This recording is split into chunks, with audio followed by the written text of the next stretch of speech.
Well, hello, you spectacular specimens of humankind, you happy-go-lucky scamps of individuals. How are you doing? How's things, you cheeky little devils? I mean, it is, after all, spooky season. And welcome on in to the Wednesday, which is the Indie Horror Emporium. I was going to be playing a completely different game today, but as Next Fest ends on, like, Monday, I'm not going to get a chance to play indie horror demos apart from today. So I was like, right, let's do some indie horror demos today as part of Next Fest.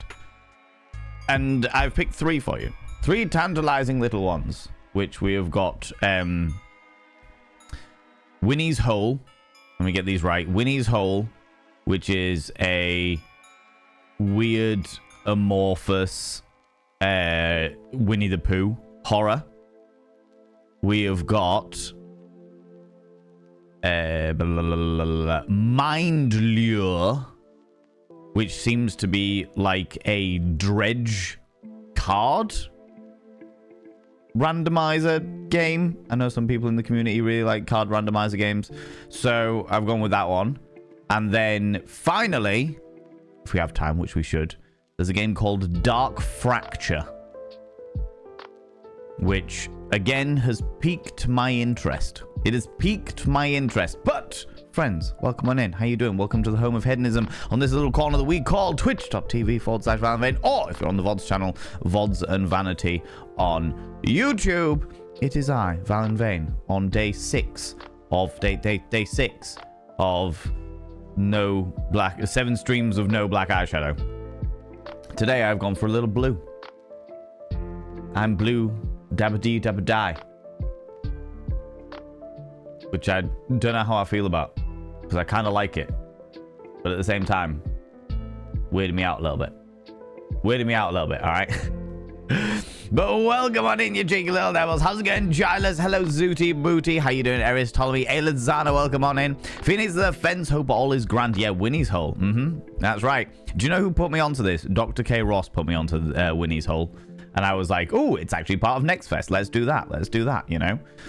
Chandria, how you doing? I want to get my medicated eye shots on. Missed most of the stream today. That's all right. That's okay. That's the reason why I do the VODs channel, Chandria. That is the reason why I do the VODs channel. So, purely so that people can catch up on stuff that they miss. Do you know what I mean? Also, going in with the 7 streams in a row you've been streaking through here. Yeah, cheeky little devil. Panda to it. Afternoon beans. Has Winnie given consent to play their hole? I mean, we'll find out as soon as I open the game. I would imagine so. It is a Winnie the Pooh horror simulator, so I'm expecting us to delve into his honeypot. I'm expecting. I'm aiming for like an hour per game. That's my plan today.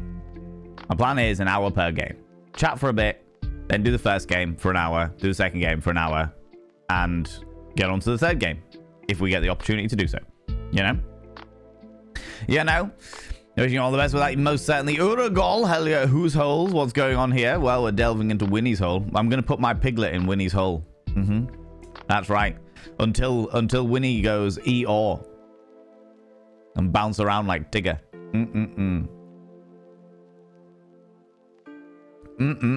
You know it.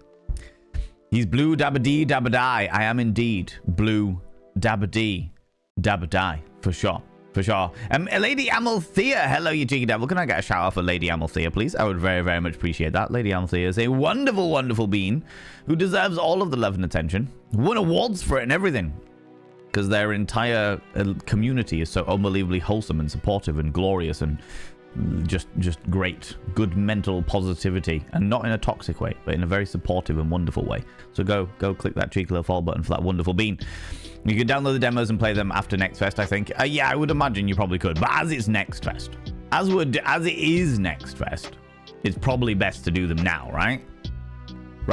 Don't worry, I've got another game. Like, it just means that the game we were going to play today, which is Home Safety Hotline, we can just play next week. You know what I mean? It's all right. That's okay. We can work with that.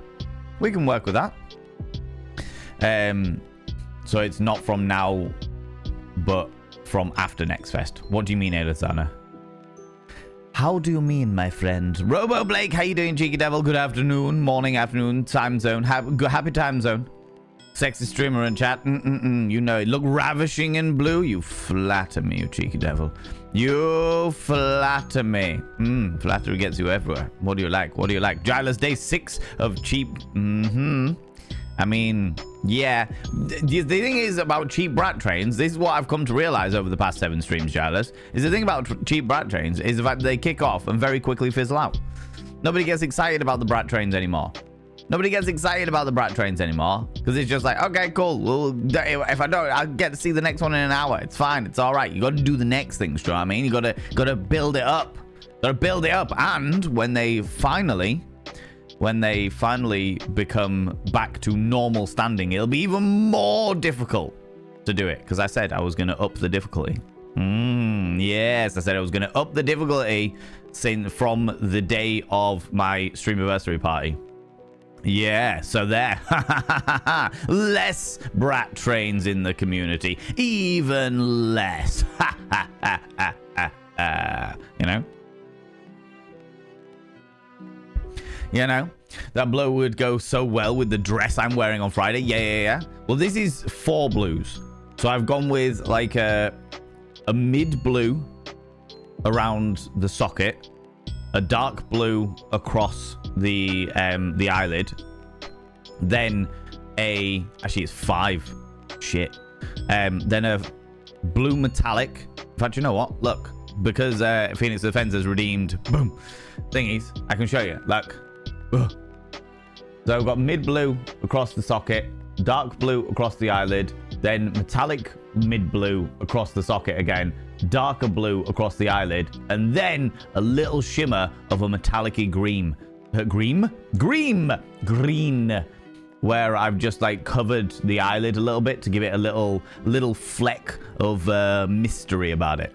Little fleck of mystery. Anyway, whilst I'm smoldering, good lord, could you smolder with? I suppose you can get blue flames, can't you? Yes, you tantalizing individuals. Look at you coming over here, getting all close and personal. I mean, really. What do you like? What do you like?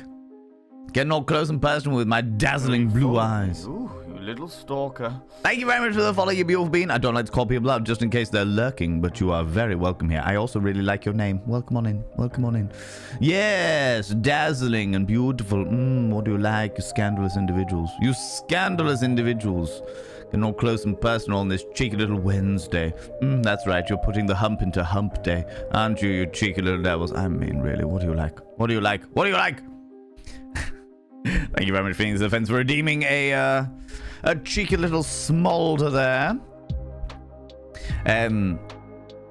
You need a pumpkin eyes this month? Pumpkin eyes? I just feel like that would look ridiculous. How the hell would how would I do a pumpkin eye that would look fetching and glamorous? Could just do my full face as a pumpkin. Much catitude. Welcome on in, you beautiful bean, and thank you so much for the follow. I really appreciate it. Lovely green shimmy. Exactly, a lovely green shimmy. We can words today. We can do very well. Also, Rach, thank you so much for the 100 little panderings. I really appreciate that. I really appreciate that. MZ Amazing, you lurk away, you cheeky little devil. You lurk away. Sembar, yes. Thank you, Sembar, for redeeming the lurk. I will not be calling people out. It's only because I've seen Sembar speak in chat already. I'm happy with that. Most kind. Kerduan gifting a community gift sub. Community gift sub to the community. And I won't read that person out because I haven't seen them say anything in chat. But I will inscribe their name upon the mirror of Vane. I'm going to be catching up this weekend, hopefully. Touch wood. I'm going to be catching up this weekend. By having their name upon the mirror of any means, you get access to my personal Snapchat. Not a bum Snapchat, you cheeky devils. And of course, you get access to all the sexy little emotes. But the most important thing is you'll roll over every morning, look in the mirror, and go, God, do I look rough? But God damn, do I make rough look good? Ooh, sexy. Oh, yes, meow, you know? You know, you cheeky devil, you.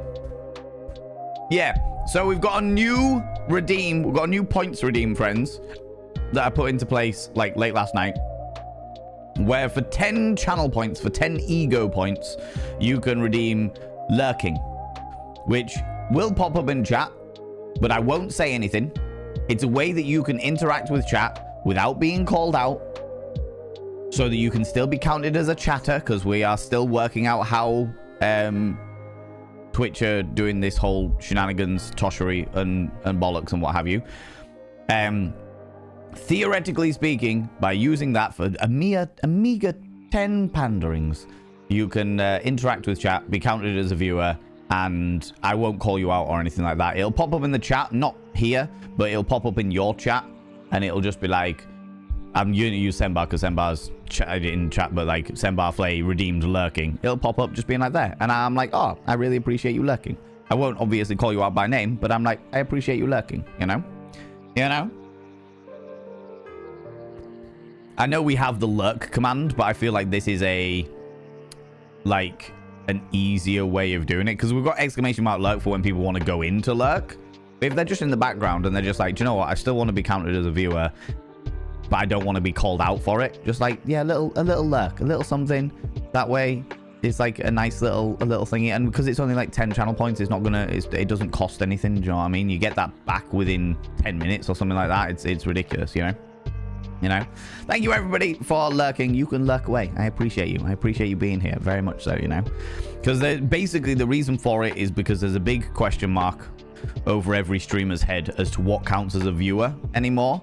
Because they've been doing some stuff on the background. They've been getting rid of view bots and stuff like that, and there's been a lot of things going on. But as a result, there's been some bigger questions about what is constituted as a viewer anymore.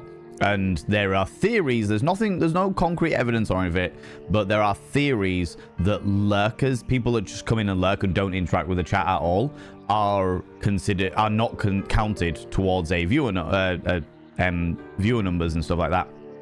So I was like, well, whether they are or whether they're not, I can put this in place. It doesn't cost anybody any money. It doesn't cost anybody, like, it costs 10 channel points, which, like I said, you get back in like 5-10 minutes or something like that. So it's not something that's going to be majorly problematic. And that way, people who want to, lurkers, can interact with chat, count themselves as a viewer without actually coming out of lurk. Do you know what I mean? Does that make sense? I feel like it's a good way of having that interaction whilst also not getting lurkers being called out. Do you know what I mean? And I've seen that evidently there's a lot of people there that are choosing to use it, and I appreciate that. Right. The entire cast is represented. Good to know. Yes, Uragol. Yes, apart from what's his name? Robin. The little boy. I don't want the little boy here. We're gonna get real freaky with it. So if the little boy can stay the hell away as far as possible, that would be wonderful, while we get real freaky with imaginary friends. That would be wonderful. Let's do that. Thank you very much for the shout for Lady Amalthea. I appreciate that. Kiedo, and how you doing? It's a beanie day. Yes, it is. It's fucking cold today. And I was feeling it. I was feeling the beanie with the eyeshadow today. One True Cripple coming in here with 25 streams in a row. Too cold for streaking. It is too cold for streaking. So why are you doing it? Why are you running around all nakified? Getting all over the place. 25 streams in a row you've been doing this. I would have thought put some trousers on. Put some trousers on, One True Cripple. All right? Good lord. It's nice and warm. Thank you for the kind words. They're very honest words, is what they are, Lady Amalthea. They are very honest words. Sometimes devs can disable the demo if they want to. Ah, interesting, Sembar. So some demos might be available only for Next Fest, and then the devs can disable them. I suppose that would make sense in certain circumstances, depending on whether you wanted to build the hype around something or what have you. Interesting. Do like a good training. I mean, excuse me, what? What? What? Training in what exactly? Do I need to get the cat and nine tails? Do I need to get my breadboard for your buns? Blue eyeshadow makes blue eyes pop even more. Does it? My eyes look like slightly green with the blue eyeshadow. It's kind of why I like the black eyeshadow, because the black eyeshadow makes the color of my eyes pop real nicely. You know? Yeah, I know. That's a challenge. How could pumpkin-colored eyes look that good?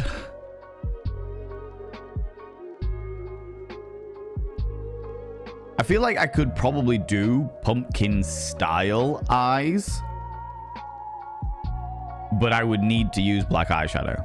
I wouldn't be able to do it without the black eyeshadow. Do you know what I mean?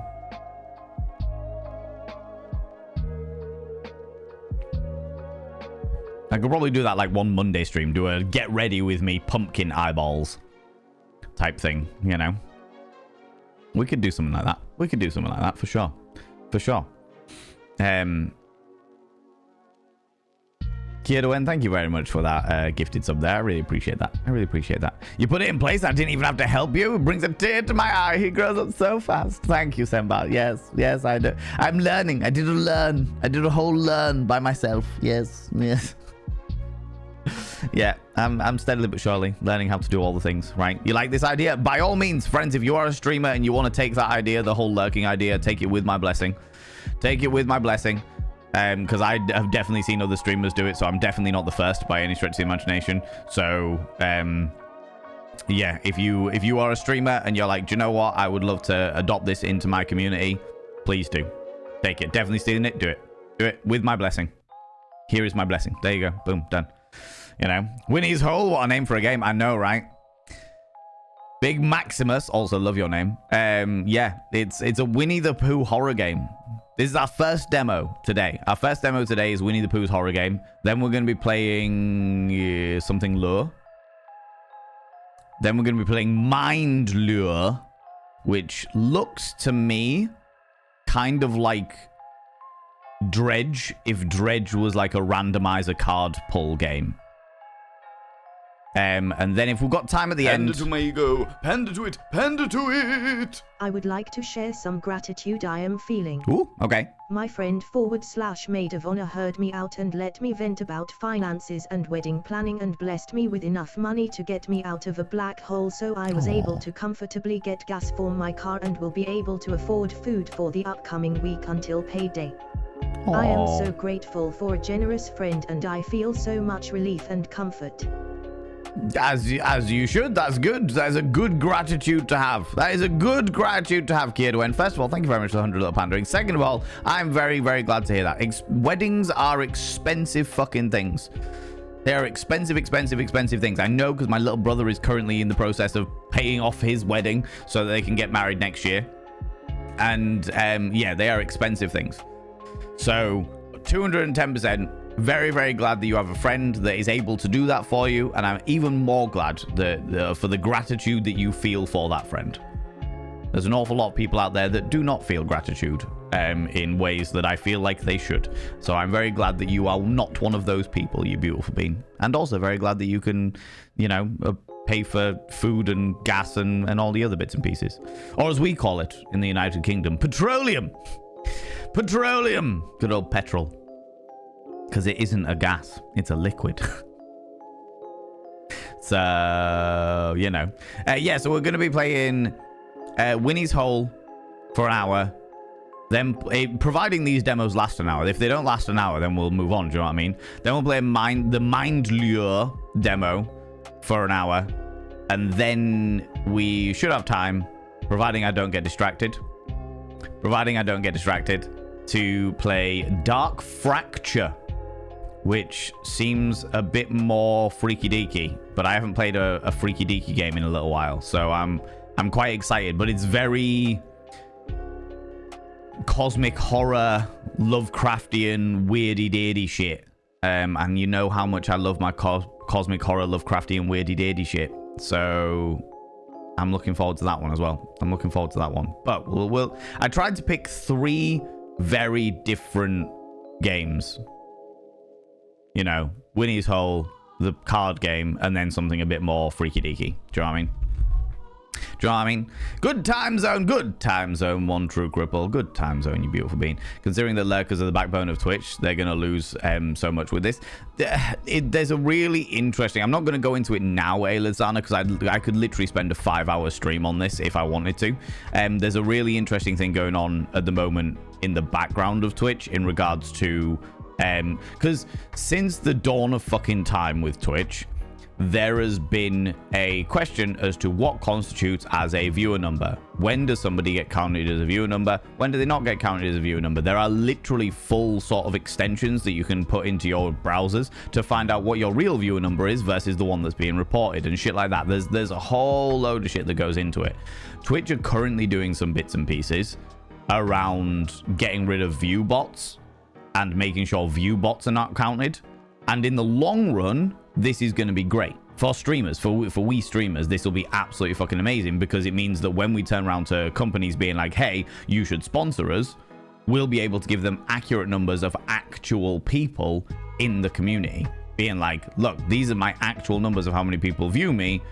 If you sponsor me, I'll be able to advertise your product to these people who are going to be there for however many hours, etc., etc., etc., you know? That's a great thing in the long run, but until they roll it out, until they fix it, until they get all the teething issues out of it, then it's going to be, it's a bit high, it's a bit low, not entirely sure what's going on, all that jazz, you know. Which is the reason why I was like, oh, let's just make a lurking command, make it a lurking channel point reading, you know. It's a good idea. I wonder how the turbo lurkers work, as in lurkers with Twitch turbo. Is that what you're saying, Giles? Good question. Not entirely sure. Because trousers are overrated. Confound thee, Wanderer Gribble. It's cold. You should put some trousers on. Gosh darn it. There was a creepy pool game last year. They pulled the demo. So I hope they do release the game, as it was good. Depends why they pulled the demo. There's an awful lot of shit going on with Steam at the moment in regards to bits and pieces, you know. So I'm not going to get into that either, because, God, you know. Not only building the hype, I know a game where the devs released the demo for one of the Steam Fests, then got hundreds of bug reports. It was the first time that a decent amount of players played the game, and they went, we are going to pull the demo after the Steam Fest due to the amount of bugs that you have all reported. We feel bad about having the demo of our game in this state, and we'll release a new demo once the major issues have been resolved. That's fair. That's honestly fair. Demos are a great way, especially demos during like stream fests, like Next Fest, for example. Demos are a great way to like hard test a game, put it through its paces and see if it actually works or not. Do you know what I mean? So I completely concur with that. From a dev point of view, from a development point of view, that's great. I like that. I like that a lot. Definitely stealing it. Steal away with my blessing for sure. You are aware, I hope, that gas is cut from the gasoline. Yes, I am. Yeah. I am. Not from the status gas. Yeah. No, I completely get it. But I just like taking the piss of I like taking the piss of the fact it's like, well, it's a liquid, it's not gas. Why do you call it gas? What a preposterous concept. Is petroleum, do you know? Is there a difference? Genuine question, friends. Is there a difference between petroleum and gasoline, or are they the same product just with different names? In Lurkers we trust. Lurkers are the absolute backbone of stream, of Twitch as a whole, as an entire fucking platform. Lurkers are the backbone of Twitch. I wonder if I can get the actual statistic now.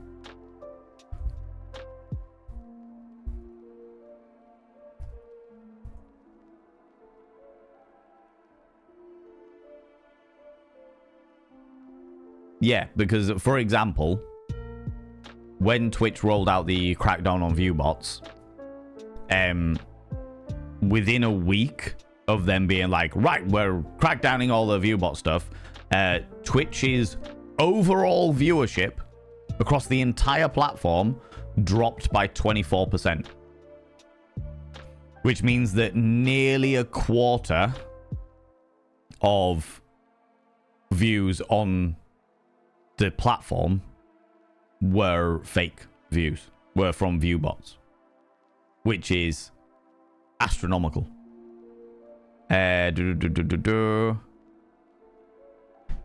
Apparently some high profile streamers saw their numbers drop by 20 to 30%, and in certain points of the platform, so like certain time zones, I never really thought about time zones, but that makes sense if you're doing it like hour by hour across across all time zones and stuff like that. Peak viewership dropped by as much as 73% across the platform. This also will not just be a Twitch alone issue. If it's happening on Twitch, you can guarantee it'll be happening on Kick. Probably worse. Probably worse on Kick. Because just purely, not because of any judgment on Kick, although I do judge Kick very heavily, but purely because of the lack of moderation on that platform. I've been talking about this. I've been honestly been struggling for a bit with what's going on. Advertisers must have been pissed when they found that out. Yo, most certainly Big Maximus. But any good advertisers will be like, okay, cool, now we can see our proper statistics. We can now see our proper stats, which means that we can renegotiate with Twitch about how much we're paying them for advertising, and we can renegotiate with streamers for how much we're paying to sponsor them. With accurate numbers just comes more information for the future. Do you know what I mean? I would imagine that that will just put very big, heavy leverage in with advertisers, just being like, well, you've been showing our products to 24% of the views on our advertising that we have been paying for has gone to bots. So in the future, we want a massive discount to make up for that. You know, all platforms are, oh god, yeah, 100%. Lady Amalthea, in regards to viewership, this time of year always gets a drop. It needs to be said, this time of year, September, October, as per statistics across the site year on year, like end of August, September, October, always see a massive drop in on the platform as a whole. As a whole, full stop. It's just worse this year because of all of the stuff that Twitch are doing in the background as well. So do not feel like you are alone in this by any stretch of imagination. I've been chatting to members of my stream team, they've all been saying that their numbers have been massively dropping, and it's really disheartening. And yes, it is disheartening, but it's not a you thing. It's a platform thing, you know? Gasoline is a refined product derived from petroleum. Petroleum is a different word for crude oil, but petrol is a different word for gasoline. Oh, okay. So crude oil, aka petroleum, is refined into gasoline that we then put into vehicles. And the UK calls it petrol because of the fact that it comes from petroleum, but it is the same shit as gasoline. Okay. Thank you very much, Semba. That actually helps me out. Appreciate that. Petroleum is crude oil. Gasoline is... exactly. I've got some Vaseline, aka pure petroleum jelly. There's one thing I love doing, is covering myself in petroleum jelly. How you doing, Sammy? How's it going, you beautiful being? Welcome on in. Gasoline is the lighter part that is easy to get gaseous instead of inside the carburetor, thus name. Yes, because as I understand it, the engines, and I'm not a car person, so please excuse any ignorance. As I understand it, cars don't burn petrol, they burn petrol fumes, right? They burn the gaseous form of petrol, right?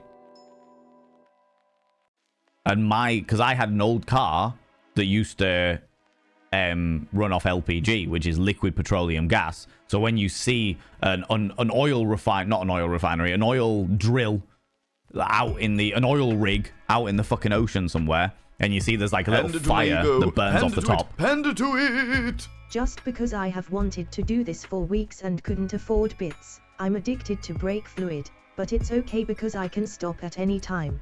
Oh, come on, Kierdoen. I thought so much better of you. Come on. Also, don't be spending all that money on bitties, you cheeky little devil. As much as I appreciate it, don't you be doing it.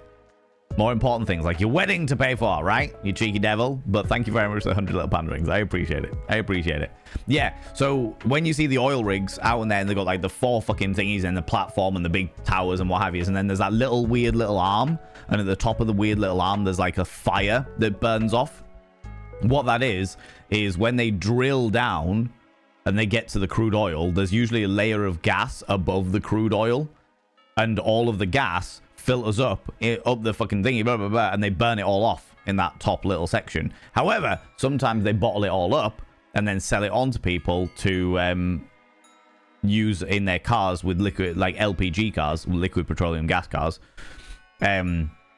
which is what my car used to be. And it was fucking great, because when your car runs off LPG, it's cheaper to use, for starters. It's much cheaper than petrol is. And the byproducts are carbon dioxide and water. Not carbon monoxide, not the usual petrol fumes, carbon dioxide and steam. That's what literally thing is. The only issue that I found with the LPG car was the fact that it was so expensive to insure, because they were like, oh, it's a driving bomb. And I was like, all cars are driving bombs. They're all combustible. What's your issue? I'm very confused. I'm very confused. What the fuck is this all about, right? God damn it. God damn it. Always seem to forget every year. It's crazy because it's dropped, then went back up, and now it's back down again. Like, even more. Yeah. But that'll be the summer, though, Lady Althea. For starters, the summer always has a dip anyway, just because everyone prefers to be outside in the sunshine, getting that vitamin D. Then when things get a little bit colder, people come back in again, and then they realize with like the beginning of September, Halloween, school, all the bits and pieces that are going on around this time. But there is, like, if you just look at the statistics, end of August, September, October, there's a dip, and then it picks back up towards like November, December, because that's when it gets really fucking cold. And then January, February, no one's got any money, so no one's paying, like, no one's buying subscriptions and stuff, but everyone's in watching it. Your numbers go up for January, February, but the income, generally speaking, goes down. Generally speaking, if you're looking at the platform as a whole, for sure. So helpful to hear it. You are very, very welcome. You are very, very welcome. I like to talk about these things. You know I do. I'm very, very open-minded and happy to talk about this shit. Nibberin, how you doing? We're exploring hills. We bloody well will be. We bloody well will be, for sure. AI is going to take the big chunk of video audience, as we all know, as we all end up taking talking to ourselves now that what's the early 2000s TV host felt like is bleak at times. Oh, but I mean, Climangus, that is the beginning of streaming anyway. You always end up talking to yourself. Jesus Christ, I definitely a good handful of streams I remember where I had 1 or 2 viewers and they were just lurking, and I was like, cool. And I was a just chatting streamer. I started as a just chatting streamer. It was like a good 1.5 years before I ever thought to play a game. So I sat there and I chatted to myself, chatted shit to myself for hours. Just being like, these are all the things of my life. These are the things that I'm looking at doing. These are the ideas that I've got. Why do I do these things? Oh, interesting. How peculiar, bizarre, and interesting. You know, back in the day. As for AI, there's some weird shit going on at the moment. Somebody from the community actually taught me about the fact that there's a boycott going on with YouTube at the moment in regards to the way that they're using AI to monitor their viewers, which I didn't even realize, but it was interesting to find out. From what I can see, I don't think the boycott is going to work, unfortunately, and that is purely based on what I'm seeing at the moment. I could more than happy to be proven wrong, but it seems like a few thousand people have stopped watching YouTube, which is absolutely amazing. But when you're looking at 1.22 million viewers every day on YouTube, it's unfortunately a drop in the ocean, which means that the better cause is something else, right? No worries, Nibbering. I've just seen what you've said in the mod chat. Appreciate that. Appreciate the heads up. I need you to know that I am listening intently and nodding whilst listening. I know I already said it, but thank you for talking about it. No, you're very welcome. Lady Althea, I fucking love talking about this industry. I know that for some viewers that can be really fucking boring because they are not streamers, they are not content creators, they come down to listen to my name prattling shit. Do you know what I mean? Which is entirely fair. Entirely fair. I do talk a lot of shit, but I do love this industry. I do love content creation. I find the industry of content creation fascinating. Absolutely fascinating. So, yeah, it's always very, very interesting to me to chat about, for sure. The only way to get a proper look at your numbers is to compare them to the same months in earlier years, and that is also correct, that for this time of year that you're streaming at and which day of the week you're streaming at. Yeah, absolutely. Which means that you need to be consistent year on year on year. If you had a completely different schedule last year compared to the schedule this year, that will make a difference. You know? By the way, Van, I have about 6 years of Twitch modding experience if you ever need more assistance. That is not me asking, but offering. I appreciate that. I'm covered with my mods for the time being, but I appreciate the heads up. I appreciate the heads up. I will say, Kiedwen, and this isn't anything on you by any stretch of the imagination, I am really, really picky about my mods, and this isn't a slight on anybody or their capabilities or their talents. I need to know that I gel with the mods. I need to know that the mods can pretty much read my fucking mind as to what I'm okay with and what I'm not okay with. And there's like a lot of like little nuances that go on between me and each of the mods. So as much as I'd very much appreciate the offer, I get really, really picky about it. And the reason why I get picky about it is because I've definitely had moderators before in the past which have been problematic. So I am very, very careful about my who I offer the mod role to. Do you know what I mean? Also, you've got to be able to have the endurance to deal with the fact that I turn around and go, no politics under any circumstances. We don't want any politics. But on the other side of things, let's talk about politics. You know? So, yeah.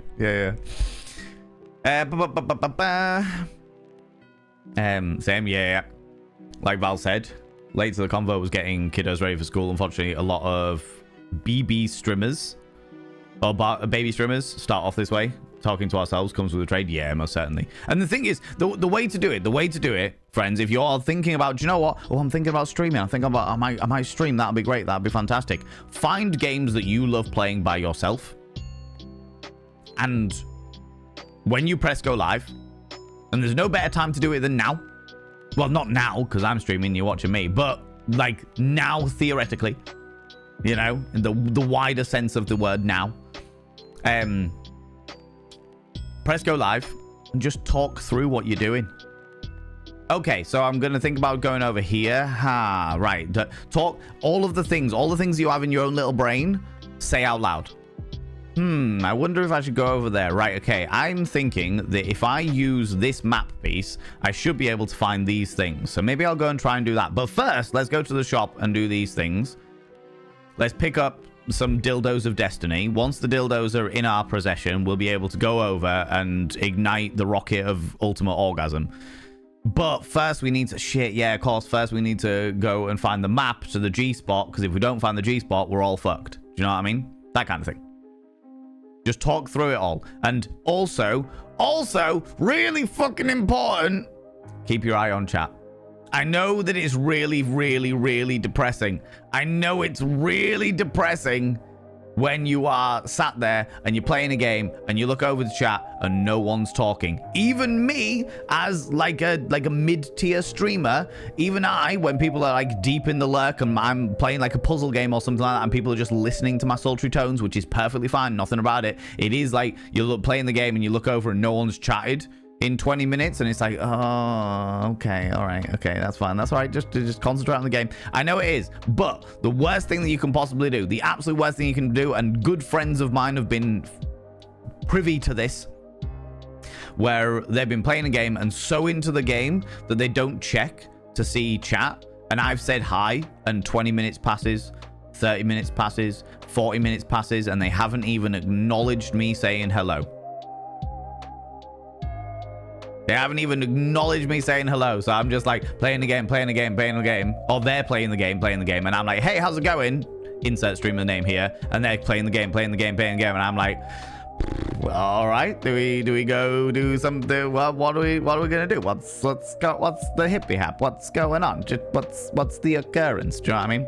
Nothing. So Where if you're just starting streaming, find a game that you really enjoy, or you think that you really enjoy if it's your first time playthrough. Talk through every single thing that you're doing, every thought process, where you're thinking of going, why you're thinking of going there.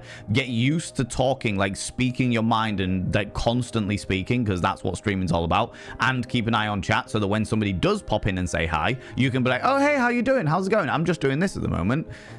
Do you know this game? Do you play this game? Try and engage them in chat, that kind of thing, you know?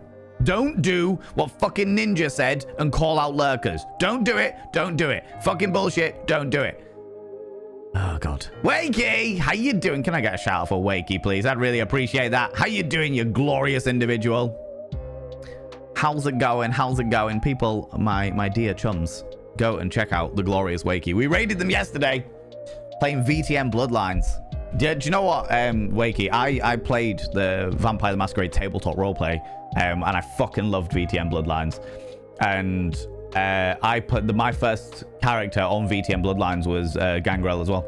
So yeah, when you were playing it, I was like, oh, the nostalgia, oh, my little soul.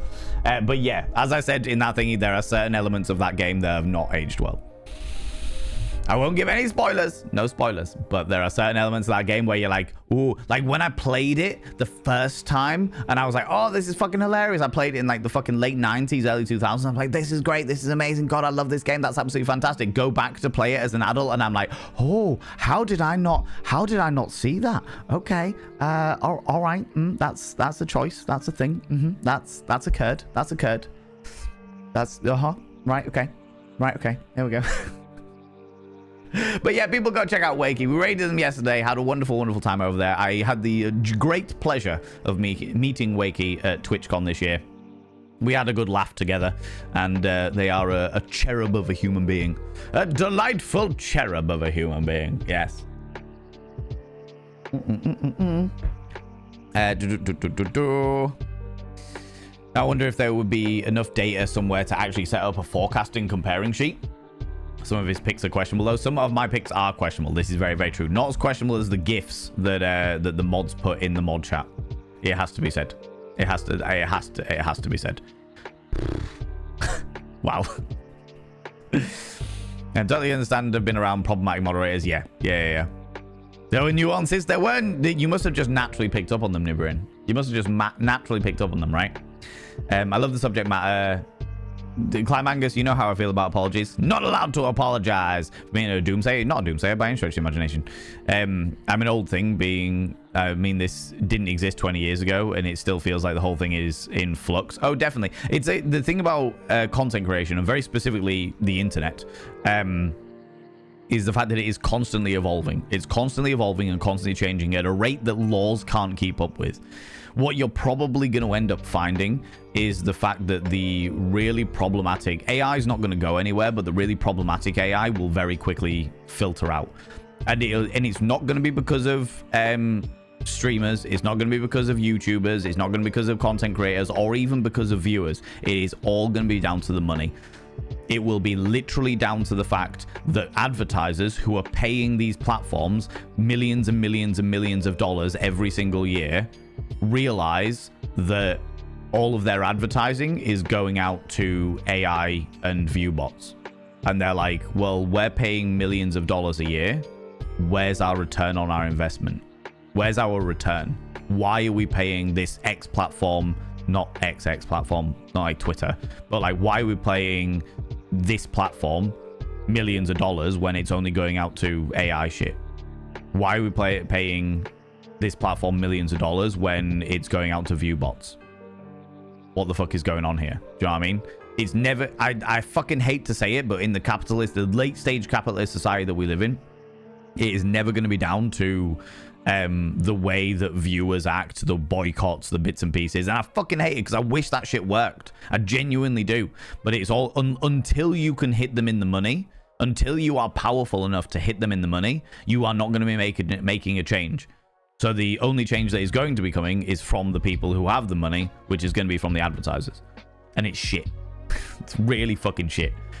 It's never the morality, it's purely financial, yeah. And I hate it because I am a very, very moral individual, but I'm also very realistic in regards to the way that the world works. At the moment, at the very, very least. you know. You're all a bunch of mod nuances. That's true. It's very, very true. Never happened. No, now is perfect, Valen. Valen is streaming. You won't miss anything. How dare you, Sembar? The scandal, the preposterousness. Big witch with the B. How you doing, you cheeky devil? Imagine considering you discussing a lot of schmexy subjects matter also makes it important to have mods you trust implicitly. Yes. Yeah. To be fair, we don't really have too much of a problem when we're talking about sex and stuff because the mods are... our community is pretty respectful when we're talking about sex.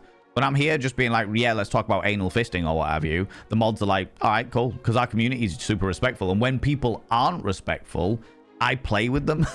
The mods just go, all right, Val's gonna flirt with these fuckers. Let's go. Let's see. And then you'll see all the community just pull out all their little popcorn emotes, just waiting for it. Just being like, I'm like, oh, hello. I see that you've come in a conversation around anal fisting. What's the matter? Do you want to wear me like a sock puppet? I see. I tell you what, you can call me Miss Piggy. Let's go. Do you know what I mean? Like absolutely. Absolutely. So I feel like I should rely on my mods a lot more, but I don't really need to. We've never had too much of an issue with it, you know. Less so if you can't find the G-spot. Very true. Very, very true. Silence is golden. If silence is not golden in this case, definitely not. Definitely not. Chatting as much shit as possible is definitely the way forward for a lot of streaming, for sure. Just bad form. Exactly. But the thing is, Robo Blake, I can understand it. Like when you're playing a game, when you're a new streamer and you're playing a game and you're like getting real upset and depressed to the fact that people aren't chatting in your chat, which happens to us all. Don't think you're alone in it, but it happens to us all. So you just concentrate on your game because you don't want to feel bad and you don't want to feel upset. But then someone comes in and says hi and you completely fucking miss it because it's like, oh, when did they say hi? Oh, shit. Hi, how you doing? How's it going? Oh, fuck, they're not talking anymore because I missed it. Do you know what I mean? It's just one of those things. It's one of those things. How's it going, my Wi-Fi? How you doing? Yeah, always say a big hello and chat. Interactivity, it broadcasts is love. Yes, very much so. Very, very much so. Which is why I always try and say hello when I'm popping into somebody's stream. You know what I mean? Sometimes I'm really busy and I'm really bad with the hyper focus. And I know that if I start chatting, then I'm going to get distracted by whatever the conversation comes from that chatting as opposed to doing the thing that I need to do. So sometimes I just lurk. But if it's a smaller streamer, then I definitely try and say hi just to let them know that somebody's watching and having a good time and that I'm there and supporting them and, you know, bits and pieces. On this note, hi, Wakey. Van is behind in chat. I am behind in chat. I am in chat. Wakey knows how it is. Wakey gets behind in chat as I do. Probably not as behind as chat as I do, because I tend to get distracted very quickly. But Wakey knows how it be. Wakey's been a streamer. Wakey's got that shit. On board it for sure. Can't remember the first time I ever came into a live Twitch chat and the streamer said hi to me on screen. Blew my mind. Really? What, as a lurker, Robo Blake, or as a like did you say hi first and they were just like, hey, how's it going? You know what I mean? Bloody fantastic. I'm very glad to hear it. Very glad to hear it. Very good. We're going to be checking out some demos today. I'm very excited because I don't normally do demos. I normally focus on one thing. But we're doing a different, throughout the entirety of October, we're doing a different indie horror game every Wednesday for the Indie Horror Emporium. But today, as it's Next Fest, I was like, ooh, let's check out some little demos. Let's do like an hour each demo. And the adverts are coming up in like 4 minutes time. So after the adverts, we'll jump into the first one. Someone just apologized to me for not being able to cover me at work. And the inner Val in me was like, you do not have to apologize because you have other responsibility, damn it. And did you say that? I would have said that. You should have said that. Currently playing VTM tabletop. Have a great time as a Bruja. Yes. We Nibrin's already thrown the link out there. Have you thrown the link out? Did it work? Did the Legacy of Bulls work? It might be LOB, Nibrin. It might not be Bulls. It might be LOB. We did an Twitch tabletop roleplay of Vampire the Masquerade called Legacy of Bulls with Amy Sometimes, Selena, and Yoshi Sadaso, who it didn't work. What's the Legacy of Bulls one?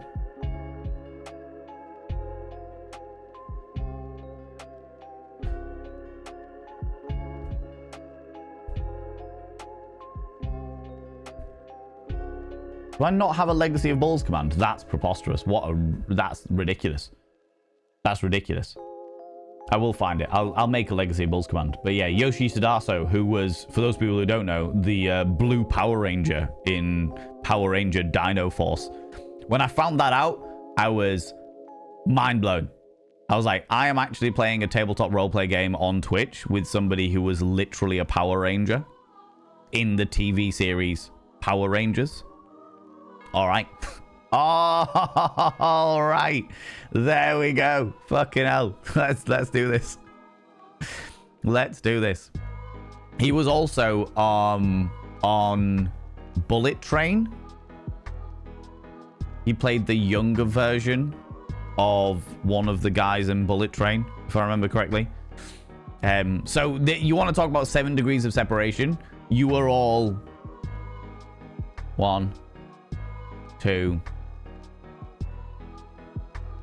3 degrees of separation from knowing Brad Pitt. 4. You all know me.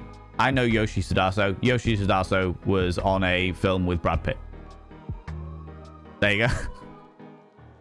7 degrees of separation. Currently playing BTM. Yeah, the Brouhaha are interesting crowd. The Brouhaha are a really interesting clan because of their history and how they started off as philosophers and now they're angry people. You know what I mean? Waiting for it to get risky. Seems like that kind of game. It's a bit late. It's significantly later on from where you are, Wakey. But there is definitely like an entire section of the game. Like there's bits here and there where you're like, okay, this hasn't aged great or what have you. But there is an entire section of the game where you're like, oh, okay, that's a choice. That's a choice. Thank you so much, Semba. Thank you very much. Appreciate that for you going and finding the Legacy of Bulls playlist. That YouTube link there, friends, will get you to the Legacy of Bulls playlist, which was a show that I produced and performed in that was run by Lily, the GM. And My First Name Was Taken was one of the co-writers on it. Very, very, very, very good game. Very good. One of my personal prides was that show. I was Gangrel as well. Still my favorite vampire. Vampire go raw. I like the Nosferatu. I like them. I like their creepiness. I like them a lot. Gangrel, the ass-kicking bouncers of the vampire world, for sure. For sure. BCM Bloodlines is interesting for sure. I don't know how I feel about the new one coming out. There's part of me that really, really, really wants to play it. But then there's part of me that's like jaded by all of the troubles it got to it being released. And I'm just like, oh, really apprehensive about it. Really, really apprehensive about it. Just got to the office watching your stream and realized my headphones weren't connected. Good morning, Val and chat. How's it going, Obstinate Headstrong Girl? How you doing, you beautiful bean? And hello to the rest of your office. For all those listening to my... I hope it wasn't the point where I was talking about wearing each other like a sock puppet, because, you know, that could have been a more interesting way of doing it, you know. Never morality, pure financial. Only time it's morality is if the money lines up with it. Yes. Do you know what, Wakey? That's the reason. One of the reasons why I fucking love the way that the Japanese protest. Do you know, like how they protest in Japan? Sheepy, how's it going? How you doing? If you bring the money, you can make a change as long as you have the coins and paper. Most certainly. How you doing, Sheepy? How's it going? User customers can hit companies in the money, but it requires a really hard to get majority organization. Yes, I agree with that. If you can hit them in the money, like I would imagine that if fucking hell, like if Kai Cenat, for example, like one of the biggest streamers, if not the biggest streamer on Twitch, turned around and went, right, we are my community. I'm going to turn around and say to everybody, you should all boycott Twitch. They have the level of influence to make that a big problem for Twitch. I would imagine probably, given the size they are, they have the influence to make that a big problem for most social media platforms, because they are literally raking in millions and millions and millions every month, which Twitch take a cut off, you know, or whoever platform takes a cut off. If you have that kind of influence, then yeah, you'll be able to do something about it. But it's a big one for sure. It's a big one. Play with your food, most certainly. Most certainly. Unhinged flirting is the only way I know how to be. Engaging conversation while playing a video game is tricky at best. Yes, I agree. And you'll see me, I even get into it where I'm like fucking zoning in and I'm like, right, okay, I need to focus on this or whatever, you know? Rosie Sully, how you doing? How's it going? Huge lurker, but the same, yeah. Like the streamers to know I'm enjoying the content. Yeah, exactly. Exactly. I think Valen would get behind in chat even if it was just him and one chatter. How dare you? Also accurate, but how dare you? Anal fisting, a favorite of Captain Hook, apparently. Never said which way he enjoyed it. It's probably important if you're dating the man. Most certainly, Climangus. Most certainly, for sure. Back when Twitch started, yeah. Had never seen a live stream before with a chat room. Oh, cool. Oh, that's really fun. Robo Blake, I like that. I think chats with 200 or less viewers are more fun than mega streams with thousands of viewers. Yes, it depends why you go to view. I think it really depends on why you go to view. Yeah, the ads are upon us. And everyone, thank you very much for the heads up there. Definitely types of streams where greetings are just not a thing. Yeah. Oh, for sure. Yeah. It depends on how fast the chat is going as well. Because I've definitely missed people coming in and saying hi. Like during the party streams, for example, when we do a fucking party stream, like there's no way I'm going to be able to say hi to everybody because there's so much chaos going on that I just don't, like, I can't concentrate on all of the different bits and pieces that are happening, you know? 20 to 90 is the sweet spot. Said no apology needed. Good. Jumping into the game after only an hour. Valen's been replaced. What is this? He didn't work? It didn't work. None of them works. No. In Dutch, we have a word for that, Valen. Proetster? What is a proetster? A word for what? You're going to have to remind me of the context, Sembar, because my brain's going too fast. Power Ranger, I have the honor. I know, right? 6 degrees of Kevin Bacon. That's the one. 6 disease of Kevin Bacon. 6 degrees. What? I can't even speak. Was that the blue one who was on the show with Tommy Green, the White Ranger? Because it was cooler than the separation. Yes. I believe that Tommy, the White Ranger, was... he went on to, like, 8 or 9 different versions of them. He just never left Power Rangers. He just kept going and kept going and kept going. Very much playing with the philosophical aspect of the Bruja, while still being an angry dickhead. Yeah, exactly. Entirely fair. CT needs to make a comeback. Then be out during Halloween. My God. I'd have to refine the teeth. I know where the rest of it is, but I'd have to refine the teeth. I'm interested in the second one, but giving what you've told us about it, I'm hesitant. Yeah.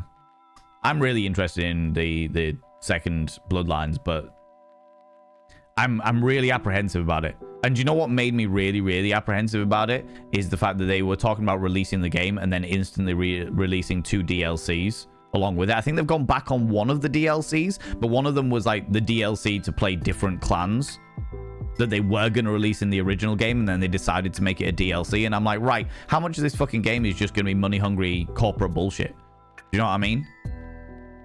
How much are they actually going to fucking do that? Because it pisses me off. It pisses me off. Fucking DLCs, constant DLCs and microtransactions fuck me off. Because it just becomes greed. You know what I mean?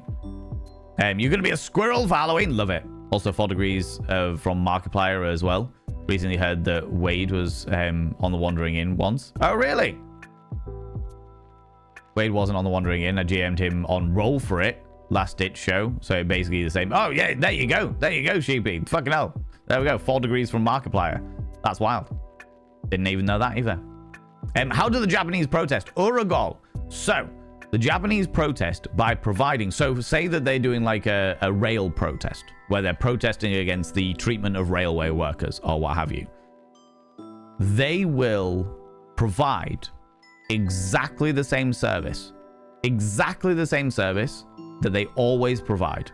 So everyone gets everywhere on time. They do not inconvenience the public by any stretch of the imagination. Nothing changes in regards to the way that the public are influenced.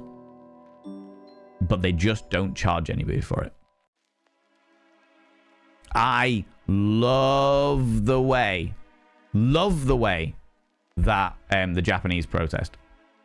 Because it doesn't inconvenience the general public. it only inconveniences the corporations that are causing the problem.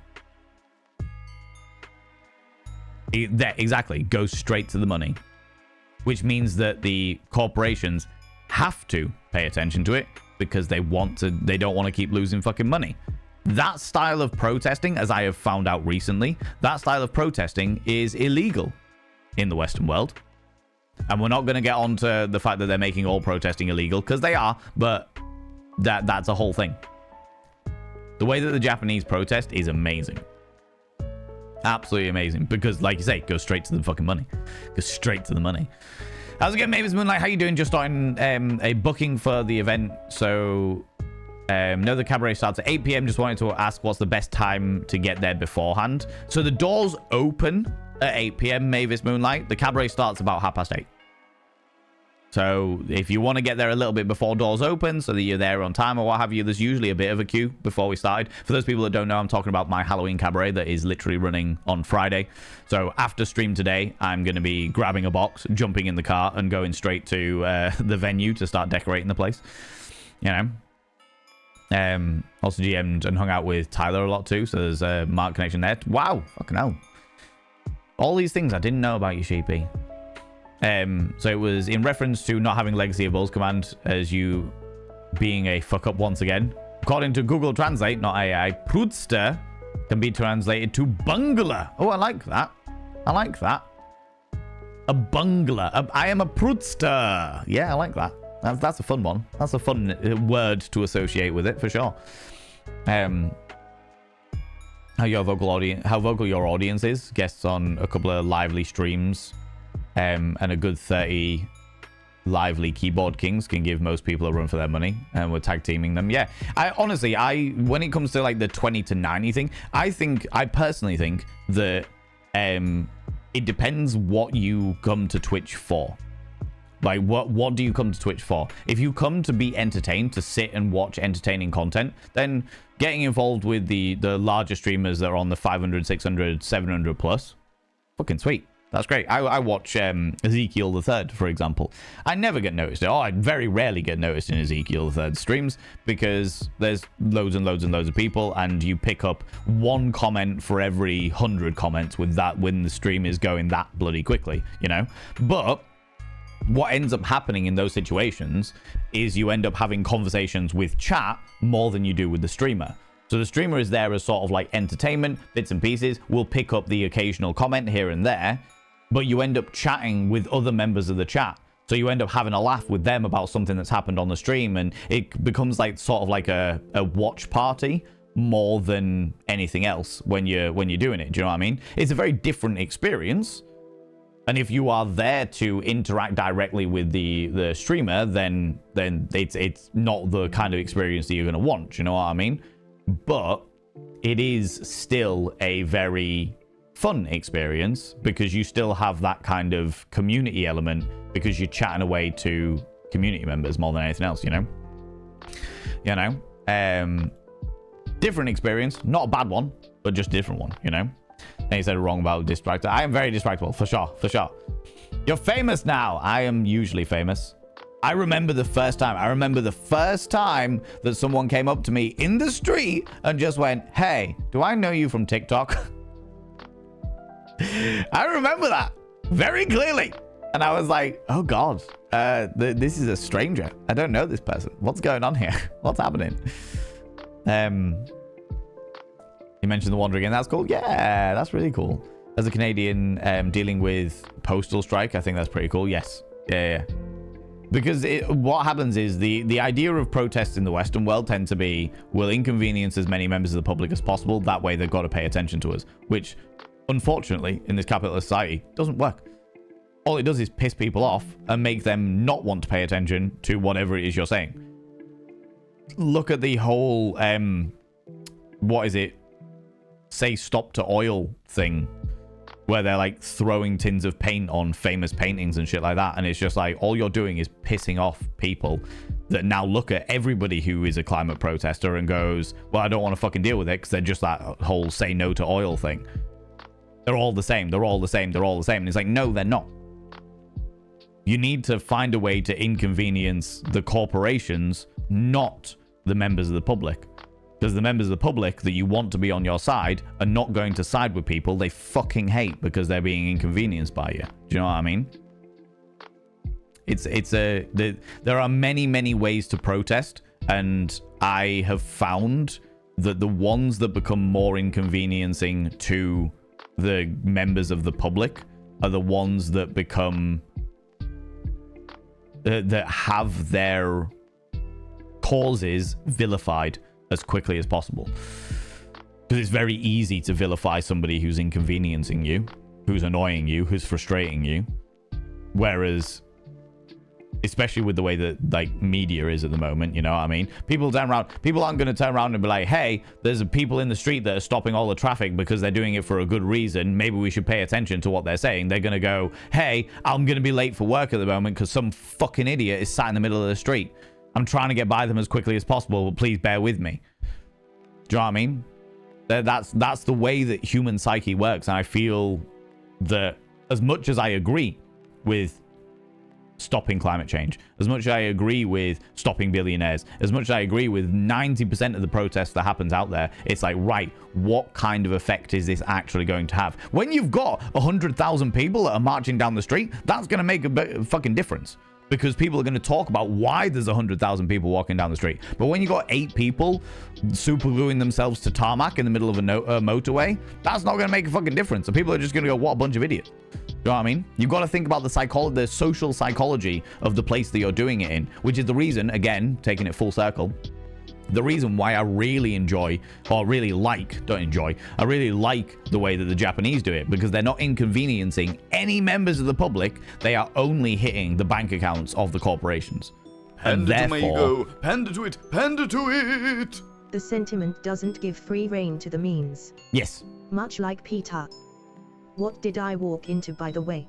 Oh, we were talking about, as per usual, it spiraled very quickly, but we were talking about the way that Japan, or the people in Japan, oh my god, I can't even speak. The people in Japan protest by providing a completely full service of whatever it is, like the postal protest or the train protest or whatever, but without charging anybody. You know? But yeah. Something very non-political about protest. Yeah, exactly. Something very non-political. But we're talking about protesting corporations, so it's fine. So it's fine. How's it going, Sparky Crows? How you doing, you beautiful individual? How you doing, Rosal? Thank you very much for 100 little panderings. I appreciate that. I appreciate that. Also, don't get mad at me. But what? What did you do? What did you do? People have lost the noble art of Robin Hooding this shit. Yeah. We also learned the definition of gasoline and petroleum. We did indeed. We did learn. You injured yourself. Why would I get mad at you at that? At football training yesterday. Why? Okay, again, why would I get mad at this? You're in over an hour. I'm opening the game. For those people that do not want to deal with horror shit, we're going to be playing Winnie's Hole, which seems to be very tactical and bits and pieces, but does have some cosmic horror stuff in the regards of Winnie the Pooh and cosmic horror shit. I don't know how freaky deaky it's going to get. I don't think it's going to get too freaky deaky because it's Winnie the Pooh at the end of the day. However, I do want to give people that heads up. I'm not entirely sure. We're playing demos today. We're going to start with Winnie's Hole. Then we're going to move on to Mind Lure, which seems to be very dredge oriented. I don't know how freaky deaky that's going to get either, but it looks very dredge oriented, but like a card game instead of like a fishing game. And then we're going to move on to something pretty freaky called... What was the last one called? Dark Fracture. Dark Fracture. That's the plan today. That is the plan today. Thank you very much, Sembar. I twisted my knee and didn't go to the doctors. I don't think it's bad enough. Okay. Sparky, that's on you. That is on you. If you twisted your knee and you've got it put up, you're keeping it nice and raised, you're putting ice on it to stop the swelling, you know, you're doing all the things that you can do in order to make sure that the that the swelling goes down and stuff like that, then that's up to you. That's entirely up to you. I'm never going to get angry at somebody for that. I'll get angry at you if it gets worse and worse and worse over the coming week and you still don't go see a doctor because you're being stubborn as opposed to something else. Then that's when I'm going to get pissed off at you. I'm not going to get pissed off at people for making their own assessments based on like their life. I would be a hypocrite if I did, because I've definitely injured myself pretty severely before and been like, oh, I'll be fine, and it wasn't fine. You know what I mean? Starting with Winnie's hole, most certainly. Most certainly. Once you've wrecked Winnie's hole, you're getting wet. Most certainly. You know the way I roll, Razotter, right? You know, I wouldn't want it that... I mean, look. Sometimes it's got to be that way. Took ibuprofen and hope for the best. Ibuprofen's very good. It's an anti-inflammatory. It should help with the swelling and bits and pieces. I would strongly recommend that you get some frozen peas out of the freezer and wrap them in a towel of some description and just rest it on there again to kind of quell the swelling a little bit and keep your leg raised. Keep it supported with some pillows. You know what I mean? That kind of thing. That kind of thing. But friends, we're going to jump into the game. Gonna jump into the game with Winnie's Hole, the demo. All right, friends, it's a demo. I don't think anybody's going to have played this before, but we'll jump into it all the same. All right, all right. He the kneel. Exactly, exactly.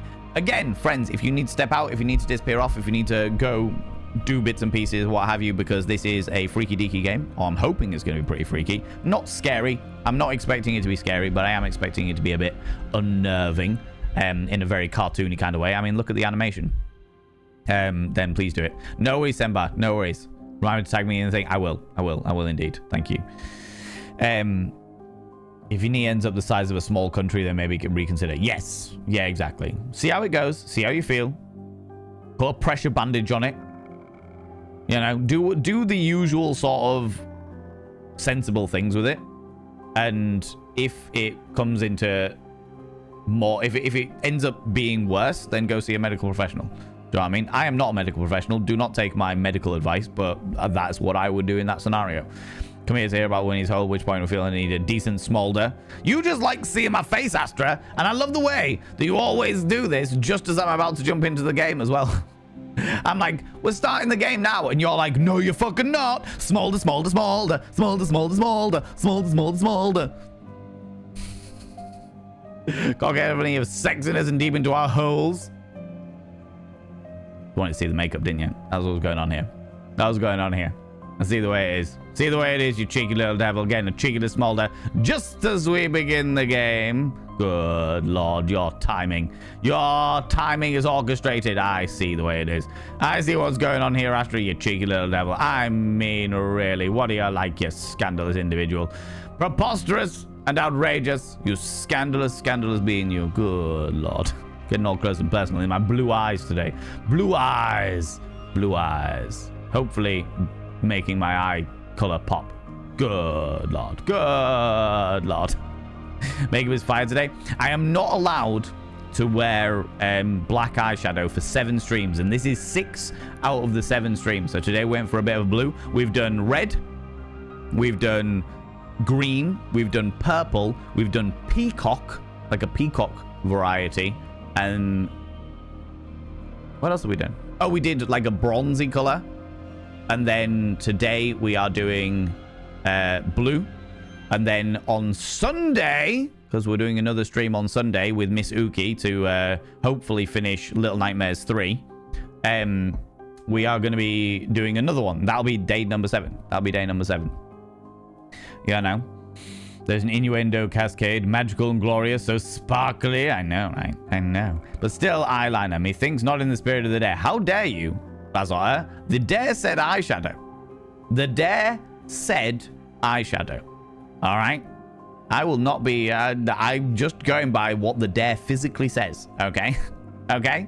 This demo is a work in progress. It is not yet representative of the final game quality. Content will evolve and change as we iterate. We're a small indie team sharing this demo because we'd like to update the game with your input. There's more content, polish, and bugs to fix to comes. Woo! Sounds good. Research and collection are all locked up. Settings. Let's bring the music volume down a little bit.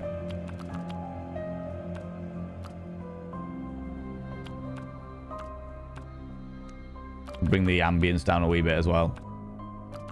I like the way that the master starts on 50%, but even at 50%, it's like deafening.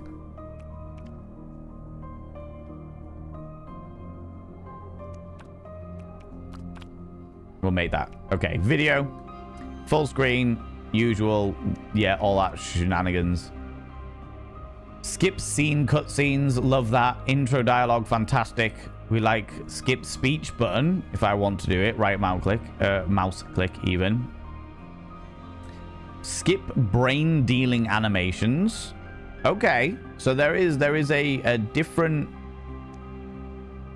set of dynamics that you can skip a whole lot of stuff if you don't want to see it. Okay, interesting. Interesting. Right, we're going to play Winnie's Hole, friends. This is our first of 3 games. If we can get through them, that would be wonderful. Right? Games are always so loud when they first open. I could not agree more. Do you know what is becoming more and more standard, especially with indie games, though, Lady Amalthea? Is that they start the opening volume is somewhere between 50 and 80%. Which is a great thing to put into place. However, this one was 50% and it was still outrageously loud. Violence again before the second hour. Inconceivable. I know, right? What's the theme of the story? Good question. Don't know. I am a chipmunk. And there is something wandering through the woods.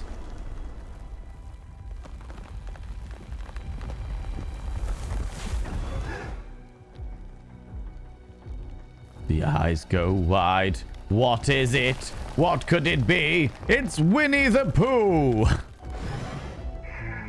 Winnie. We are ready. Oh, we are ready now. We need Jay Britton to do the sound, the voice of Winnie the Pooh. Deep within, under the skin.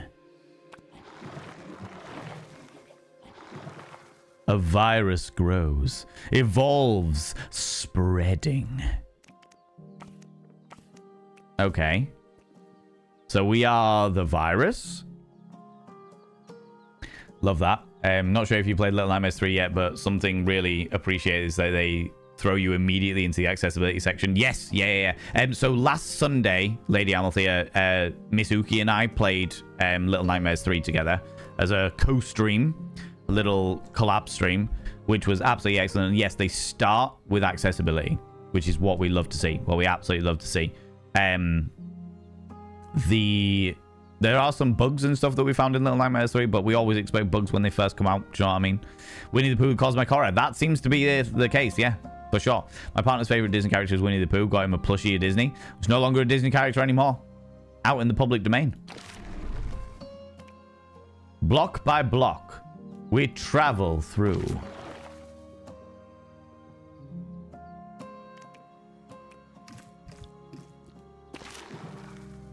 Select another virus block shaped. Yeah, okay, yeah, that's fine.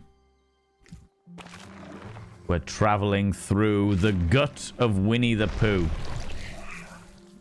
And we get to choose a mutation. Okay, this is interesting. This is interesting already. Got good news. I've just booked the taxi for Friday. I'm excited. Yes. Move it. Mavis. It's going to be great. It's going to be wonderful. Okay, so I can only pick the feeding hole. Epic mutation feeding hole. Stun will stop creatures performing an action. Exhaust removes the action from the deck when activated until the end of combat. Sure, we'll pick that one. And I got myself.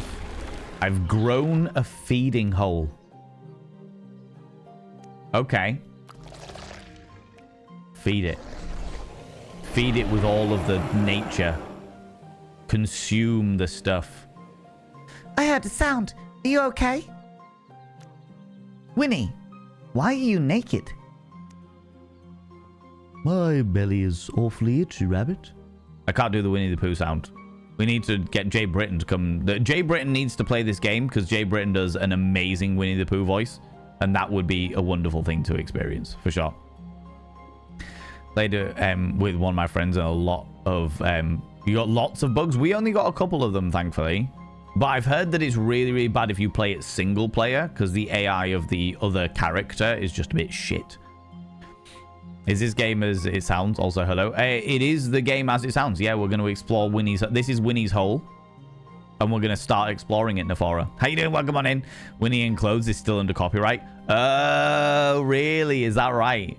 Winnie the Pooh, the OG, didn't wear a t-shirt. Then Disney came along, put a t-shirt on him. And the copyright version is still covered by Disney. Interesting. Interesting. Okay. Is that why you're naked? Makes... and it's making noise. It made a grumbly.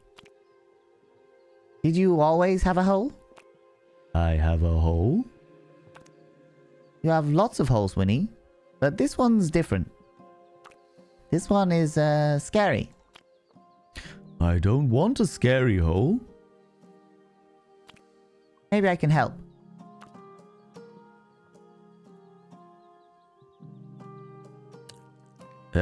Poking my hole with a stick. Oh. In combat, we enter the brain of our host. So we are a virus inside of Winnie. Okay. Every turn, virus actions we've learned are randomly dealt to the brain. Capture a virus action to activate mutations.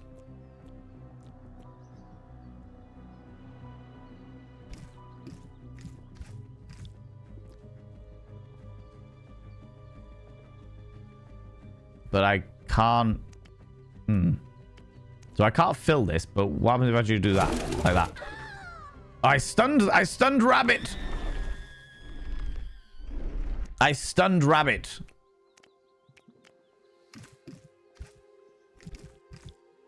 Virus blocks can be placed over red tiles. But if it do, it inflicts -1 self-damage. Okay. So I attack myself... by... Oh, okay. Interesting.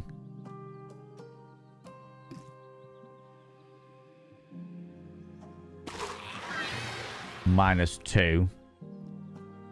Encounter. Okay, this is an intriguing game. This is like Osmosis Jones. Jesus Christ. Disney forcing bears into red t-shirts. I own all the bears. I know, right? The scandal of it all. Winnie needs to sound like he's from Liverpool. From Liverpool? All right. I can't... My Liverpoolian accent is loose at best. Okay. New encounter.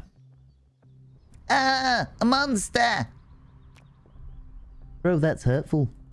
I'm sorry. You just look very, Your hole is making me uncomfortable. As bandicoots spoke, they failed to consider their words were also a source of discomfort. Grow.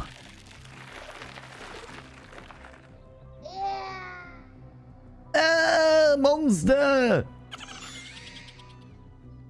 We're going to eat your bandicoot. In combat, you can see a creature's next action. It'll also show you the preview of your... turn on your health bar. Okay. Bonus, increase the effect. Huh.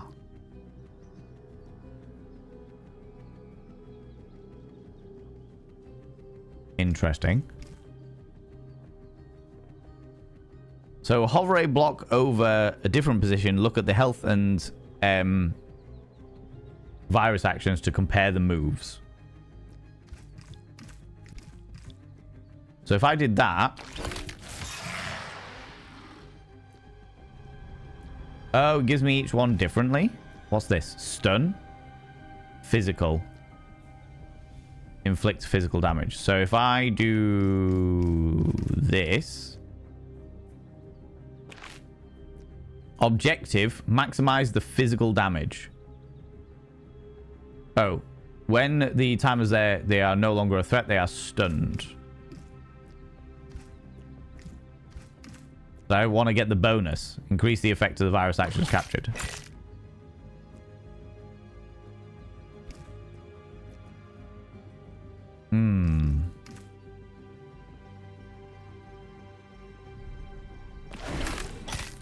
They are stunned. Don't worry, Bandicoot. Oh, good lord. I'm back. Actions like grapple can reposition an enemy.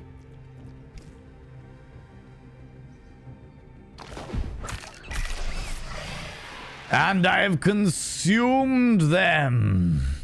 Winnie's hole is very red. All right, it's kind of like Tetris. Yeah, it's got a little bit of Tetris to it, for sure.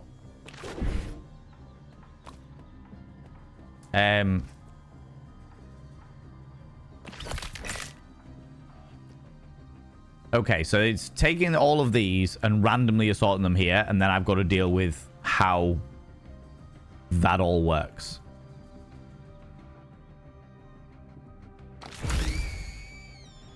Consume.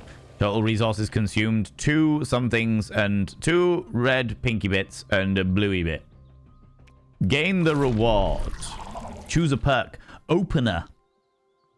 Repeat violence to the first attack or defense actions. Okay. Pre-performs an action multiple times in a single target in combat. The something action Q something. Okay, cool. Yeah, I'll take that. There's a lot of words.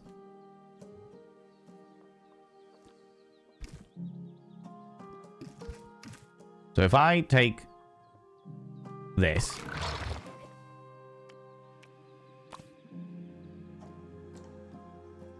Explore, collect cells, and find the exit to evolve in different ways.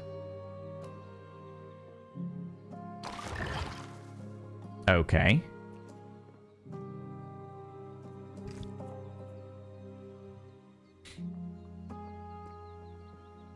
Okay, so that's if I choose to exit that way. That's going to minus my health a little bit. It's a growth and a half, I know, right? I've just gained a little crab claw. That's all right. Do you know what I mean? Never seen a hole do that before. Select an action to upgrade. Stun to level 2. Let's do physical. Upgrade my physical aggro to 2. Because we seem to eat them, so...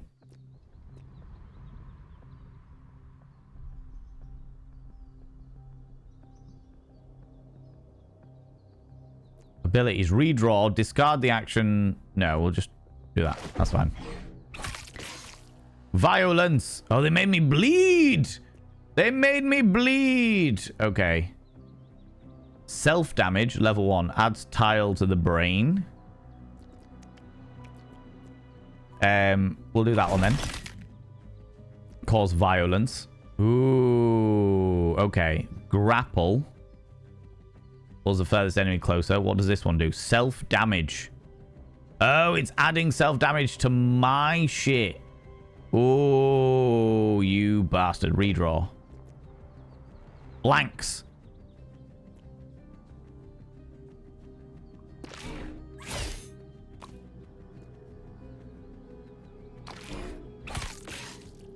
Yeah, okay.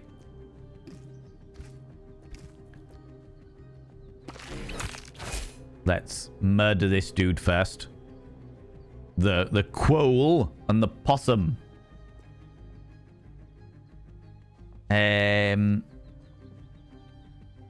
Take self-damage. Oh, I need to not take the self-damage.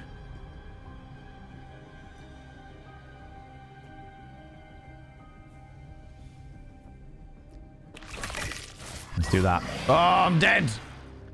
We'll take care of you. They had to murder me in order to take care of me, I see. Oh, good lord. Who's this? Collect him. We'll get him. Okay, resource consumed. Resource cells you collect are consumed by the feeding hole after each combat. Consumed resources will evolve new strains of discovered viruses. Okay, interesting. So there's like a XP points, effectively. Bear coming in with the 7 streams in a row you've been streaking through here. Good lord. There's an awful lot of information going on here. I like the idea of geometric action selection. Yeah, it's an interesting dynamic. It's a very interesting... like... Yeah, it's a very interesting idea behind a game. I've not played something quite like this before. Again, I feel like Jay Britton would be a wonderful person to play this purely because he can do the Winnie the Pooh voice really, really well. You know.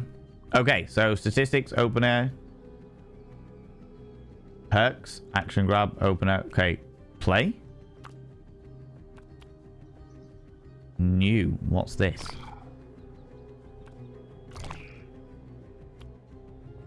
Oh, right. I'm just going to begin the journey again. Okay. It's quite an appendage you see on the screen. Yeah. Oh, I've changed again. Okay. Interesting. So if I do... What's this? Virus block. I do that. Oh, so the little liquidy bits increase the overall view of it. Okay, have we got? Currency.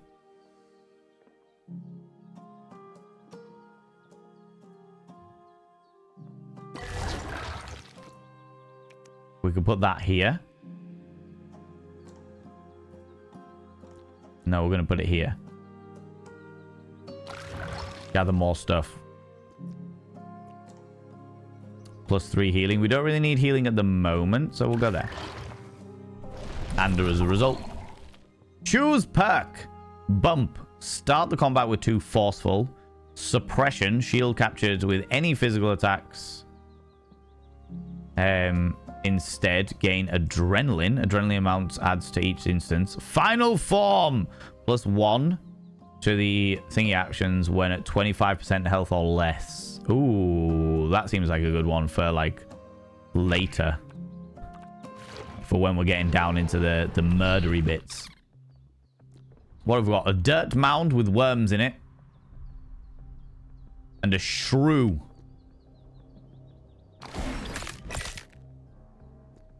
Be eaten.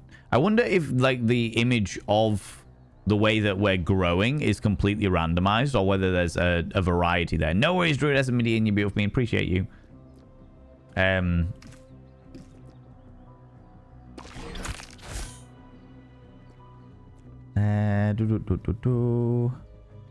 What's this? Ink spray aimed causes an enemy to flee. Okay.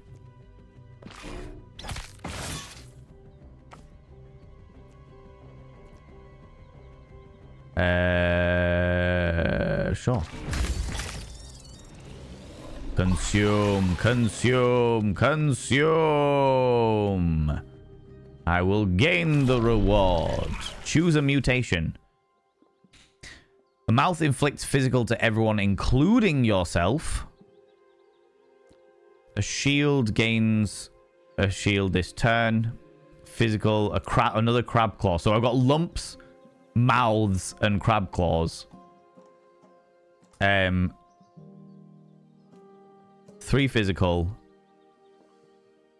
to everyone, including yourself. I'm gonna go with the mouth because why not? Oh yeah, look, I grow another mouth. Oh, I love it. Oh, that's really fun. That's really, really fun. I like that. A duplicator. Gain a single use of gain a single use copy of the thingy virus block to capture this. If I do that one, what's that one? Gather. Collect all the resources within 5 tiles range. Let's do that one.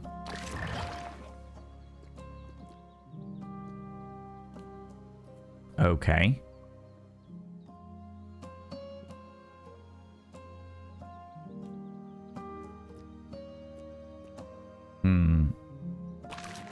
Go for the full one there.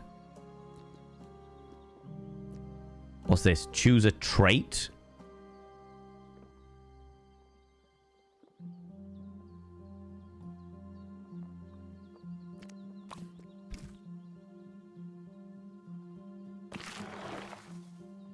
Like that.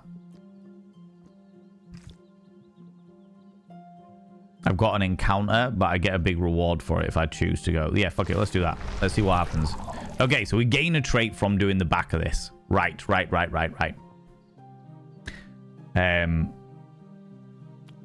So choose a trait. Instant. Actions activate after tiles are dealt, then discarded and replaced by a blank tile. Repeat. Performs an action multiple times on a single target. Or aimed. As you choose the target when there are more than one possible. I feel like aim's going to be a good one. Oh, okay.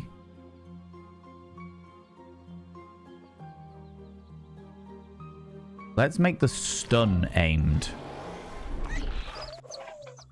Enemies also have perks hover to view. So vengeful. Ally knocked out gained 5 enraged. Okay, because of course it's chicken, rooster, and chick. It's an entire family. So the more that I knock out the others, the more that this dude's going to get real angry. Cowardly flees if only cowardly allies remain. So the chick runs away. So I've got to do it in order. I've got to smash the rooster, then murder the chick, then murder the chicken. Oh, all right, okay.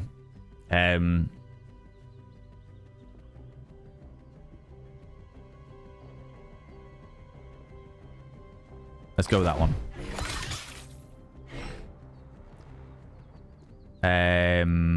I want to swap them round again. Aimed causing enemies to flee. I don't want to do that. Let's get the stun and violence. We're going to stun you. I love how unbothered Winnie is about all of this. I know, right? We're just murdering an entire family. You know how it be. I want to swap them round so this... I want this dude to be at the front. Why is he not at the front?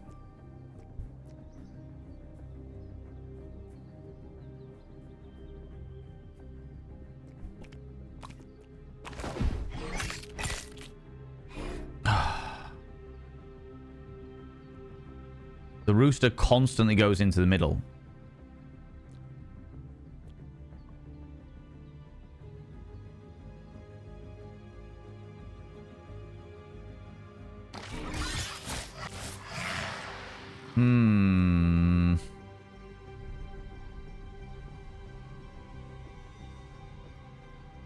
If I do that, then I kill myself. Perk highlights, your move will activate them. So that will activate that. Redraw, because I need... That's really annoying. So the only way that it's going to work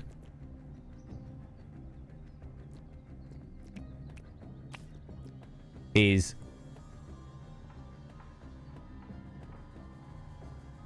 if I kill one of them. Because then the rooster's going to come to the front.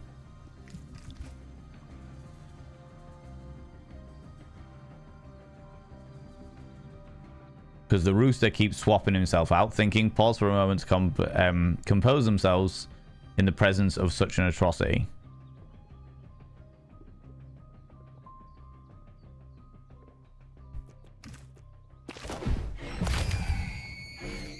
Now that we've murdered the chick. Oh, bother. I know. Oh, bother. Look, I'm going to make him sound like John Lennon. I'm Winnie the Pooh. Oh, bother.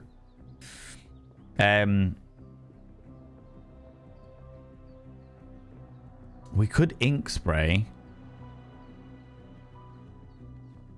We'll leave that for a... I can't do that anymore because of...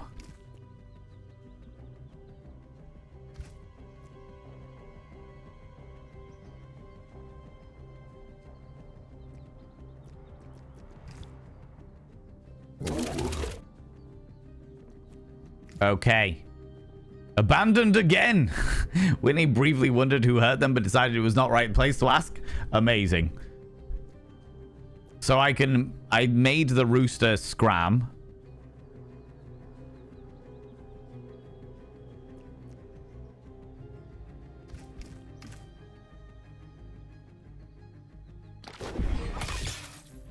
Right. We're getting there. Steadily but surely.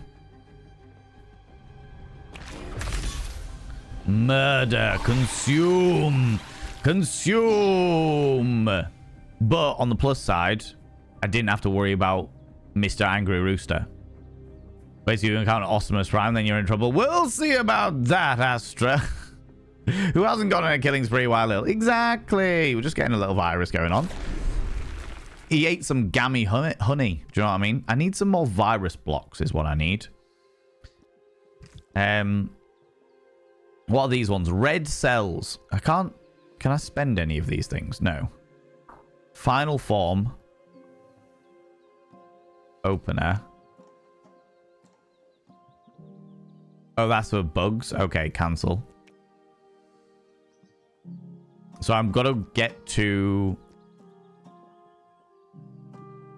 Oh, good lord. All right, okay, so I'm going from here all the way over there. I need to get healing. So we can go there. That'll heal me a wee bit.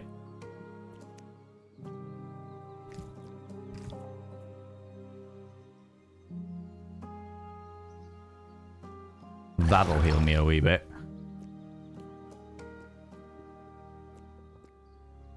And...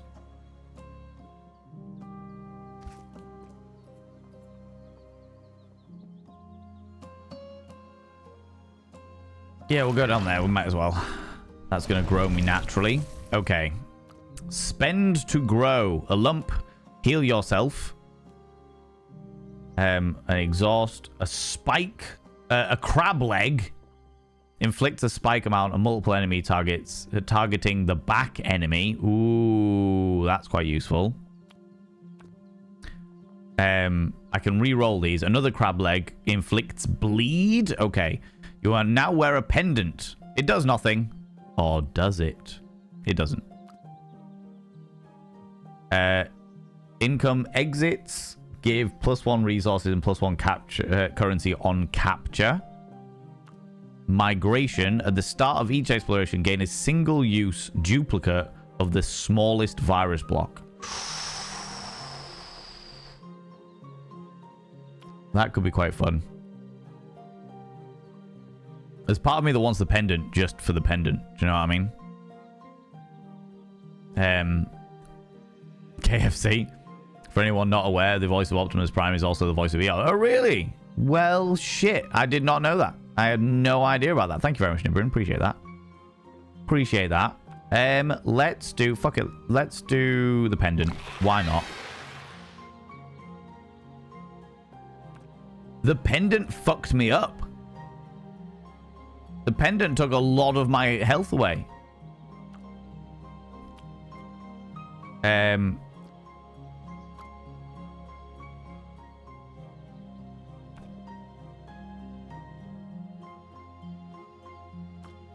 Oh, that's what it costs. In order to grow a mutation, I have to injure myself.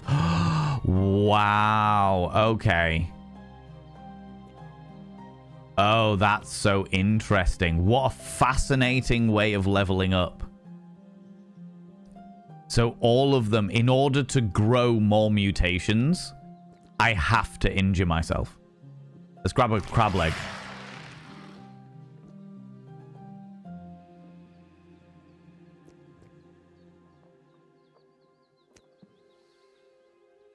I tell you what.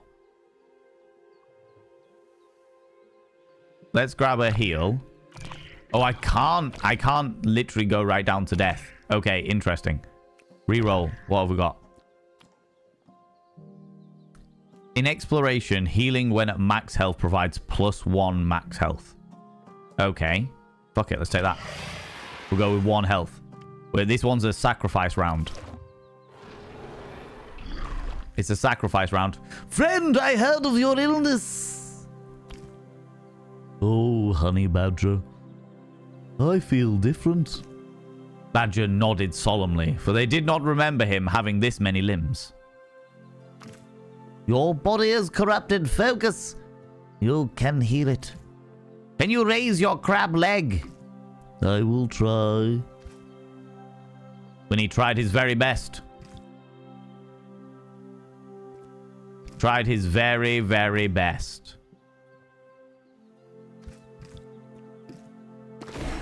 However... Winnie, try moving your crab leg. I can, I think. Let me show you.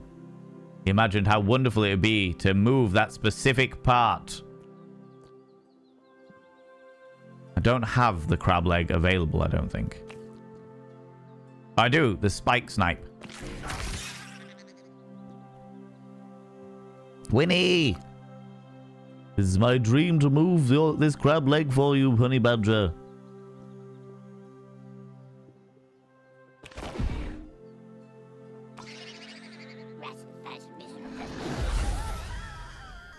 Oh, good lord.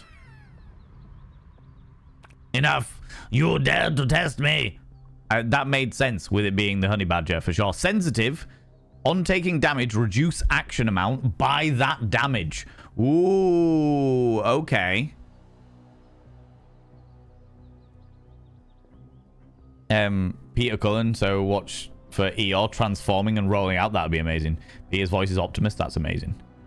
Okay, so the more inflict spike multiple times, targeting enemy at the back.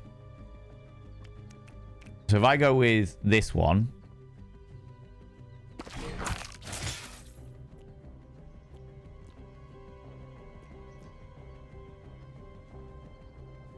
Oh, what's this? Pain channel. On taking damage, increase the amount of damage.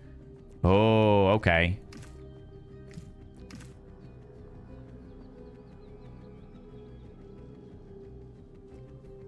Redraw.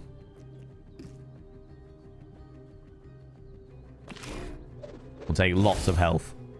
Lots of bits and pieces. Summon a follower. Oh, Jesus. Okay. We'll take that. Sure. And now he's got a follower. I feel like... sensitive. Right, okay. So we can move them round. And that doesn't do any damage. Fantastic. Any damage I do to him now, though... will do it. And then he took me down. Well, we knew he was going to take me down anyway, so that kind of works. How's it going, Authentic Cat? How you doing? Rip. This was kind of like the sacrifice one anyway. I was looking at throwing it away anyway, so it kind of works. Strain unlocked. Virus selection. Adaptation. Continue. Let's go. Subdued by the honey badger. Statistic. Evergreen Woods. Yeah.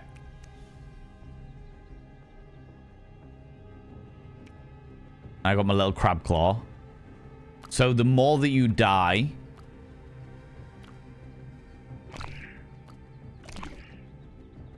the more powerful you get.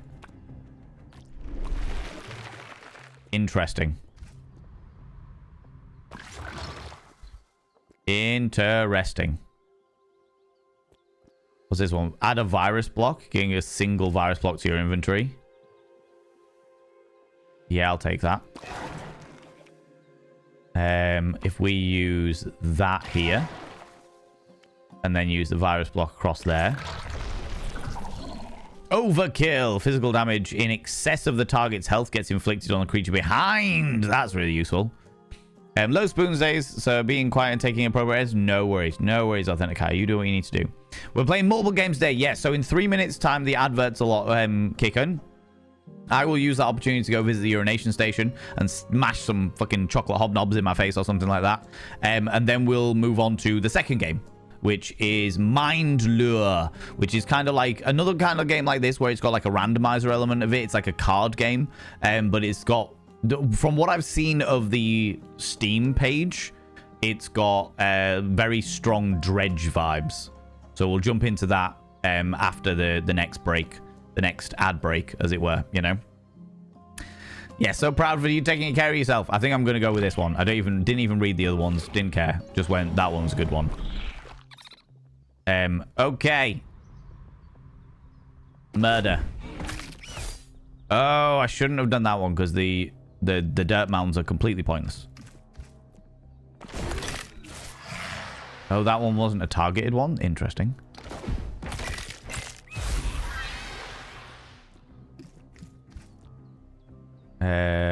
Sure.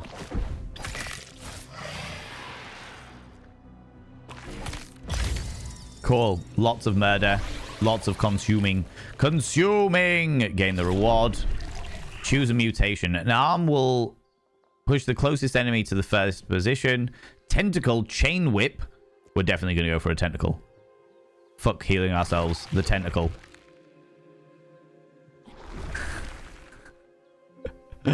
Oh, amazing. This game is fascinating, friends. What we got here? Upgrade. Virus blocks. I want more virus blocks.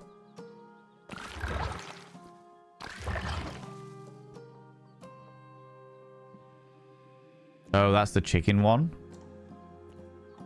We'll heal ourselves then. We'll go to the nearest one. That's fine. Upgrade. Once we've beaten these two dudes. Hentai the Poo. Yeah, exactly. Why not?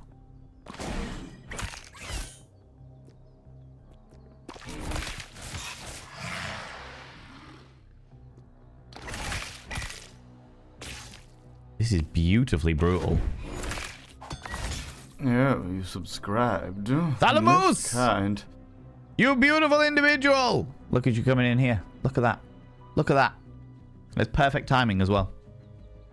Thalamus! I will inscribe your name upon the mirror vein. By having your name upon the mirror vein means you get access to my personal Snapchat. Not a bum Snapchat, you cheeky devil. And of course you get access to all the sexy little emotes. But the most important thing is you got to roll over every morning. Look in the mirror. Go, God, do I look rough. But God damn, do I make rough look good. Ooh, sexy. Oh, yes, meow, you know. Friends, that's why I'm going to have to leave it because the adverts are about to start. And then we're going to jump into a new game. But friends, get up, have a stretch your eyes, look at something in the distance and look back again, grab some kind of beverage, hot, cold, or if the time is permitting, flamboyant as fuck. Don't forget to take your meds. And if you haven't already, take them now, you cheeky little devils. I will. As soon as I get back, I'll talk about what I feel about Winnie's Hole. Because I did quite like it in an interesting kind of way. But there was an awful lot of random thingies. But yeah, get up, do what you need to do. I'll be back in 3 minutes as the adverts run, and we'll jump into another game, and then I'll talk about what I feel about Winnie's Hole. That's, you know what I mean? See you in a minute. See you in a minute. Welcome back on in, you cheeky little devils. So, Pink Umbrella, how you doing? How you doing, beautiful individual? Thank you very much for coming on by. Can I get a shout out for Pink Umbrella, please? I appreciate it. Shoulder dildo, cousin to the chin dildo. Definitely, definitely. Right, before we start the next game, I wanted to take a moment to talk about thinking, because I realized that if I'm going to do this, I'm probably going to separate the VODs out into each different game, which makes the most amount of sense. So, let's do a quick sort of recap on what I thought of Winnie's Hole. I thought it was a really, really interesting game. Before I talk about that, people go check out Pink Umbrella. Look at them. They're glorious and spectacular. Oh, my lordy. I really like that picture of you, actually, Pink Umbrella. That's a really, really pretty picture of you. It's a really pretty picture of you, you beautiful bean. They play a large variety of games, including spooky games, obviously, and some really, really, really wholesome games. So if you like wholesomeness and you like spooky games, please do the thing. Click that cheeky follow button. They're wonderful. We appreciate them muchly. Thank you very much, Nibbering, for that shout out. Let me give...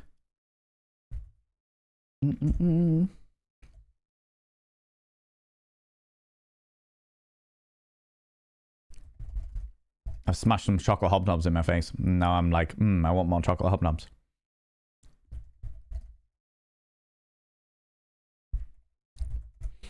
Okay, so we're playing Winnie's Hole, which was great. I very much enjoyed Winnie's Hole. It was interesting. I feel like it's going to be one of those games that people really... If you like that sort of randomizer murdery game, then it's going to be like one that you really like. Like, I could fully see like old man Sethis playing this kind of game. Because he likes his sort of randomizer, like card games and bits and pieces.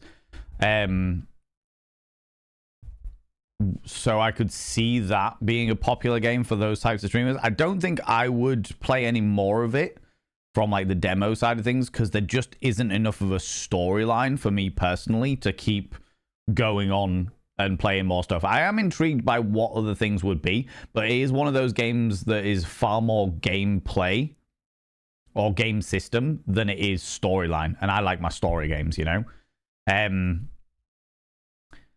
Mind Lure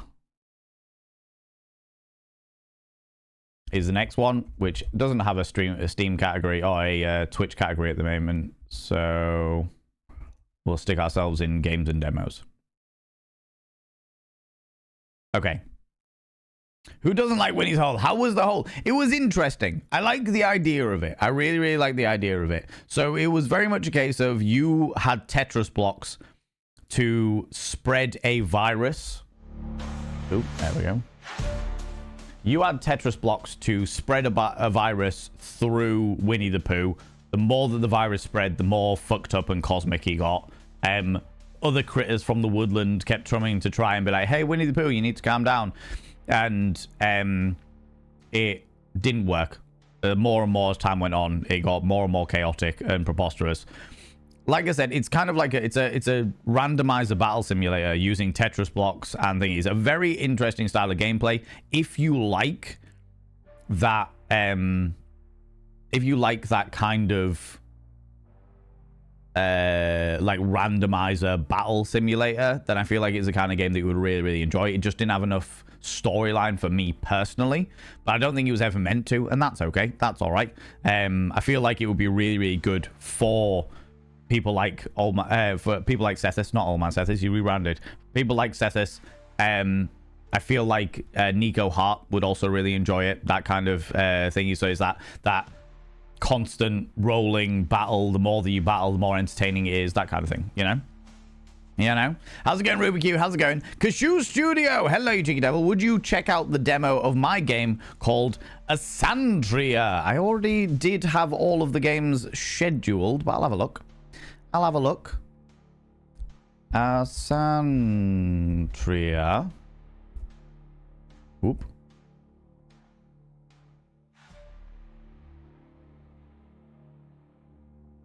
An intriguing top-down game with a cartoonish pixel style. Move around the map in all directions while viewing your character from above. Use various types of magic to shoot and fight monsters. Also, different outfits will give you additional advantages in the game world. Ooh, this does look very interesting. It feels like a game that would very much be one that my community would enjoy.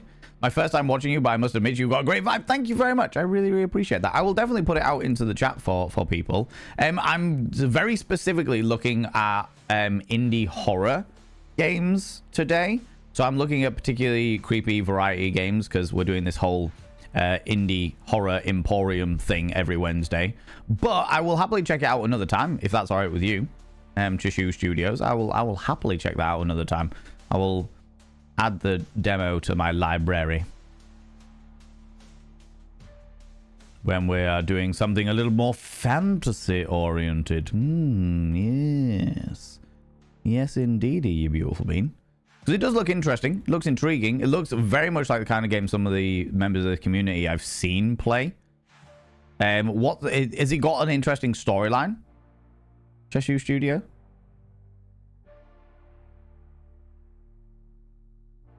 Lots and lots of videos. Release date March 2026. Yeah, I'm sure we can play the demo before that. and we can get some hype going, because even if it's not a game that I personally would be interested in, I'm very much for playing games that would appeal to my community, for sure, because as much as I love to play games, at the end of the day, there's so many games that this community would be interested in that people approach me about. But yeah, just first time watching you, must admit you've got a great vibe. Thank you so much. I really appreciate that.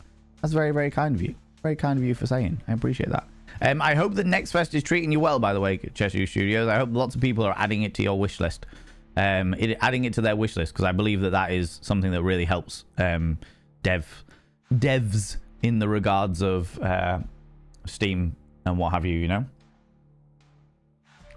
Immaculate Vibes is standard. Oh, Authenticator, you flatter me. You flatter me, you beautiful being.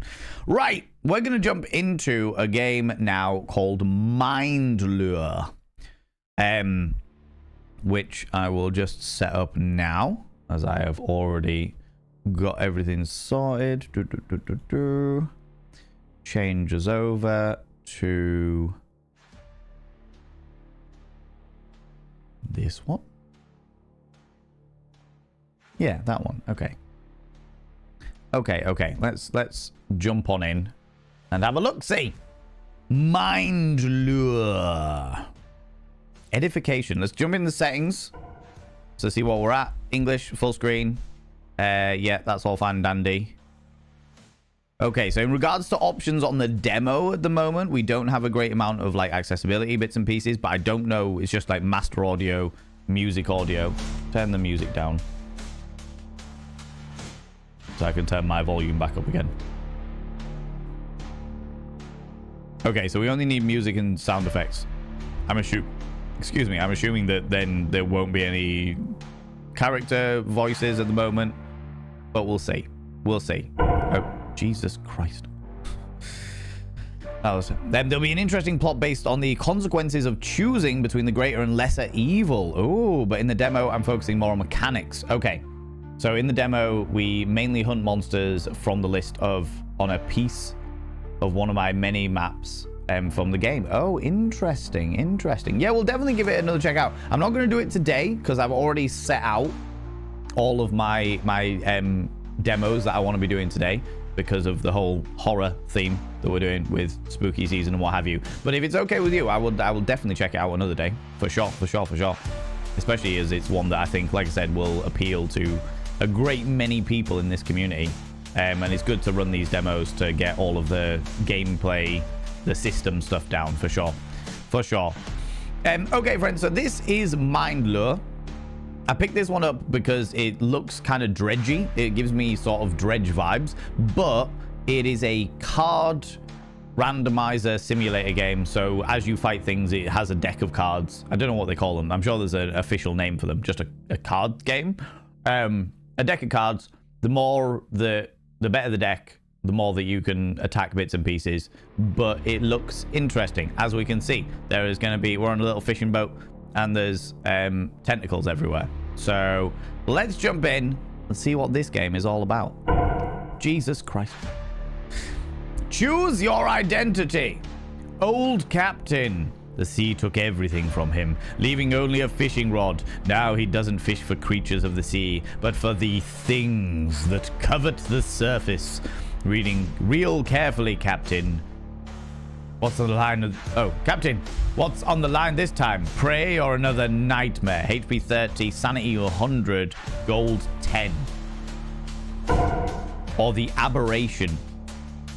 It was once a scholar on board until truth burst its skull. Now it's this giant eye can see through the midst and disguise and inflict unnameable fear upon its enemies. It no longer speaks, it just stares. HP 40, sanity 80, gold 10. Skill famished, consume, destroy deck, heal HP, equal to its cost. Oh, we had fish one random card from your discard pile. View the deck. Baby fishing rod, baby bag, baby bento. Lots of baby shit going on here. Same ones. Okay. Let's be the old man. I am going to immediately turn down all of those sound effects, though, because good lord. Good lord. You are very welcome, Chishu. Deck builder. Deck builder, I think is that. Fantastic, thank you. I'm a salty old sea dog. That's an awful UI noise. Yeah. I mean, we can turn it right down once we've started, presumably. Okay, so what's this? Some kind of race? It shows the time that you've spent here. The fog is growing thicker. Some form of currency. My ship strayed into these strange waters. It's deeply unsettling. Okay, so first things first. Can we immediately turn the thingy right down? Okay.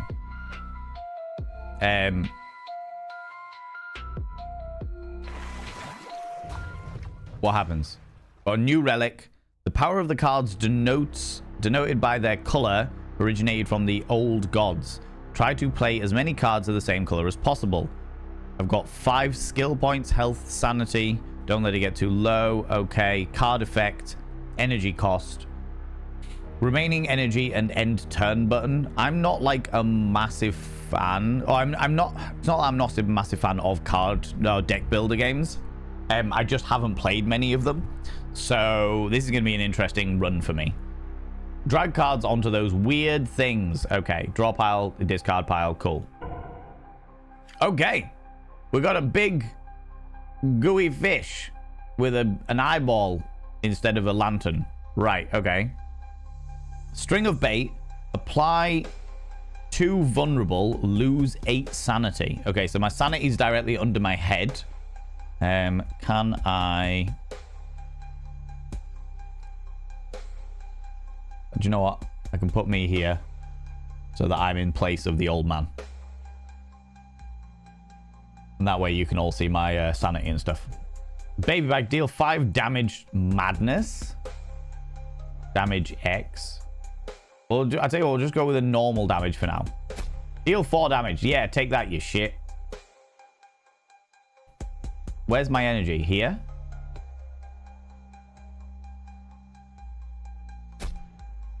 Yeah, okay. Apply 5 poison, sure. Now we've got no energy. And we twist it round. Enemy turn. Rend me. Oh, good lord. Spiky, spiky.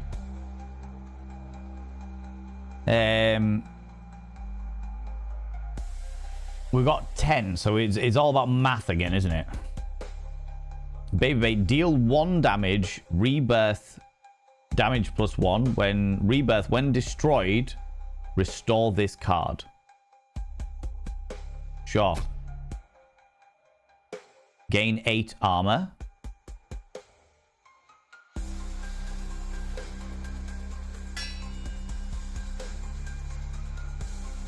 Okay, so I've got 8 armor down here. Right. See how it is. And I've got 6 left.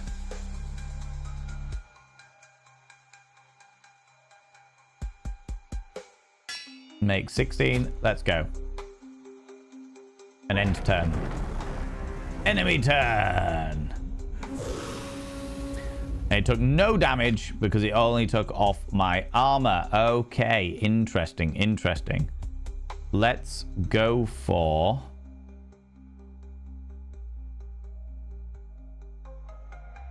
five poison. Okay, let's just go 5 poison again. Lots of poison. Take that, you shit. Take no damage again because I got so much armor.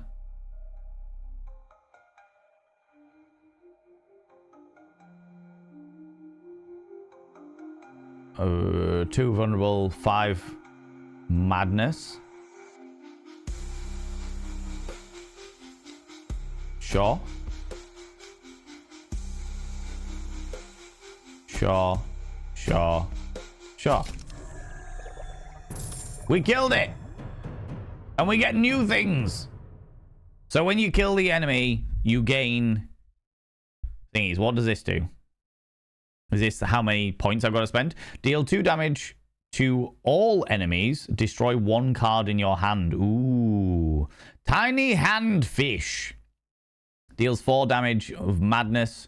Restores so much sanity. And gain 3 armor. Rebirth 1 armor. Bare hand fishing. Okay. We'll take that. All right, good. So you can only pick 1. I see. So Slay the Spire meets the Dredge World. Yeah, it seems that way. I've not played Slay the Spire, but it seems that way for sure. Okay. And then we've got a Shark Man that's going to sell us stuff. So we've got 15 fish. Scale Disease restores 10 sanity and gains something block. Toy Fish, add 3 Vacuum Fish to your deck. Then destroy this card.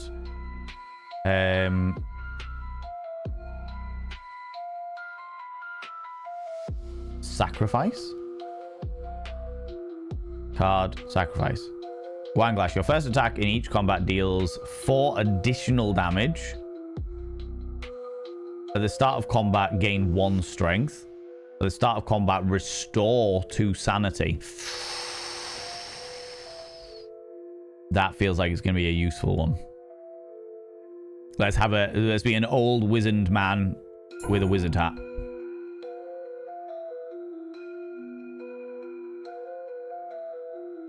And that's all we need. Goodbye. Oh. Crew log. So there's actually story going on here as well. Oh my lordy. The animation style is cute. The content is unhinged. Yes. Yeah, very much so. And look at our character just like happily sat there enjoying himself. Cheeky little devil. You find a yellowed crew log. Its page is stained with suspicious black spots. As you turn each page, you seem to hear the screech of metal being scraped by nails outside the hull. A chill running down your spine. The remaining words in the log record madness, fear, and the unknown secrets of the deep. Burn the diary. Try to record the contents. Keep reading. Keep reading. Oh, we got minus 10 sanity for reading. You cannot resist your curiosity. The more you read, the more your sanity crumbles. Okay, interesting, interesting. A drifting barrel. So every one that we don't get, we can see like everything that doesn't have like a little exclamation mark, an interaction with it, we still get something from it. A drifting barrel. Under the cold light of the dark moon, a sealed oak barrel floats with the waves. The barrel has a greasy sheen, its planks covered in suspicious claw marks, as if something struggled against it. With the rise and fall of the waves, a vicious fluorescent liquid seeps from its seams, leaving the trail of eerie light in the water. Inspect the barrel. Of course we're going to inspect the barrel. A drifting pearl. You pry open the barrel's lid and are struck by the reek of rot mixed with brine. When picked up, gain 100 gold. We'll take 100 goldfishes. Okay, let's sail around the island. Okay, we got some kind of interesting fish thing. Deal 4 damage and restore sanity. Let's do that. Didn't actually restore any sanity for me. I suppose X sanity could be anything, do you know what I mean? Also see that there is a lot of assuming you know certain terms that are used in this game. In which case, if there are terms that you feel like should be explained, please explain them to me. Because this is my second ever deck builder game that I've played. We got 9. Sure, 5 damage. Why has that now got a thingy there?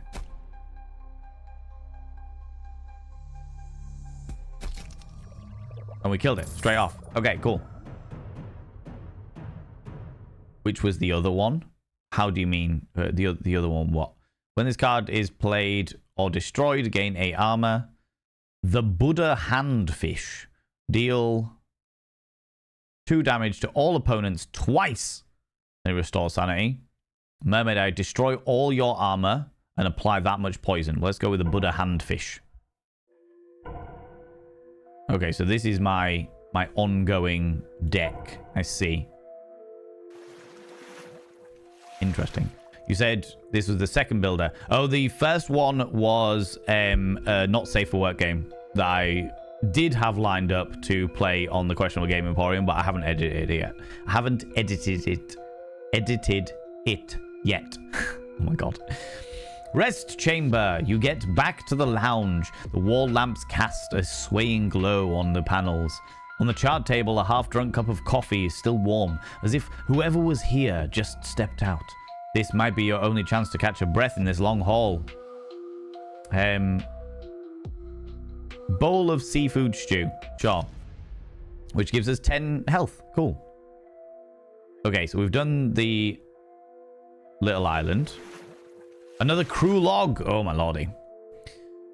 You find a yellow crew log. Its page is stained with suspicious black spots. As you turn each page, you seem to hear the screech of metal being scraped by nails outside the hull, and a chill running down your spine. The remaining words in the log record madness, fear, and the unknown secrets of the deep. Let's try to record the contents. Minus 25 to record the contents. Oh, Jesus. You seize a pen and paper, frantically recording the secrets of the logbook and the ocean's horrors. A tide of whispers flood your mind. Your sanity shatters, but hidden knowledge is gained. Apply 6 poison to a target, then apply 6 poison to yourself. Oh, wow. Oh, my lordy, ladies and gentlemen, and all genders outside between, delve deep into your pits of popcorn and throw them at the raiders, throw them at these cheeky devils. Look at these people coming in here. I mean, really, could you even imagine? Who do they think they are? The absolute audacity, the scandal, the preposterousness. Hello, Andy Ray. How you doing, you beautiful individual? How are you doing, you cheeky little devil, you? I appreciate you coming in here after your Soma escapades. I was hanging out with Andy Ray this morning. Playing lots of words on stream and then watching them get very perplexed about climbing through air vents in Soma. How are you enjoying it, Andy? How's it going, you beautiful individuals? Friends, if you're new here, 2 things you need to know about this channel. 1, you're not like, first of all, people from my stream, go and check out this glorious individual. Look at them. They're spectacular. They're glorious. Their studio space is one that I envy. And when I live in a place like this, that says a hell of a lot. They've got a glorious, glorious little studio space that I am very much a fan of. And they are a body painter, artist extraordinaire. They are a crafter extraordinaire. They do a whole load of different things. And they play creepy games. And it makes me very, very happy in my little soul. Welcome on in, you cheeky little devils. Friends, if you're new here, 2 things you need to know about this channel. 1, you're not allowed to apologize. Instead of saying sorry, try saying thank you. Instead of saying sorry, I'm late, say thanks for waiting. Instead of saying sorry, I'm such a burden, say thanks for being there for me. It'll make you a much more positive individual. 2, if you're under the age of 18, I have to ask you to leave. Oh, you followed me. Ooh, you little stalker. Thank you very much for the follow, you beautiful individual. I appreciate you. Yeah, if you're under the age of 18, I have to ask you to leave because I'm a colossal filth wizard. Talk about sex all the time. So yeah, you've officially been warned. All right, you've been officially been warned. No, Andy Ray cosplay's last words in stream were, "I was killed by a naked man." That honestly sounds like an invigorating and thrilling time. I have to say. Linus, how you doing, you beautiful individual? Kingston Ian, how you doing? Terp Derpsart, love your name. Welcome on in. How you doing? How's it going? And Camille Zimmer and anybody else that is lurking away, you beautiful, beautiful lurkers, you are very, very welcome here. And Schmick, welcome on in. How you doing? Also soon to be a mechatronics expert. Sounds good. I have to say, Andy Ray, I got a little bit inspired. I don't have the time in any way, shape, or form to do this, but I recently saw a really, really good cosplay of a Skeksis from Dark Crystal, and I was like, I could do that. I could do that. That's a thing that I could do. I've been thinking about it for a really long time, but still.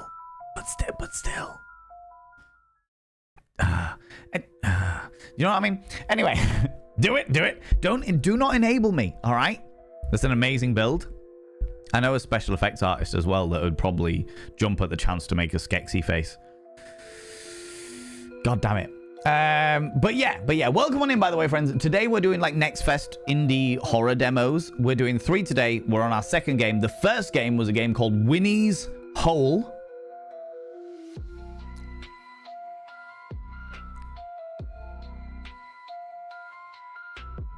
Where you basically play a Winnie the Pooh that is slowly but surely morphing into a cosmic horror blob that grows crab claws and extra mouths and eyeballs and weird lumps. Yeah, it's very interesting style of like Tetris, virus builder, card deck builder type game.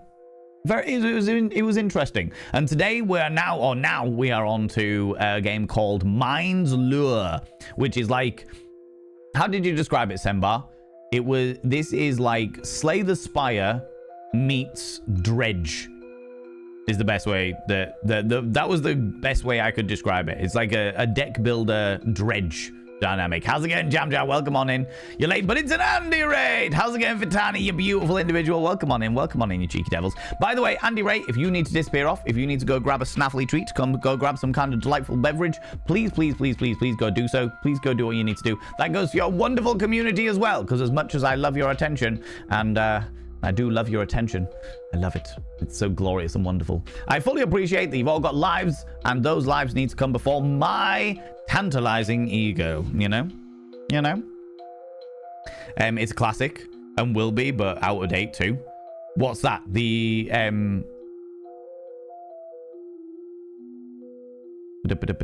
oh, will never be out of date. Yeah, the Dark Crystal, yes. Yeah. My issue with cosplays, the Skeksis, yeah, I know. My issue with cosplays is the same issue that I've always had, is the fact that there's part of me that wants to do it where where it's a little bit off-brand. There's something about me that wants to make it a little bit personal. And when it comes down to something like a Skeksis, I would want to be able to have it being a morphing costume.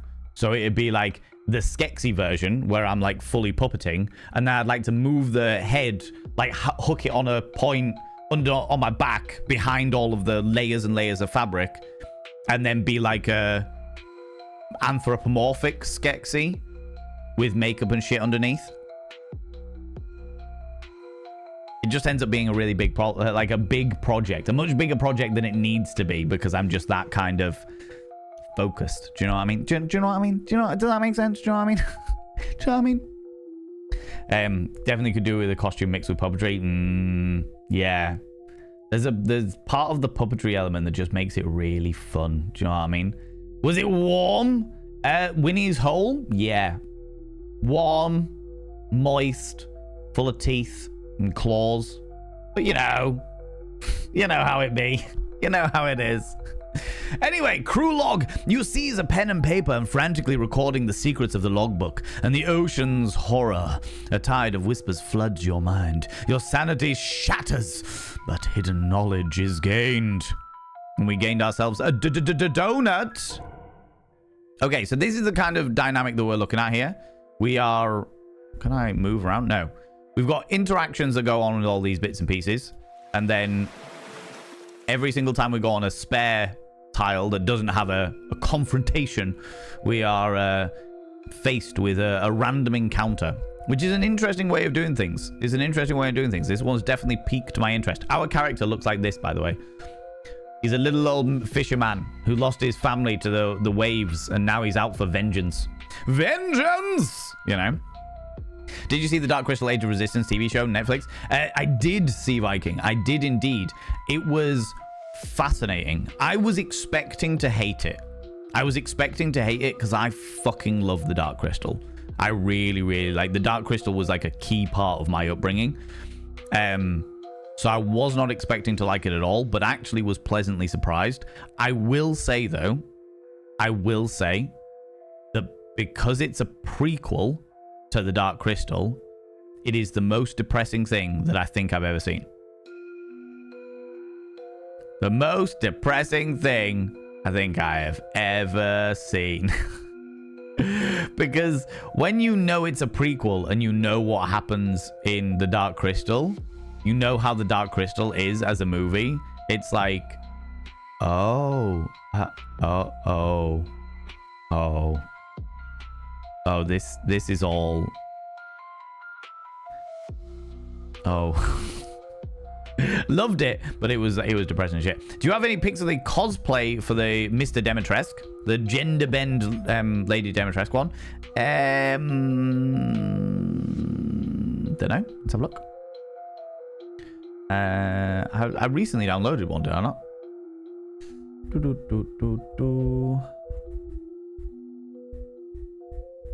I'm sure I recently looked at one that I grabbed very specifically so that I could show it off. There it is. It's a thumbnail from one of my VODs, but I can certainly show it. I can certainly show it to give people an idea of what I looked like. This was what happened when I looked at Lady Demetresque from Resident Evil Village and was like, hey, I'm going to do like a gender bend version of that. Do you know what I mean? I'm going to do Lord Demetresque as opposed to Lady Demetresque. Inspired by, complete with pencil mustache. Because my view of what Lady Demetresque was all about was not what actually Lady Demetresque was all about. But all the same, it worked really nicely. I feel it worked really nicely anyway. You know what I mean? How's it going, Wild Annie? How you doing, you beautiful individual? You see there are many. There are 2, 4, 8, 10. Yes, 10 tickles. 10 tickles. That's the one. That's the one.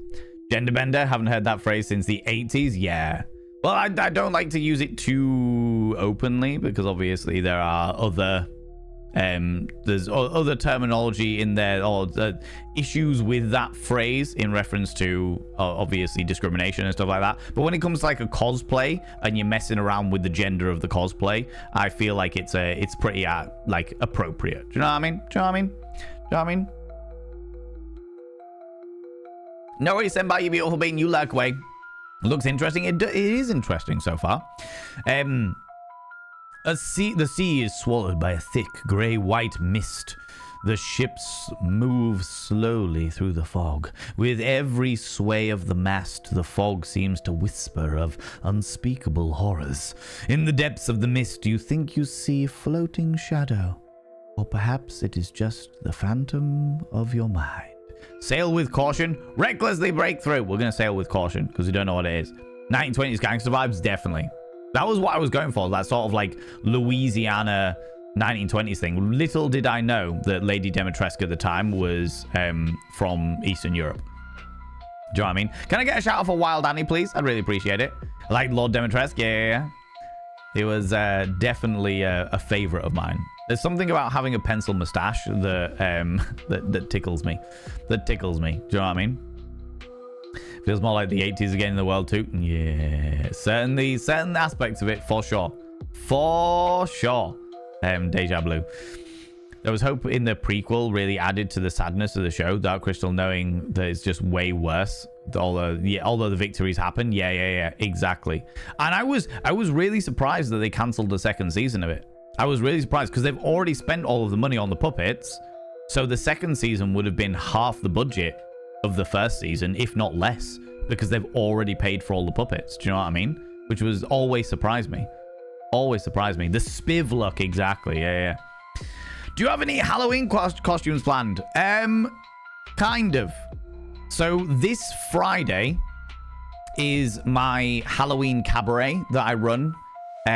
So I'll be hosting that, which means I've got to have 2 separate costumes for the first half and the second half. Because naturally, I couldn't just have one costume. Good Lord, what do you take me for? Val and Vane, for fuck's sake. So I've got 2 of those. And then we're also having a Halloween party at some point. I'm not going to be Beetlejuice this year. Because I've got a 3-piece black suit that I have spray painted the white stripy bits onto it to make it black and white striped, but it looks real ratty and horrible. So I've gone for like the cosplay I've got for my Beetlejuice is like real vile, proper nasty, you know. Can you do a transatlantic accent? Probably not, I'm afraid. Authentic. I'd have to hear it enough to really know where the inflections are, you know. Should cosplay as a cowboy for the next vampire therapist? Oh, good lord. I have a cowboy outfit as well, Wild Annie. I don't want to do it. Fucking vampire therapist, bloody cowboy. You know, there's the only bit of that game I don't like is the fact that our character is a cowboy. Everything else about the game is great, but the only thing I don't like about the game is the fact that our character is a cowboy, you know? Love it. I was Beetlejuice the year before last. Yes. So I did, last year I was Beetlejuice, backcombed my hair, deep set the eyes, and then had this 3-piece suit on that looks really ratty. I need to start remembering to save these images where I can easily find them, because they're around somewhere. The cabaret sounds great. Oh, Andy Ray. Oh, Andy, it's going to be great. It's going to be really, really good. I'm really looking forward to it. I've managed to get some of the most unhinged acts that I have seen around, and it makes me very happy in my little soul. Makes me very happy in my little soul. In fact, I can show you the acts. That's something I can do literally right now. I know we were playing the game, but fuck it, this is more important.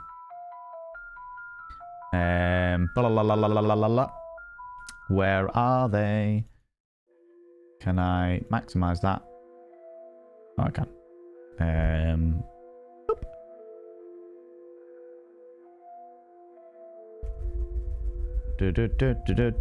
Hey.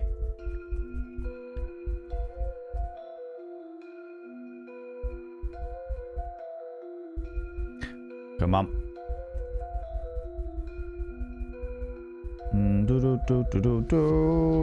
Gotta flick through all of the fucking social media posts that I've done. There we go. Okay. Let me show you the acts, because there is naturally me. Call it the Devil's Parlor, because I wanted to call a night. Anyway. Naturally me, our DJ and sound tech, Johnny Spangles. Jada Love, who is doing their Silent Hill act. And another act, which I'm not going to spoil it for people. We have got Dairy King, which is a milkman. Nothing unusual about that at all. No, definitely not. Definitely not. I will say, of all the ones that I've seen, I think that the milkman is possibly the most unhinged of all the ones I've booked. And I can't wait. Dangerous Danielle, who's doing an interesting clowny act. Not quite like this one. Different clowny act. And then Abject Abolix, who is doing their... one of the acts that they're doing is the vampire act. The vampire act. So, yeah. Yeah, I've got some really good performers coming this year. The last year was great performance by all the shows that we do. Let's be honest about this, friends. I do shows because I want to see the acts. If the audience like them, that's on them. But I don't care, because I want to see them. I just want to see the acts. Do you know what I mean? So yeah, that tends to be the way I do things. That tends to be the way I do bits and pieces. I'm like, no, I'm just gonna do this because I want to do it. Fuck everything. It's fine. No, that's not what I wanted. There we go. I'll just do it. You know you want to. Tell me you don't like dressing up without lying through your teeth. I love dressing up. Not necessarily as a cowboy, though. Because the thing is that if I was going to dress up like a cowboy, well, then that would mean I'd have to speak like this for the entire kind of thing. Or even better, make it a bit deeper and talk like old Salazar Fierce, you know? That kind of thing where you're enjoying yourself and being a little unhinged in the process, you know? How's it going, Pix? How you doing? This looks awesome. Thank you very much. I am actually after stream tonight, I am going into the venue because we redecorate the entire venue. It's an old Victorian schoolhouse that was being converted into a nightclub. And then they let us go in and put up fucking curtains everywhere and cobwebs and shit everywhere. So we're going to be really redecorating the entire place as much as possible. We run the cabaret from 8 till 10 p.m. At 10 p.m. we get rid of all the seating and then open the doors to the public so they can come in for the nightclub element of it. And then we run the nightclub from 10 p.m. till 2 a.m. And then we pack it all down in the morning. Loads and loads of stuff for one night. But fuck it. It's usually 2 to 3 days worth of, like, prep and decoration and getting it all up and running for the night, and then a day of packing it all down again. And a day of packing it all down again. Good fun. Good fun, to say the least. You know what I mean? Seen vids of Dairy King. Cannot get anal lice out of my brain. It's nightmare fuel in a good way. Yes. Yes, yes, yes, yes. Cannot wait. Gonna be so good. 145 streams you've been streaking through here, Pix. Good lord. Are we gonna get a Salazar stream at some point? I could do a Salazar Fisk stream at some point. Yeah, for sure. For sure. Maybe we'll do it as like a dono goal or something like that. Like, the way that we do dono goals, by the way, friends, is I'm funding something, but in the process of getting that something, I have rewards, like reward milestones. So we hit the donation goal of like £200 or whatever, yeah, and then I give an extra stream or something like that, or a merch giveaway or something. So we could definitely do a Salazar Fisk stream at some stage, for sure. But Salazar Fisk is unhinged. Why would anyone want that? Send a DM with a quick screenshot from TikTok of your Beetlejuice outfit. Oh my god.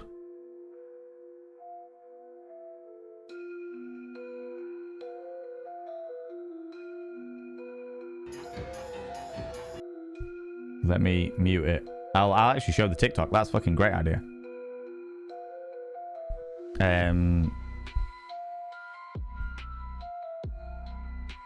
I can't give you the music because it's copyrighted by Beetlejuice. Me? Look at me. Yes. Tantalizing, beautiful, scandalous. Dun dun dun dun dun dun dun dun dun dun dun dun dun dun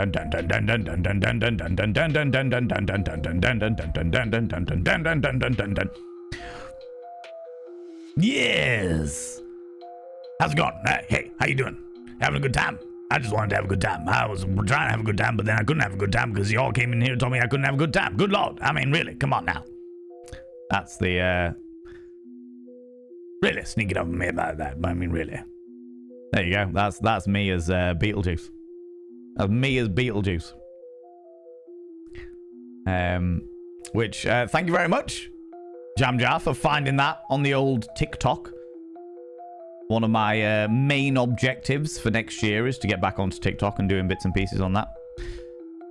For sure, for sure. Taking inspiration from Cool Movie Rocky Horror Picture Show. Yes! Love to see it, Mavis. Love to see it. Sadger can't come. Different country. No, it's good, nothing. It's good. There will be other times. There'll be other bits and pieces that I do. I would love to do international cabarets, but it's a thing. It's a thing, you know? Expensive as shit. Really does give off Dredge vibes. Yeah, for sure. For sure. Did a great job with the stripes. I literally covered the entire thing in gaffer tape. So I made stripes of gaffer tape, sprayed the entire thing white with like white paint, and then ripped the gaffer tape off slightly before it was dry so that the paint could run a little bit and get a little bit nasty and horrible. I wanted to make it look as grim as possible. Sure, at some point as Dono got a reward, a tier 4 gift sub. Hungry for the bum Snapchat there, Astra. Hungry for the bum Snapchat. This music is much better than the original.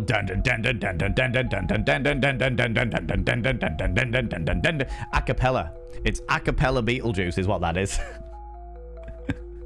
Why not? Why not? Hungry as well, one true cripple. Good lord. That would be so sick. I hope you can get there. I would love to be there. Honestly, nothing. It would be wonderful if I could. I would love to do like an international Ken, for example, which is the erotic cabaret that I run. It's like if the Moulin Rouge and the Rocky Horror Picture Show had a baby, that's my night. And I would love to do that internationally. That would be wonderful. That would be wonderful. For sure. For sure. Shall I show you on the day? Yes, yes, yes, yes, yes, yes. Love it. Love it, love it, love it. We're going to sail with caution.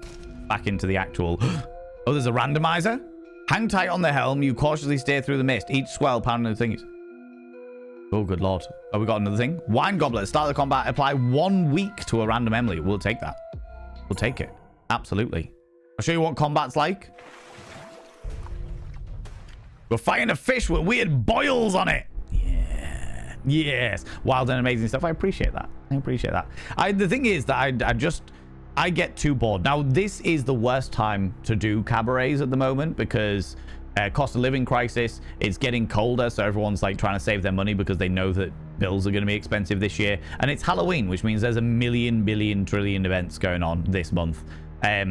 So this one's been a bit of a struggle for the Halloween event, but we're still going to do Ken. We're still going to do all the bits and pieces. We'll see how this one goes. The event itself is going to be amazing because they're always amazing. It's just that depends on how much money I'm going to lose on it, because I can guarantee that this year I'm going to lose money on the oh, there's week. Oh, cool. On the event, because they cost so much to put on, as they should. That's what we do. Right, I've got 10 points. Apply 2 vulnerable and lose 8 sanity. I don't want to lose any more sanity. Let's apply 5 poison. Deal 4 damage and then deal 5 damage. And we'll turn our things. As an aside, Halloween section of Discord is reopened for people to put pics of their outfits and decorations. Yes. And there's some really interesting decorations in there. Please be aware, though, friends. Please be aware, as a trigger thing, that it's great to have your stuff in there, but please be aware that people are going to be putting creepy, freaky, deaky stuff in there. All the Halloween decorations, all the bits and pieces. If you are a person that struggles with stuff like that, just don't go in that section. Just don't go in that section. We'll be all right. Do you know what I mean? 7. That's 8. But I can do that one. I can do that one. And I can do this one. Cool. My favorite thing about Beetlejuice is just how much Michael Keaton loves and protective of the character. Yeah. Which is completely understandable. Completely understandable, for sure. I went to see the second Beetlejuice.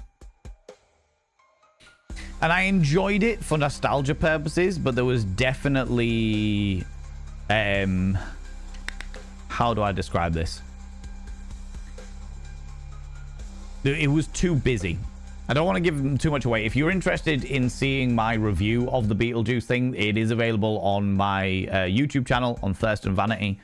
But yeah, there was too busy. There's too many plots going on for my personal opinion. I think that it didn't need to be that busy. Apply 6 poison to the target and 6 poison to yourself. Let's deal that damage there. We get 9. Take this one.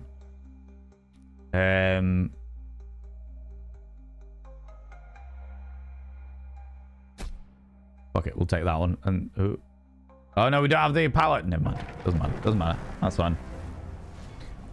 Gonna bite me again. Snaffily treats. Thank you very much, Jam. Yeah. And also, while you're there, if you go, I am not the kind of person that says go subscribe to my YouTube channel willy-nilly. Go and have a look at the YouTube channel. See how you feel about it. If you like it, then click a cheeky little subscribe. If you don't, that's cool. That's all right. That's not a problem. All right. Sure.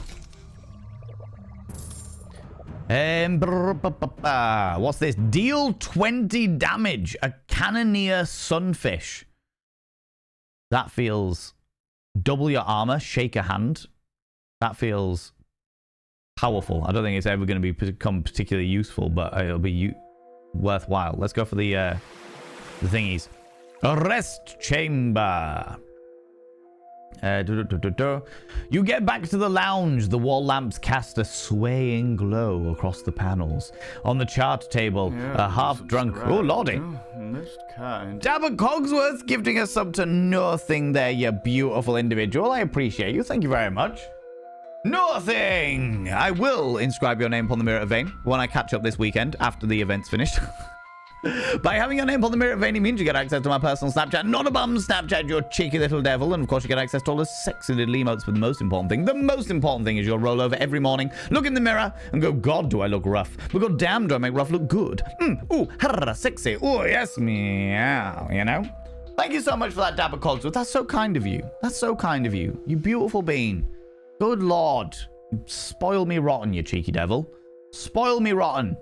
You get back to the lounge. The wall lamps cast a swaying glow across the panels. On the chart table, a half-drunk cup of coffee is still warm, as if whoever was here just stepped out. This might be your only chance to catch a breath on this long haul. Let's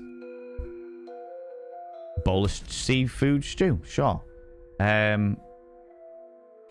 Go to the coast. A firing range. A dilapidated firing range. An old sailor nearby grins, showing jagged teeth. Test your aim. Test your aim, mate. Do well, you might get something. Simple shooting. Check 2. Cost 5 gold. Extreme challenge. Fuck it. Extreme challenge. Let's go. Fuck. Shot myself in the gun backfires, burning my hand. Damn it. Never mind. I can't go to that one because I can't go over the land. Ooh, interesting, interesting. It's hot shit, you true? Oh, I can't go over here either. I'll take the barrel. Brass knuckles at the start of combat gain 1 strength. We'll take it, we'll take it. Sure, extreme challenge, let's go. Fucked it again. But in the meantime, violence! Let's take the armor, deal the damage. Do that, and this.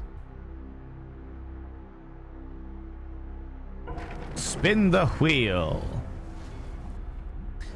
Just finished my sewing group. What have you been doing in your sewing group today? It's true, I'm hot. I'm hot. They shit in it. It's true. That's right. That is very, very true. Let's do the cannoneer fish. Deals 20 damage. Beautiful. 21 damage.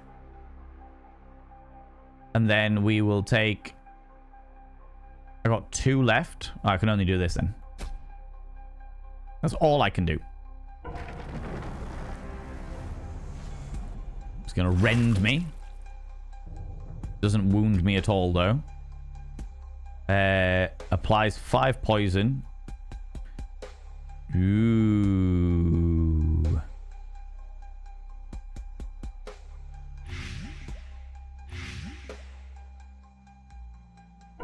That should do me, though, because it's going to hit, and then after this turn, it'll die.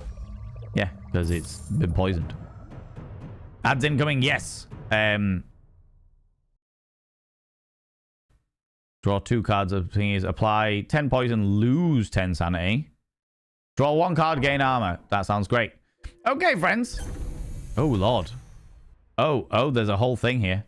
That's like 250. There's a big monster. There's a big mannequin monster. And the worst thing about that is that I'm going to have to leave that where that is. Not leave the whole stream, but leave that where that is. Because this is fascinating and really interesting. I quite like this game, I have to say. I'm doing this before we get onto the ads. But I quite like this game. Really, really interesting game. Very dredgy. Feel that dredge. Feel that it's like sea-based cosmic horror stuff. And also really like the randomizer of the card difficulties. I'd be interested to know where it goes. I also like the fact that like with the deck builders, you can really interact with the community. Again, another one that I feel like would be good for like Sethus. Their community like these sort of randomizer deck builder style games. And again, Nico Hart would probably really enjoy this. I quite like it. I'm not a big deck builder person, and I'd be interested to know whether there's more of a story underneath it all. But first impressions is I want to play more of it. First, I could definitely play an entire stream of this for sure. For sure. Next week, we'll do a Halloween Cooker Banquet. And making a tablecloth, but Halloween Cooker, that's amazing. That sounds fucking amazing. I'm really glad. Really, really glad. I'm glad you're enjoying yourself, you beautiful bean. So yeah, I actually really like this one. That's fantastic. Could I get a... Oh, it's not going to work. It's not going to work because of... I was going to go do an exclamation mark Steam, but it's not going to do that. Library, store page. If you are interested in this game, there is the Steam link for you to go and have a look at. You beautiful beans. The Steam was not going to work because of the fact that I'm in the games and demos section of it. So that ain't going to work. That ain't going to work, unfortunately. But we came just to the start of the ads. So that's where we're going to leave that game, and we're going to pull up the next game. So we'll do a quick Return to main menu. Okay, and it does autosave. Okay. Cool. Cool. But that was good. So that was Mind Lure. And now we're going to be playing, or we're going to load up the next one, which is Dark Fracture.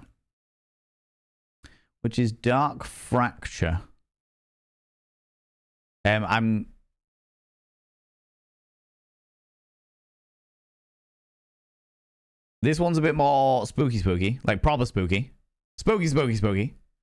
Yes, friends, this Sunday, excuse me, the 19th of October, we have got the movie night going on, the Halloween movie night starting at 6 p.m. BST, where we're going to be watching Ghostbusters and then Black Sheep.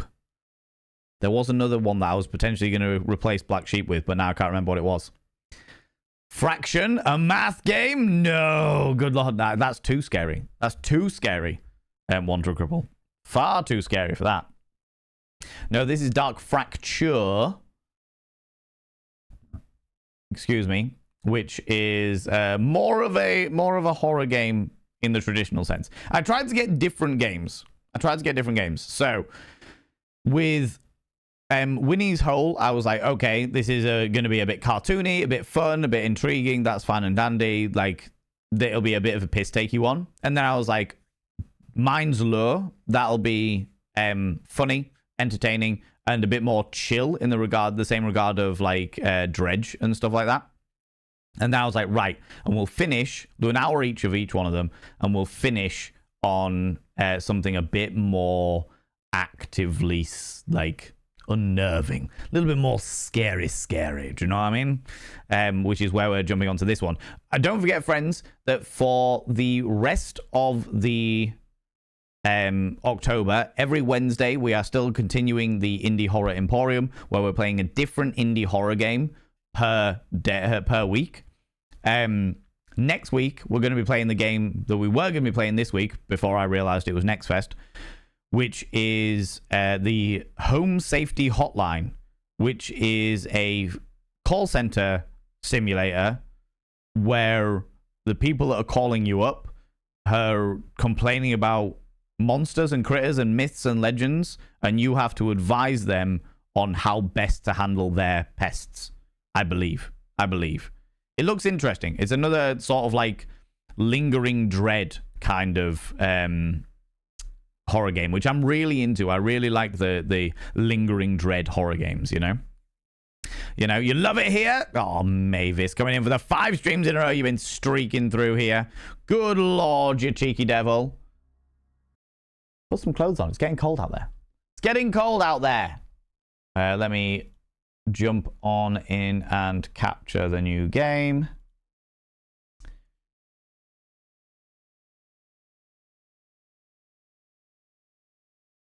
Okay, cool. And we'll wait the last few seconds for the adverts to be complete, and then we'll jump into it.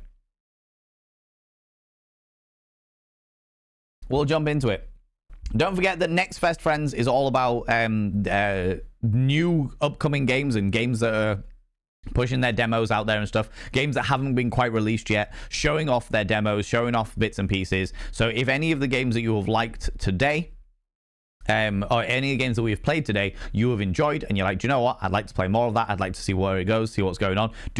Please do not forget to add the game to your wish list.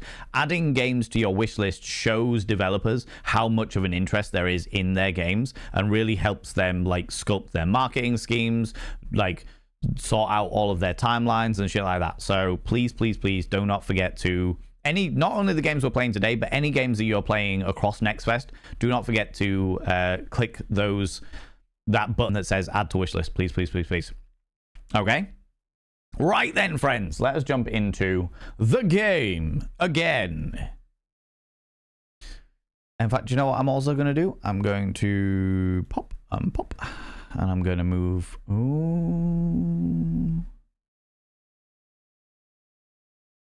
Move myself up here a wee bit.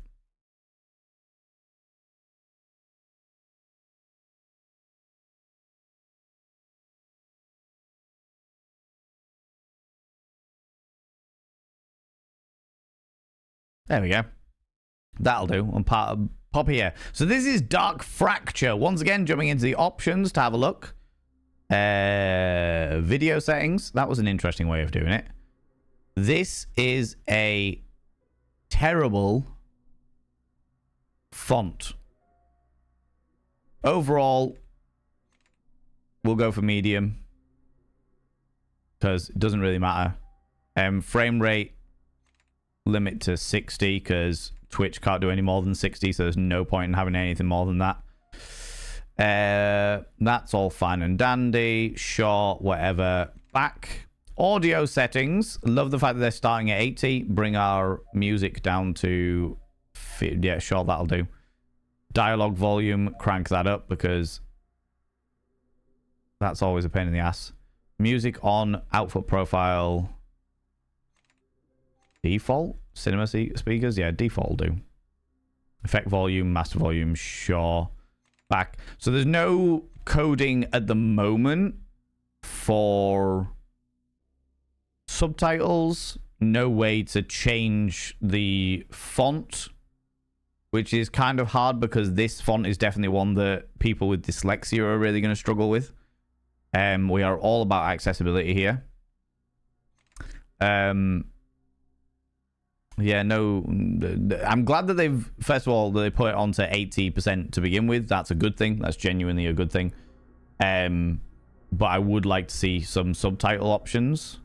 It's a raid. Flee, flee. Oh, my lordy, lordy, ladies and gentlemen, all gents outside between, delve deep into your pits of popcorn and throw them at the raiders, throw them at these cheeky devils. Look at these people going in here. I mean, really, could you even imagine? Who do they think they are? The absolute audacity, the scandal, the preposterousness, the outrage, I tell you. It's Abby Stabby Art coming in with the Wednesday rage, you cheeky little devils. Welcome on in, you beautiful individuals. How are you doing? How's it going? What were you up to today, Abby? People from my stream, go and check out Abby Stabby Art. Abby Stabby Art is the mother of Monty, the mother of our wonderful, wonderful emotes, and a whole load of our merchandise. They are glorious and spectacular. They deserve all of your love and attention. Welcome on in, you cheeky devils. Today we are checking out a variety of different demos. We have played Winnie's Hole, which is a horror game about Winnie the Pooh. We have checked out Mind Lure, which was like a deck builder game that's very similar to Dredge in atmosphere, sort of like a cosmic horror fishing game. And now we're about to start Dark Fracture as part of the Next Fest demo exploration, you know? The demo exploration. But please, from people on my stream, go and check out the glorious Abby Stabby Art. Abby Stabby Art is a wonderful, wonderful human being, a very, very good friend of mine, and a phenomenal artist. People, if you are new here, two things you need to know about this channel. One, you're not allowed to apologize. Faux pas, individuals, faux pas. Instead of saying sorry, try saying thank you. Instead of saying sorry, I'm late, say thanks for waiting. Instead of saying sorry, I'm such a burden, say thanks for being there for me. It'll make you a much more positive individual. Two, if you're under the age of 18, I have to ask you to leave. I've got to ask you to leave, for I am a colossal filth wizard. Not appropriate for people under the age of 18 by any stretch of imagination. Do not want to be corrupting the ears of the young. Oh, wrong one. There we go. There we go. We drew Norman as Ruby Rod. Super green. You green? Super green. I would love Ruby Rod's outfits, I have to say. I would definitely wear all of those clothes. I feel very powerfully among the thingies. And yes, thank you very much to all those people that are lurking. I really appreciate it. I will not call you out. Don't you worry. But we've got a new channel point redeem, so that people can still interact with chat if they would like to, whilst not actually being called out. You can use your channel points, the 10 channel points, just be like, hey, I'm lurking. I will never call you out, but just know that you are appreciated.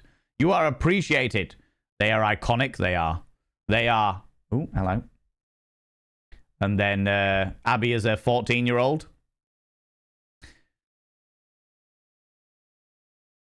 What an interesting image you have on here. What band is this, Abby Stabby? With the Kerrang magazine? Oh my god, amazing. Amazing. Love that. Love that.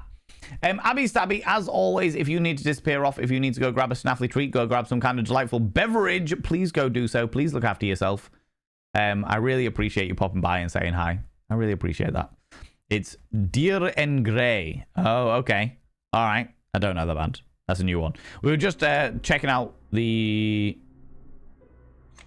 game options. And I'm not happy about the fact that we can't change this this text. Because as much as it's a very cool text, it's not very accessible. Can we change any of these, even though this is the demo? Crouch, yeah. Crouching is great. The fact that it's got crouch is good. Tab. Lighter. Let's make that E. Confirm. Throw physics. T. Rotate things. Okay. Zoom flash. Great. Fantastic.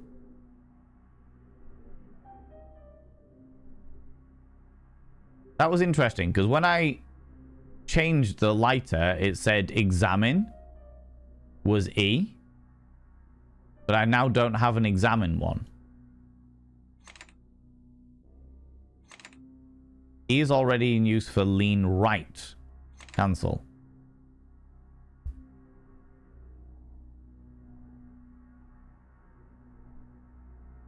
Okay, so it's not showing us all of the keyboard stuff.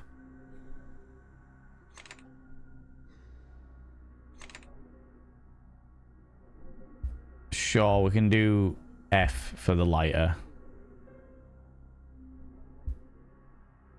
Okay, it's not allowing me to do F for the lighter.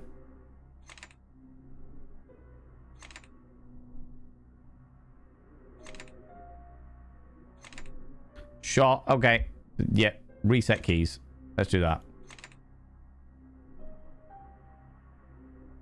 Okay, so it's not showing me everything. Remember, friends, this is in demo, so there's more to go there, but it's not showing me all of the bits and pieces, evidently. Evidently. Japanese metal, very peculiar, great stage show. Signs of great taste. Oh, there we go. A fellow person of good taste, I see. I see. I see how it is. Naturally flicks hair. Abby Stabby, if you do need to disappear off, if you need to go grab a snaffly treat, please go do so. Please look after yourself. Please do what you need to do. All right. Okay. Dark Fracture Prologue is meant to be completed in a single session. If you quit mid-game, all progress will be lost. Well, we're not going to be... I'm going to be playing for an hour. Whatever that hour entails is what it is. Is what it is. But this is a horror game, friends, so please be aware of that fact. If you need to step out, fully understandable. No one will hold it against you. Okay? Do what you need to do.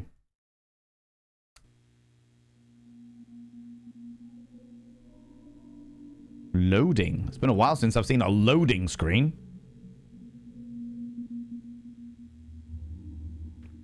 Been a while since I've seen a loading screen, dear Lord. His broken mind leaked his fractured soul into dark, endless labyrinth. In the eternal night, he longed for respite from the loneliness, only to realize that he had never really been alone.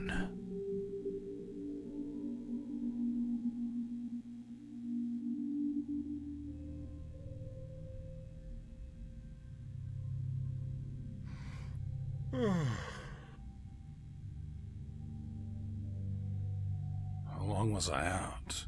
I need a cigarette. Where's my damn lighter? Dark nights. Need to find my damn lighter. I'm in a very shitty room.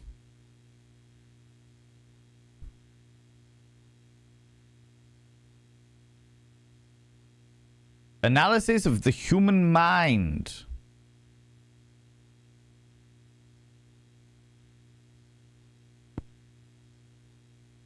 Okay, so T doesn't throw as much as...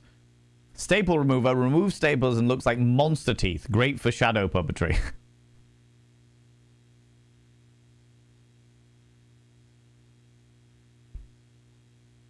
Oh, there's my examine. It says E-examine, but it's not doing it. Or is that I-examine? I don't know. It says examine, but I can't seem to do that.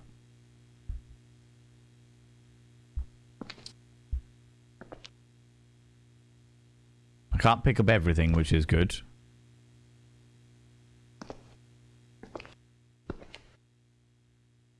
A coffee cup. I can throw the coffee cup, apparently. Meds. Admenxantine. Personal medication my psychiatrist tells me is used for several mental illnesses that do not improve. I've been consuming these for several years now. Common side effects which I'm experiencing are drowsiness, low blood pressure, blurred vision, and dizziness. Again, can't seem to examine it, but that's fair enough. It's jammed.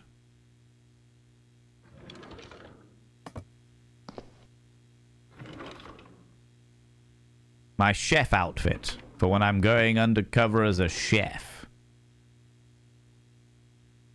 The toilet roll. Toilet paper, ass napkins, butt polish. I can call it what I want, but undoubtedly gets more ass than me.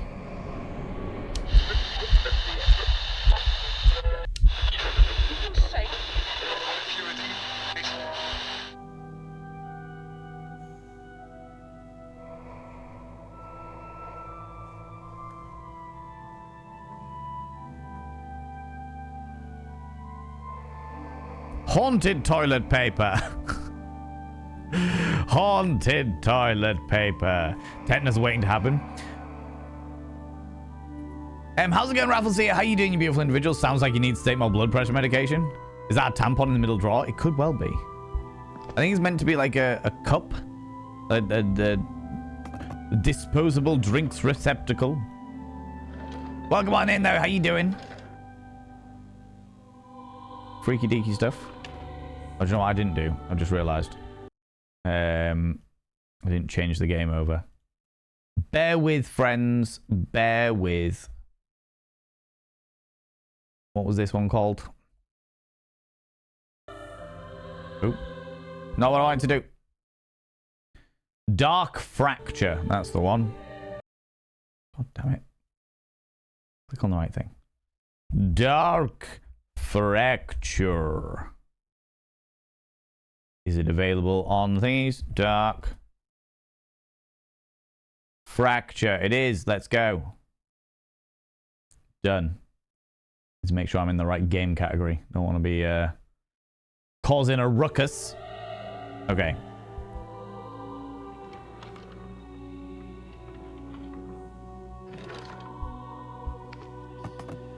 Locked. Lots of pills. That one's missing a handle.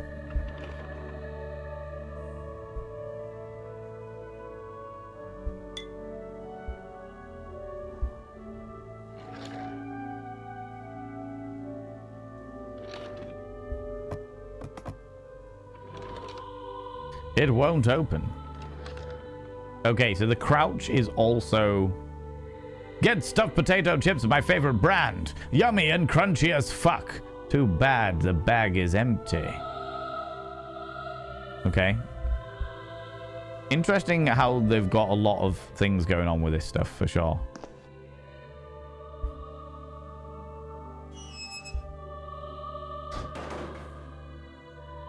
My lighter in there? It is. No. Is that my lighter? Just my cigarettes? More cigarettes? I smoke about a pack of these daily, and truly do not believe that you can work here unless you are a heavy smoker. It's a habit, and whenever I manage to visit the town, I buy as many as I can, since this facility is so isolated. But hey, at least they're cheap. Cheap. Like my life. Haunted toilet paper, is that for wiping spooky dookies? It is for wiping spooky dookies. Very much so. I just love the way that I picked up the toilet paper and that's when the spooky radio decided to turn on. Is this the last photo of James that I took? Brings up so many memories. I really miss him. Ooh, okay. So we have a dead baby. Presumably a dead baby. Peachy! How you doing, buddy? How's it going? Can I get a shout out for Peach Pixelate, please? I'd appreciate that. Keys to the office. I will take the keys to the office. That's the office key. Now, where's my lighter? Where is my lighter? That is the question. So I put it in my jacket. Thank you very much. People go check out my dear friend Peach Pixelate, the sexual Tyrannosaurus. God damn. He's been going around tapping people up. I let in Hitman, and I wish he'd tap me up like that. Sexy monstrosity. Fucking, oh my god. He can take off my skin and wear it as a disguise. I mean, what?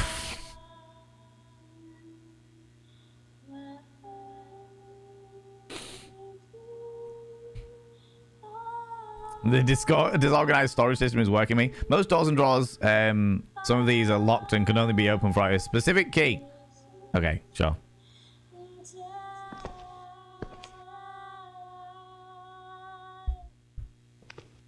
Hey, can you shut up?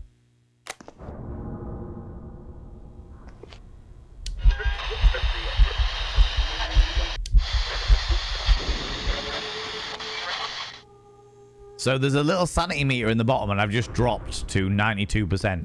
Okay. Because the radio really wants to play itself. Theodore, he was left behind on a car seat in a cab 7 years ago by a passenger before me. His enigmatic smile caught my eye, and we have been the best friends ever since. He does not say much, but he's a great listener. I always wondered what he's looking at. Not sure. Apparently I have It's a little dark in here. Maybe I should turn the lights on.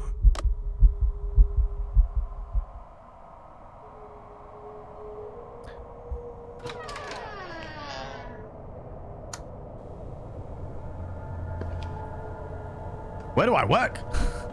Yvonne, you missed the meeting. Did you get the game memo? I did not get the game memo. I hate it when I miss the game memo. This section is unavailable during the demo gameplay. I like it, which means it is available when it all comes out. All fun and games.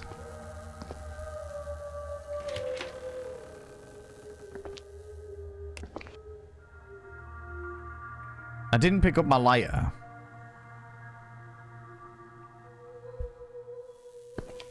Am I meant to pick up my lighter?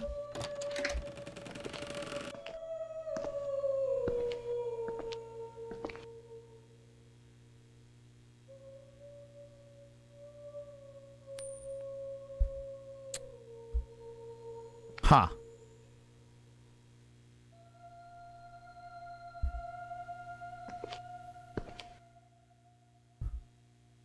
I would have thought that the lighter would have been on my desk so that I could... Deep psychology. So that I could actually use it to light places up, but apparently not. Apparently we're just going to wander around this mortuary.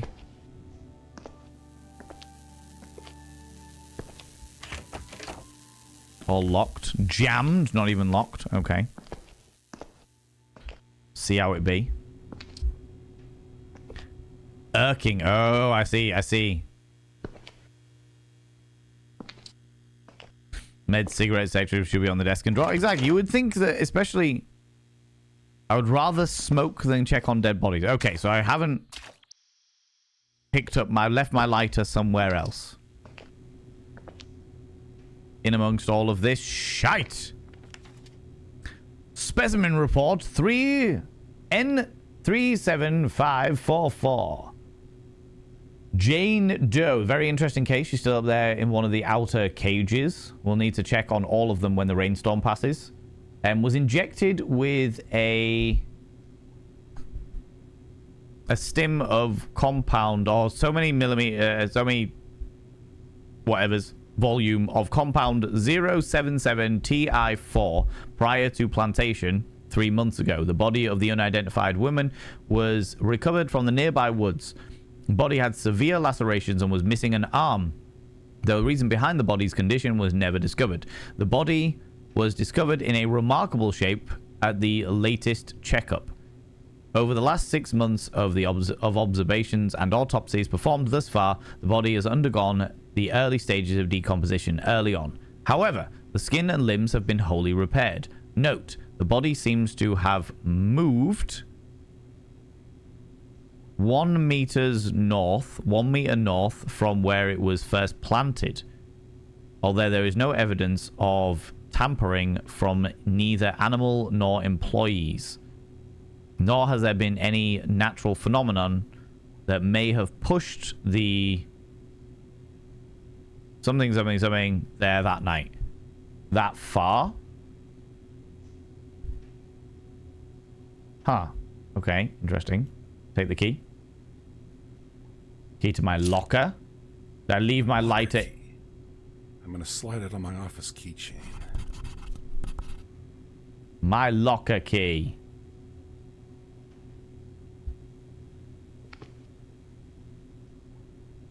Can't open any of these.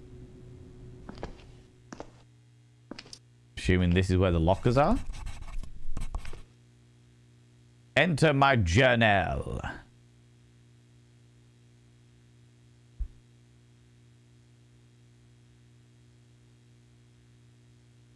Change room is such a mystery. Okay. Stuff, things, bits and pieces. Toothpaste. Porgate. For strong teeth. Seems to be stuck. What an interesting collection of stuff you keep in your lockers. Sure. Home sweet home. Kind of.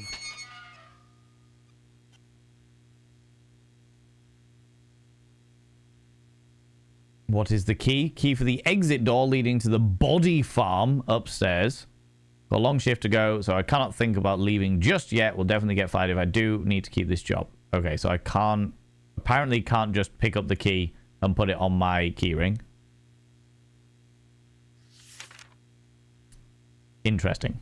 Interesting. We no longer say we enjoy frotting and instead call ourselves the MLG Sword Duelists. Just to bring it up to date. Thank you very much. I appreciate that. I appreciate that. When I am crossing my meaty love truncheon with others, I will remember that I am a sword duelist. Has the gay agenda been updated? No, it's pretty much the same. Pretty much the same. Love who we want to love. Be left alone. Yeah, we're really struggling with the be left alone bit. Be left alone to live our lives how we want to. God damn it. Do you know what I mean? Leading to the what? I know, right? Sometimes. The body farm, apparently. The farm of bodies. Edward, by the time you're reading this, I will no longer be in your life. I have changed my phone number, taken my belongings, and will be staying in a hotel for a short while. I left your keys on the desk. I won't be needing them anymore. I just... cannot watch you do this. I loved you, Edward. I still love you, and that is exactly why I can't stomach seeing this. Okay, that's an odd dynamic. I would have expected it just to have appeared in the same text next to it. Do you know what I mean? Blah, blah, blah, blah, blah, blah. Why I can't stomach this? I can't help if you fight me at every turn and won't stand by while you destroy yourself, destroy us. I know I'm being selfish. I know this must hurt. I'm hurting too. And no matter how many times we spoke, my words never reached you. I am sorry it has to be this way, but I know that if I tried to say goodbye in person, I would change my mind. So before that happens, I'm leaving. Goodbye. Bye. This wallet was given to me as a gift loaded with memories that I have scratched the name out of it. Oh, say we're at the Bank of Maine, so we're in Maine. Interesting. How's it going, Alexander Griffin? Can I get a shout out for Alexander Griffin, please? Also, the gay agenda, finding cute fall sweaters. Everything is polyester these days. I mean, you say fall. This is the problem, Alexandra. You call them fall sweaters.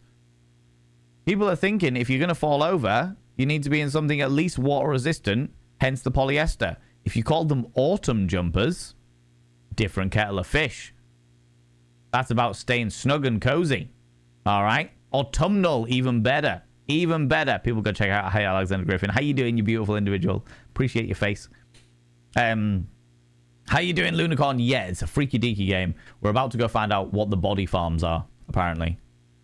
His wallet was given to me as a gift. Looking at you, Cynthia. So Cynthia was our partner. Apparently, I leave these things in my locker as opposed to carrying them around with me. A metal lighter. usually carry around with me. Has a limited capacity for light fuel. Need to be refueled every now and then. So I should only use it when necessary. Press 1 to equip your lighter. Okay. Oh, crap. I almost forgot about the pill. Take the pill. They are watching.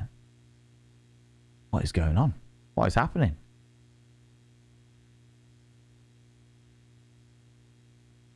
Oxydiotine facility medication. The administration here requires all staff to consume this pill daily with strangely specific directions. They claim the pill is for staying mentally alert on the job, and the daily ritual centers for thoughts or focused mind or something to that effect. Cool.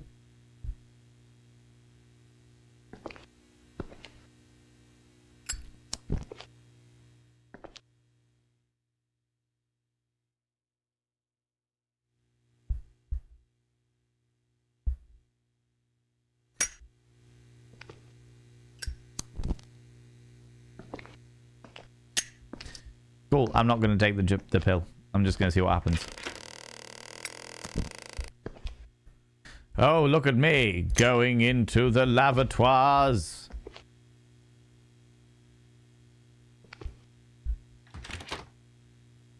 Seems to be locked.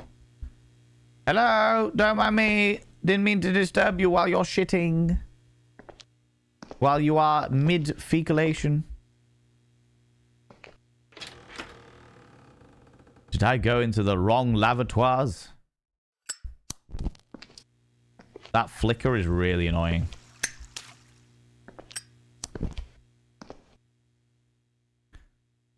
Why is there so many poop smears?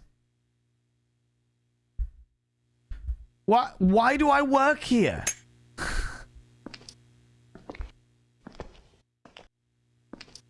Who thought this would be a good place to work?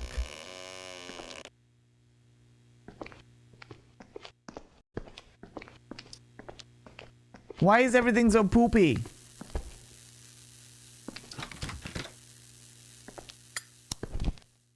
What's in here? Pipe upstairs.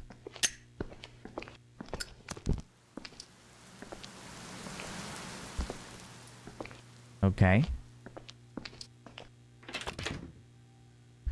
Door to the facility upstairs. Need to finish the shift down here before I think about leaving. So this is where I didn't pick up the way out key. The key to the exit. I just went, fuck it. Why not? Why not? It's that squeaky noise, I know, right? I think it's supposed to be mold. Needs to get a guy in from Power Wash Simulator on this building. Yeah, that's what they definitely need. I mean, this... I don't know. There's definitely mold here. But this is poop smears. How did they get it on the roof? This is a shart attack. This is a shart attack. This is shart attack. Job market is a disaster right now. Yeah, but I wouldn't want to party in Poop Town. Do you know what I mean? I would not want a full-time job in the fecalation station. That isn't something that I would require. It's locked. Don't worry. I'll find my way around. That's a really annoying noise.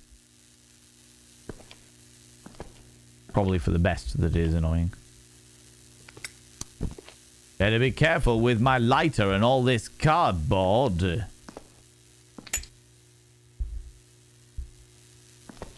Cynthia, I miss you. Is this where I have my cigarettes? In the back of the cupboard. Oh, of course. There is going to be a fuse puddle. A puddle of fuses. Okay. Toilet from Daddy Daycare? Yes. Yes. Shot attack? Wow, Kids TV has gone downhill nowadays, right? Okay, so if there's a fire, I know where to come.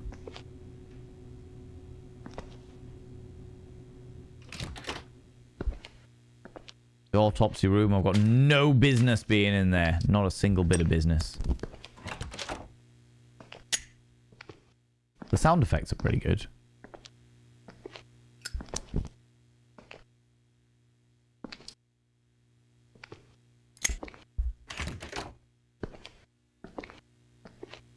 Okay.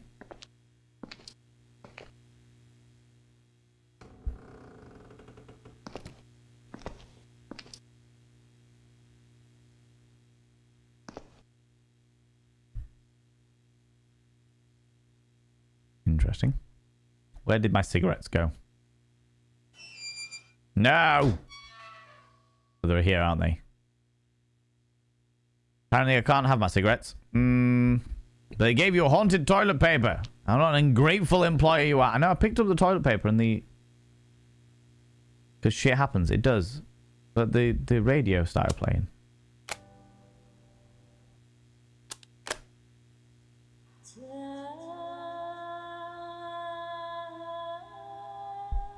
Oh yeah.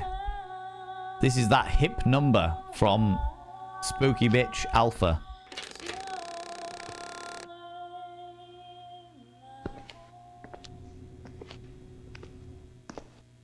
Oh, is this because I didn't take the pill? Oh, okay. It needs me to take the pill in order to do the next bit of the game. Right. Okay.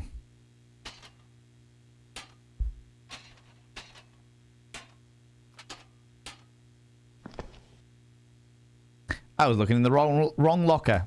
Take the pill. I'm just gonna skip the pill tonight. We'll see what happens. Throwing it away. Sanity. Many random paranormal events will occur throughout Dark Fracture. Your sanity will be strained by such events. Your actions will affect your sanity. Try to preserve it to get through the game. Push it too low and you may not make it. So I left the pill there. Then went, fuck it.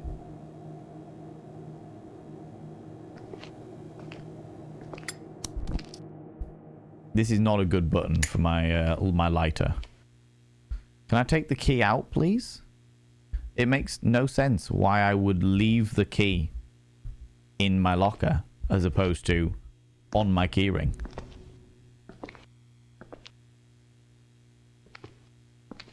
Go back to the office. The tiniest bit of head wobble. It's just making things a little disconcerting. In a good way. In a good way. But still disconcerting. Right. Certificate of Achievement. Dr. D. Wards. No, Dr. Edwards. Is my name Edward Edwards?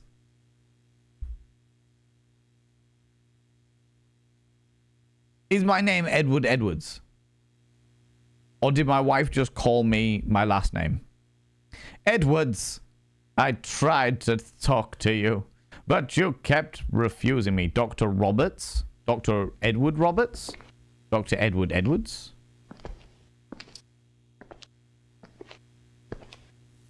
Okay.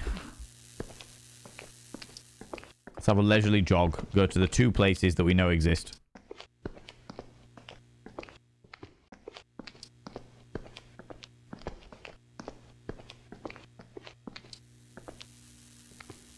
Not this one. Go for a cigarette. Me being like, Cynthia, I miss you. Where the hell are my cigarettes? Oh, for fuck's sake. Seriously? The cigarettes behind in the office. Fuck.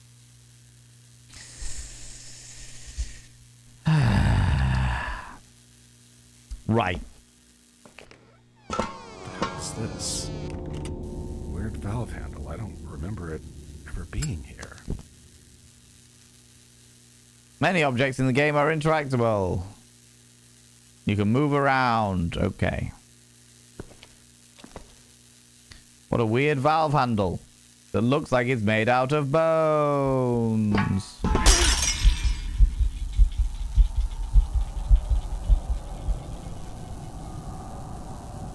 Hello, sausage.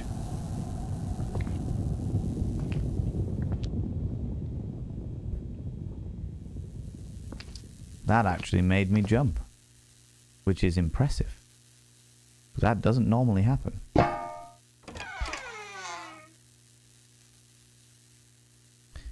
Attacking the valve. Panda to my ego. Panda to it. Panda to it. Forehead 100. Why does Edward Woodward have so many DS in his name? Because if he didn't, his name would be Uawuoa. Uawua? It would. It would be. Iwawua. I think that's the phone in the office ringing. Probably an important call. If you're having a terrible shit, keep it down. Just bite the toilet roll. Probably an important call.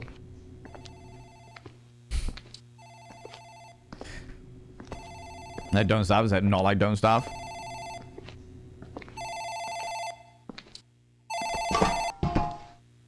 Shit. Missed the call. I should probably get back to work. Yeah, I should probably get back to work. Can't believe I missed that call. I'm sure it was important.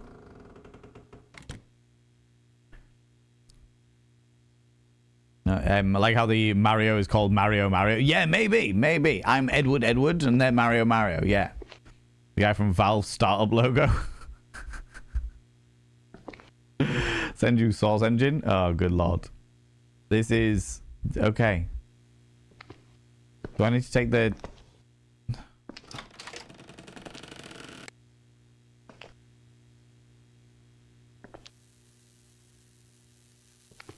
It's particularly spicy. So if I don't take the pill, a big person with no skin comes to find me. Interesting. Iwawua. Appreciate the voice acting. You are very welcome. I just find... was it telling me that I needed to go in here? Is that what it was?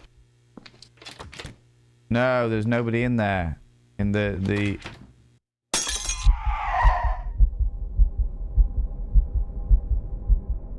What?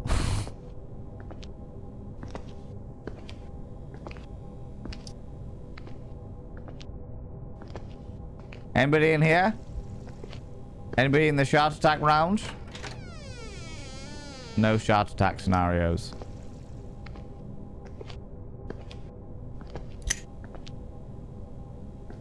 Okay.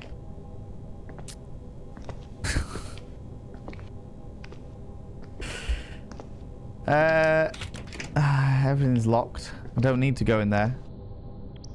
Am I allowed to pick up the key on the way out yet? That first jump scare genuinely was like, ooh. But then it was like, okay, now I've taken the moment to recognize what it was. Somebody with no skin and neon muscle fibers. Not quite so terrifying as I initially thought. I love the way that I've got an entire autopsy room. Aha! I'm required to move both trolleys out of the room before opening the freezers.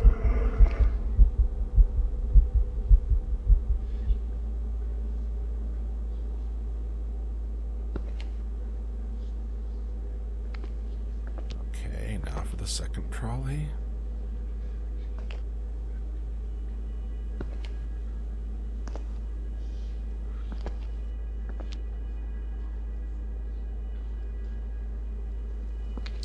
Both trolleys from out of the room without moving the freezers.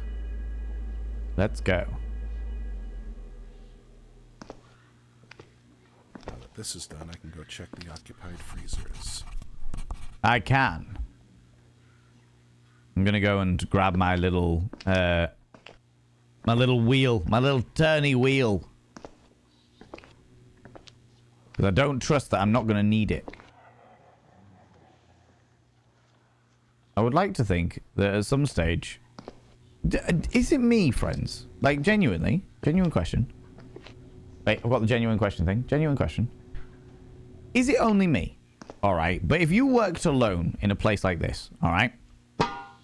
If you worked alone in a morgue that looked like this,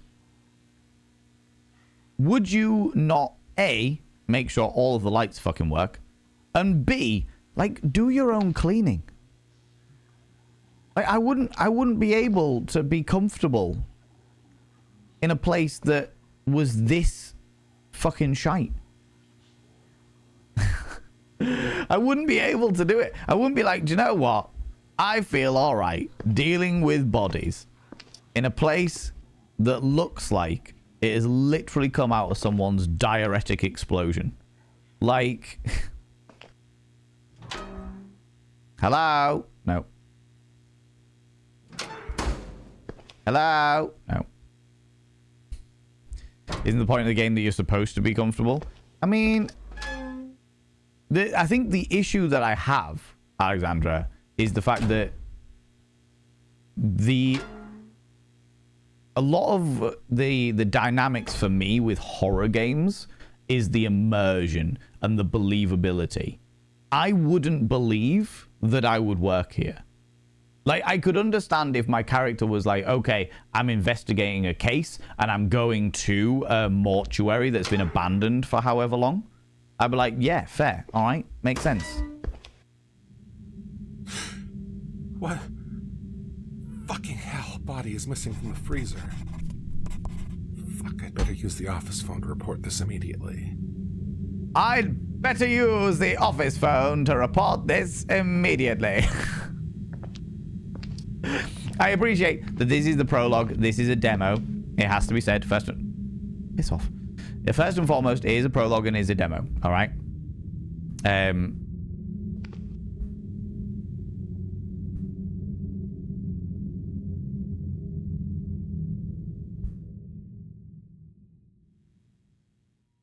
Which means that there's going to be some elements that are clunky. But for me, it's just like, I just don't believe it at the moment. There's a lot of go to this place, go to the next place, go to this place. Here's a jump scare. It's just not... Like, I'm not believing it. It doesn't feel believable. Do you know what I mean? I wouldn't want to have my loved ones there. Exactly. Exactly. We'd probably still be uncomfortable even if the place was clean. Yeah, I feel like if the place was clean, it would probably be more uncomfortable because it's designed to make me feel comfortable. Do you know what I mean? Give him a ring. Let him know somebody stole the body.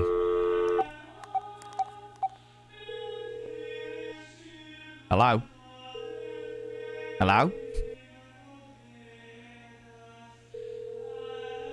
Hello? Would you work there if you were cold and a prostitute? You're destitute. Destitute.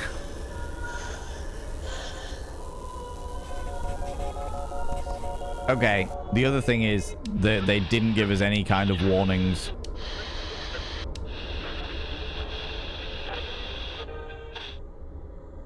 Alright. They didn't give us any kind of warnings for photosensitivity, friends. So if you are somebody... Away, but where's it coming from? The toilets. It's got to be the toilets. Someone always... They always put cameras in the toilets.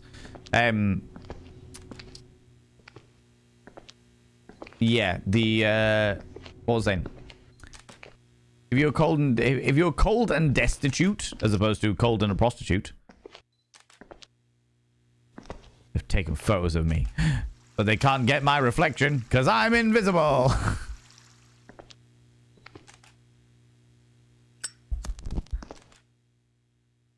Are you taking photos of me pooing on the thingies? I think if I worked here and I was cold and destitute, I would clean it. I wouldn't be able to resist. Is it coming from in here?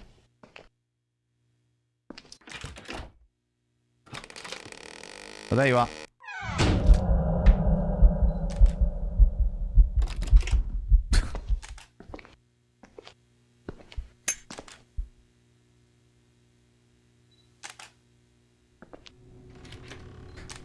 Hey, who's there? Someone's taking photographs in the autopsy room. Fucking hell. Alright. I'll be pissed if I went to see Environment for a funeral. Yeah, yeah. Have you played the Dark Pictures anthology? I wasn't bothered by... Like, I added them... Body shouldn't be here. Shouldn't be here. This is messed up.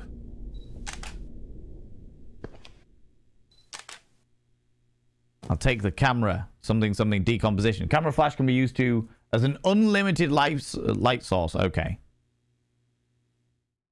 That's a fun little dynamic, I have to say. I like the idea that if you want unlimited light, then you've got to use the camera flash, so you're only going to get a split second of it. That's pretty fun. This flicker is really bad, though. My eyes, like, I'm getting a wee bit of a headache purely because of the flicker of the lighter. Though it hasn't run out yet. Bits and pieces, stuff and things. Shall I go get a trolley? Don't worry, Mildred. I'll get a trolley, and I'll be right back to put your sewing machine-shaped corpse onto it. So if we do this...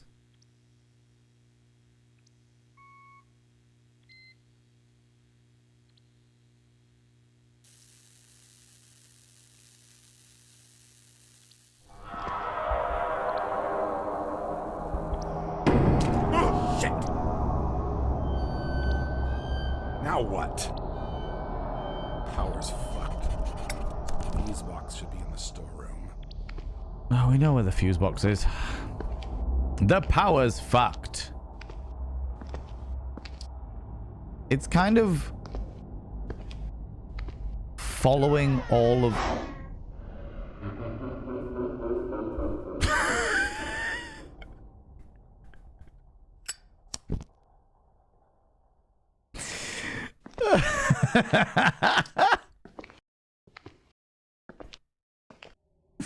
Oh, wait a minute, friends. We're going full sepia.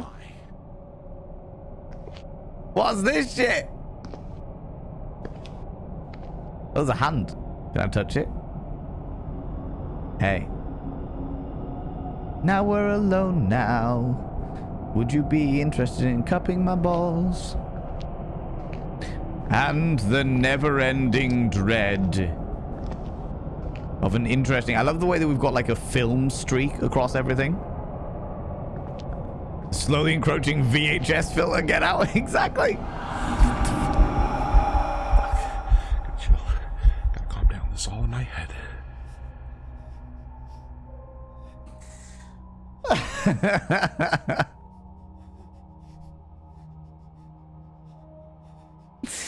I should not be as entertained as I am by this.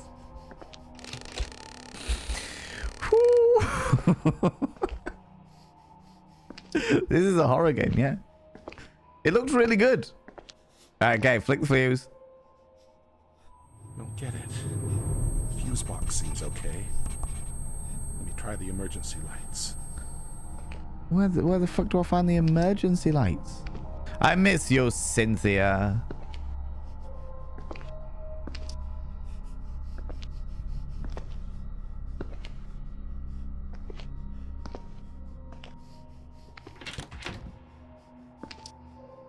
I don't know how to use the camera, I will say. How do I use the camera? Use. Camera is already equipped. But I'm meant to be able to use the flash of it, right?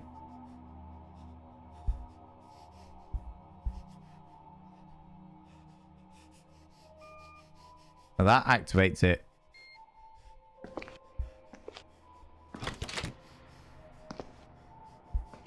It's the light bulbs then. Yeah, if it's not the fuse box, then it's light bulbs, right? There is no Cynthia. Only Zool.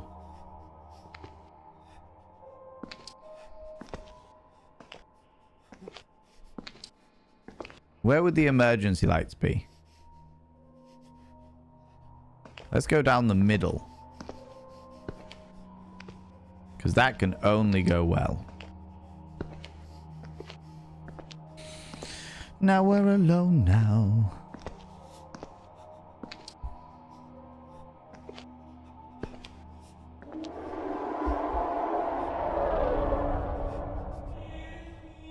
That's a Subnautica noise. They've been stealing Subnautica noises. Ooh, that's a nice little detail, though. Oh, I like that. That's really good. Like the hell-based paintings that are all on the walls that you can only see through firelight. That's really cool. I like that. Oh, Razor! That wasn't even in the game. That was Razor playing a fucking sound effect. Amazing. Oh no! The lighter won't light up. Is this why I've got to use my camera that I don't know how to use?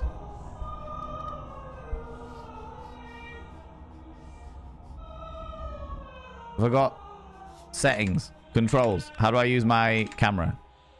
Alternative use, right mouse button, run, jump, crouch, inventory, lighter, camera, throw physics, rotate physics, middle mouse button.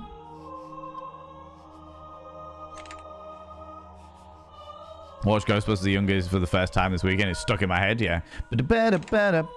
Oh no, cancel. I'm still playing. I'm still playing. Resume. Oh, you gotta hold it.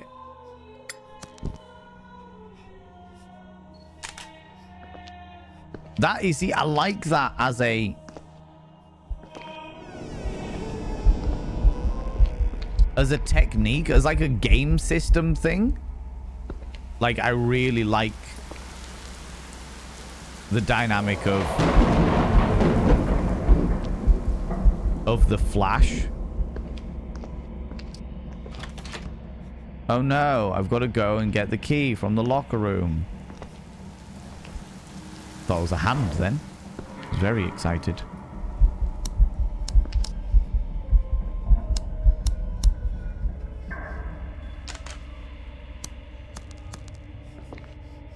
My lighter won't light up.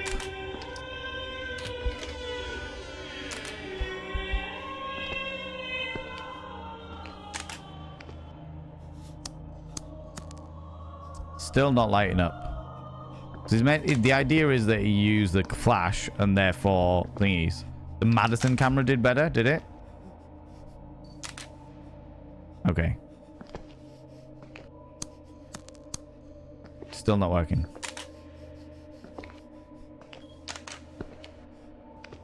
Okay. Is it in the locker room? No, that's the women's toilets. Fine. It's only somebody just wants a bit of privacy. Fucking hell. There we go. Hello. Right, I'll take the key. You're holding... Get rid of that.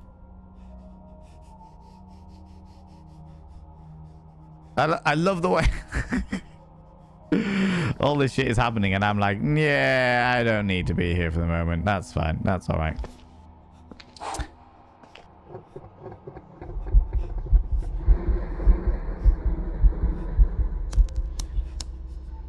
Oh, for fuck's sake.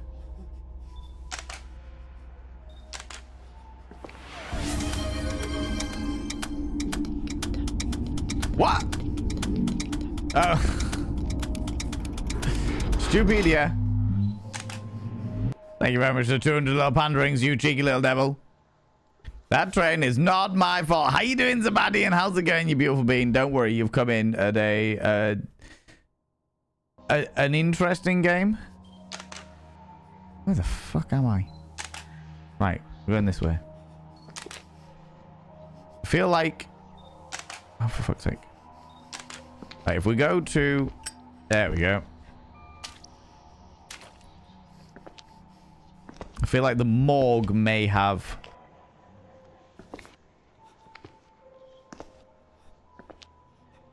the bits in there, no?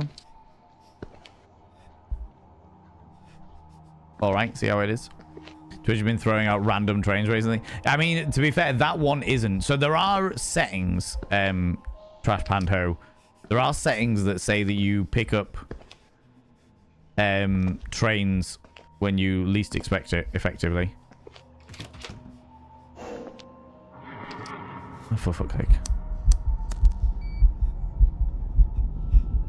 Pikachu.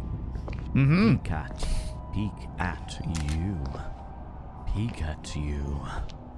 Peek at you. That's what they're trying to do. They're trying to peek at me. For fuck's sake.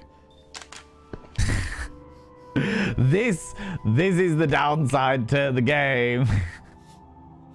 Doing well, but I had to run with ketchup at work. You had to run in. You had a run in with ketchup at work. Oh, are you all right? Are you okay? I hate it when that happens. I know a lot of people lately who have been like, what the fuck, how do we get a train? Because usually the train is closed. So, no, trash pan ho. So there is a setting in the Twitch, in your dashboard, that basically says it's automatically turned on, so you have to manually turn it off. That's like, if somebody is having a, if somebody is particularly, if chat are particularly active, then Twitch might just start a random hype train. You have to literally go into the hype train settings and turn that shit off. I turned it off as soon as I found out about it because it was, in my personal opinion, fucking stupid. Right.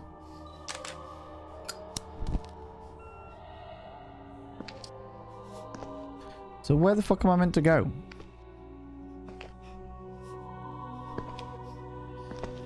Where's the emergency power?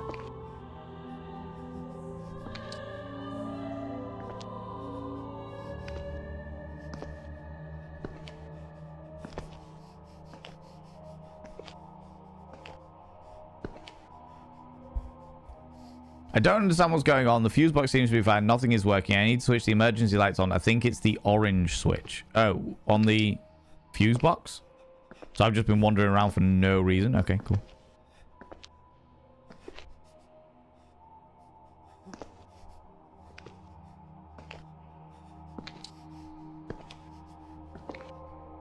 Do do do do do.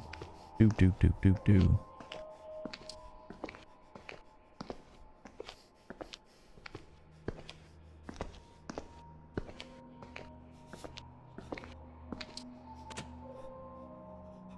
Hopefully all the emergency lights are working now. Should locate my medication quickly. I should locate my medication quickly. It was in my pocket.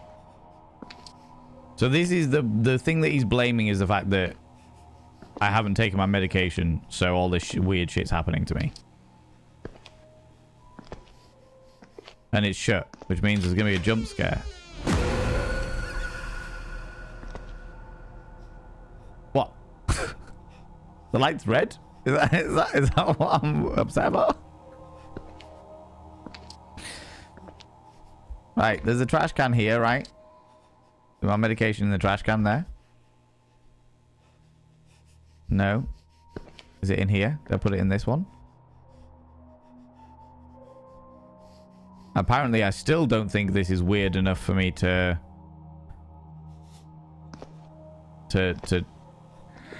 Oh, for fuck's sake. This isn't happening. Keep it together. You can get through this. Oh, for fuck's sake. Isn't real. Well, it evidently is. I can bloody round it.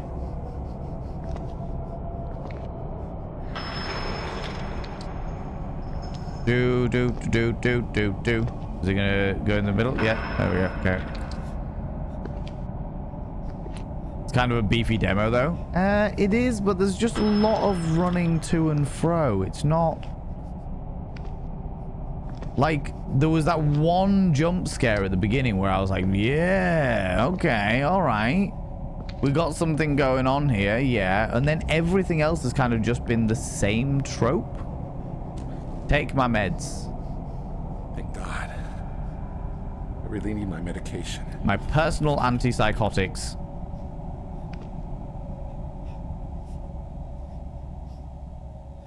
Consume. Consume. Okay. Now what do I do? Praying all these strange things will stop happening, but I've got a creeping feeling that my gut, that this madness is going to stay all night. I'm screwed. God damn it.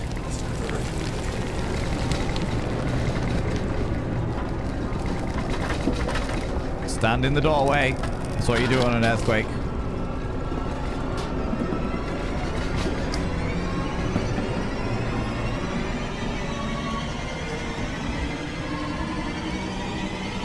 Okay, fuck it. I'm getting out of here. The exit key is in my locker. Okay, there was an earthquake.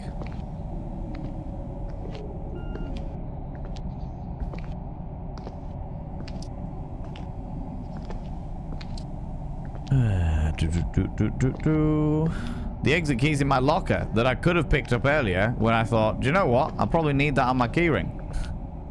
I think this is where I have an issue with games like this. Oh, look, it's not there. What? Where is the key? I saw it here earlier. Where could it be? Oh, maybe I'm naked. I am invisible, so... Maybe I placed it somewhere else. I mean, I definitely didn't. Someone's playing Trigger Me. I need to find the exit key right away. Is it in the women's toilets? There seems to be a lot of shit going on in the women's toilets.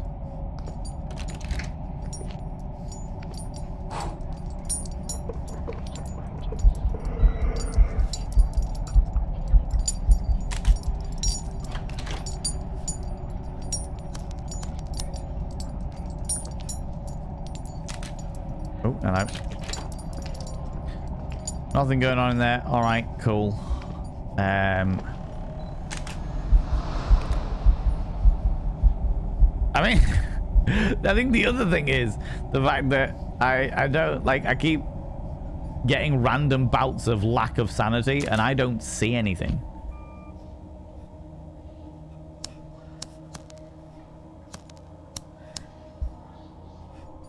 Like, I'm not seeing anything. I'm like, it's just like, oh, you lost sanity. And I'm like, okay.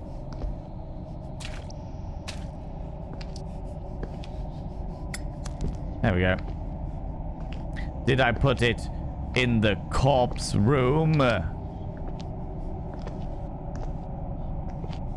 apparently not.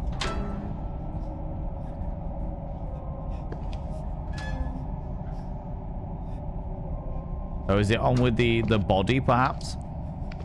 Like, actually in with the corpse? That would make sense, wouldn't it? Want to know how to scare burglars off? First, put the pictures of a tiger all around the house. Second, put cat litter tray in your hallway and take a dump in it. Oh my god. Hey, do you have my key? My exit key?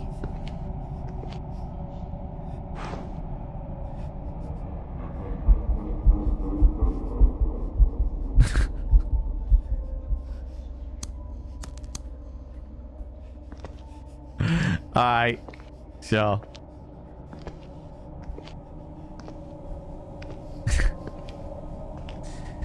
Where did I put my keys? I must have put them somewhere important. Like in my office. Or in my orifice. Maybe the person that keeps laughing has them.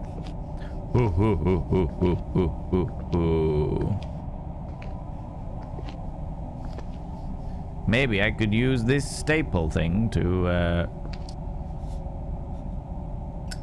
oh, now I can use the thing again. Great. My god! You got real creepy real quick, didn't you? Covered in blood and shit now?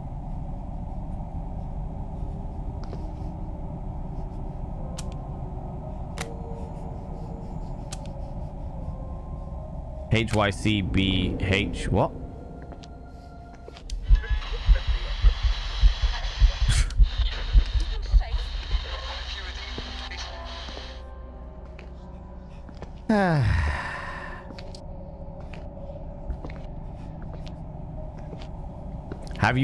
Have you checked your butthole? Butthole.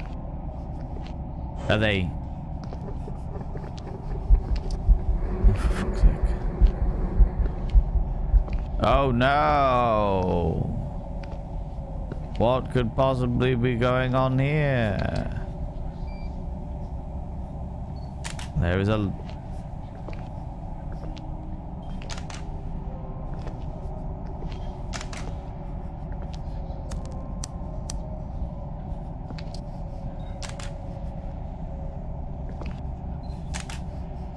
Hey, Cynthia, have you got my keys? No.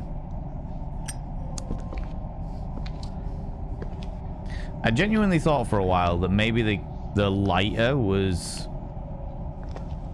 a trigger for something, but it just seems to go out at random points, and when it goes out, I seem to lose sanity.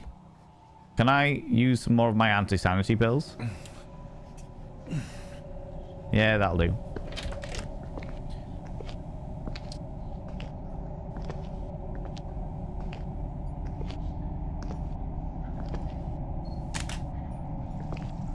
Just taking a little photo of the poop smears. It's not down the toilet. The toilet doesn't even have any water in it.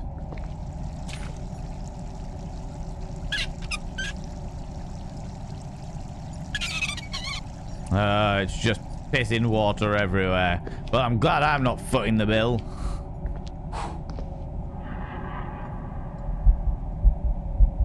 What? Why?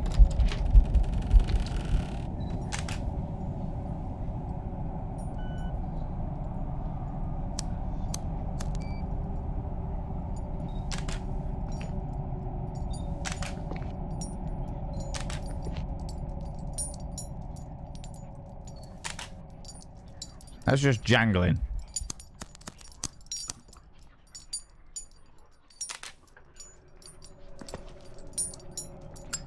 There we go. I thought maybe that would be where the key was.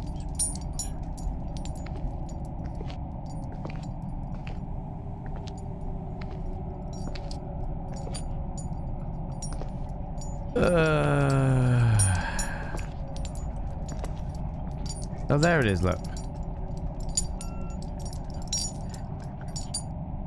I will take the key to leave the place. So at least I found the key. I'm getting out of this fucked up place right now. Getting out of this fucked up place right now. You can't stop me, evildoers.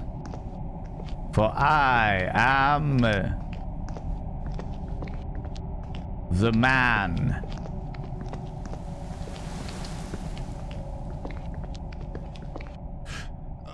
My God! These chains and locks weren't here before. And the door handle, it's just gone.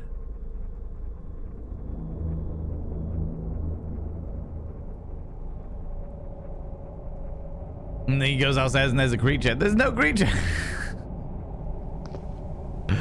My God! I can't get out. What a surprise.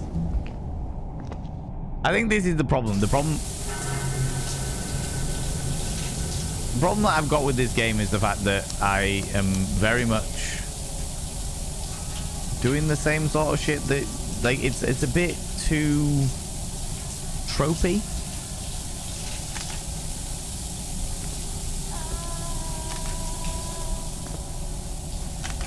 Oh, there's a blood smear now. Blood. And it's still wet. What on earth is going on? Mildred.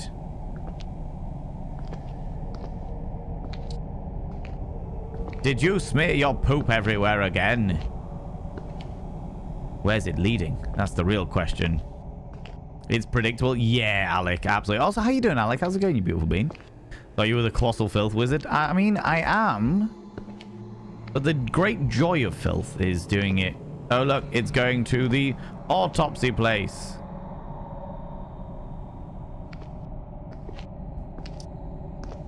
What is that? The earthquake must have caused the walls to crumble. It's a pipe. Looks like some sort of handle could fit here, but...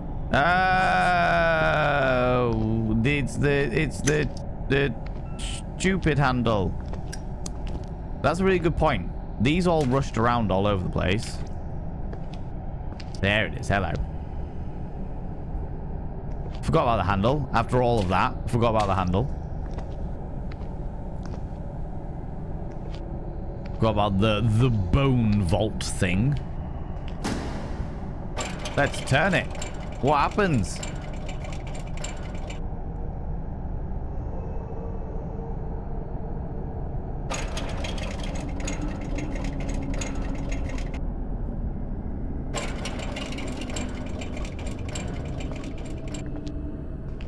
Anything? Ooh. This is such a terrible idea.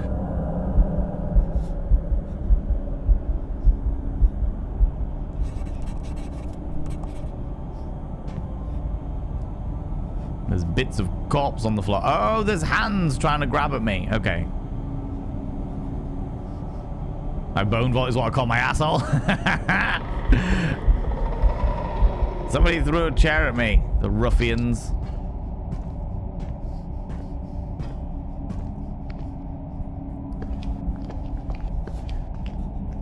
Ducking and weaving, ducking and weaving, ducking and weaving. Let's go. There's a naked person.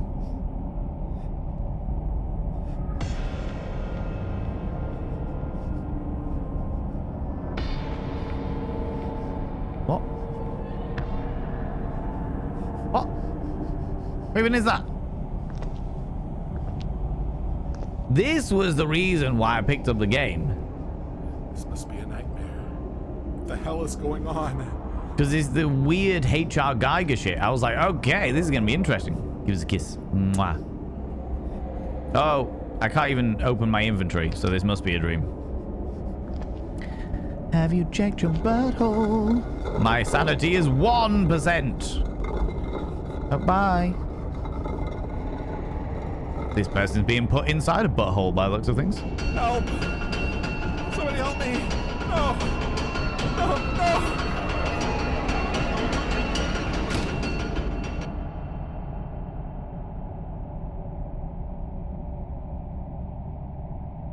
What?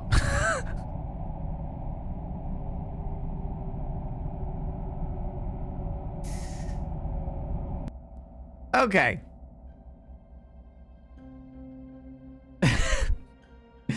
I definitely picked up the game because I was like, hey, this looks like all the HR Geigery stuff, all the like weird sort of biomechanic bits and pieces. I was like, this looks really, really interesting. This looks really, really interesting. That sounds really, really cool. And none of that occurred in the demo, the prologue, apart from just at the very, very end there. I think the major issue that this game has is the fact that it is, as Alex said, it's predictable. It had some really, really nice moments in it. Like when you went into your office and your firelight from your lighter lit up these scenes from like old Renaissance style paintings of hell. That was really fucking cool. Just like etched into the walls and stuff. Really fucking cool. Love that. Really, really nice detail. I like the idea of the camera, but in practice, it's really shit. Like, I like the idea of having the lighter and then the camera, like the lighter lights up like close around you so you can't really see much in the distance and use the camera to flash into the distance. That's quite fun. That's quite nice. But when it's just like, okay, I'm using the camera. Oh, look, I'm looking at a wall. Oh, look, I'm looking at... Oh, look, there's a handle. Oh, look, I can't even... Am I looking in the right way? Oh, God, I'm at a table. Why am I staring at my feet? Do you know, like, it's just like, okay, what the fuck? And I think that the storyline of the prologue was just too boring.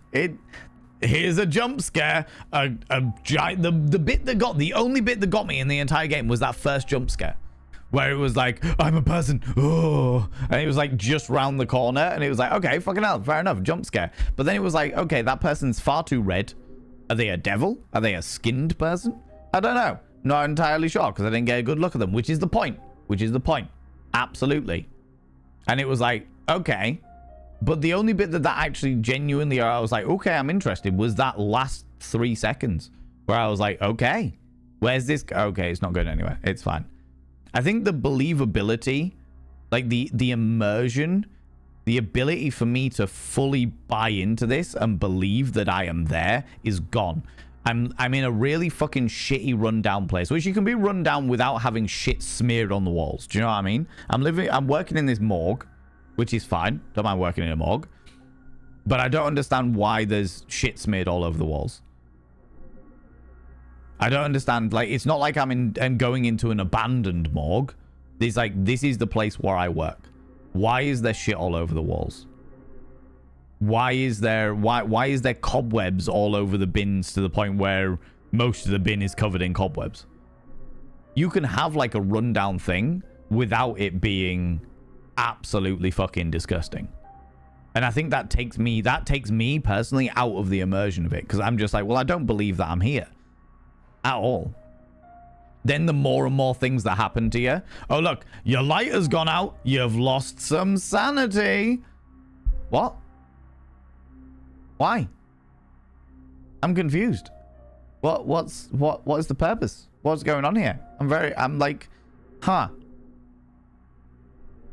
Like, there's pictures that I've seen from the game that give me a lot of hope for it. Because of like the ongoing aspect. Like, that is really nice.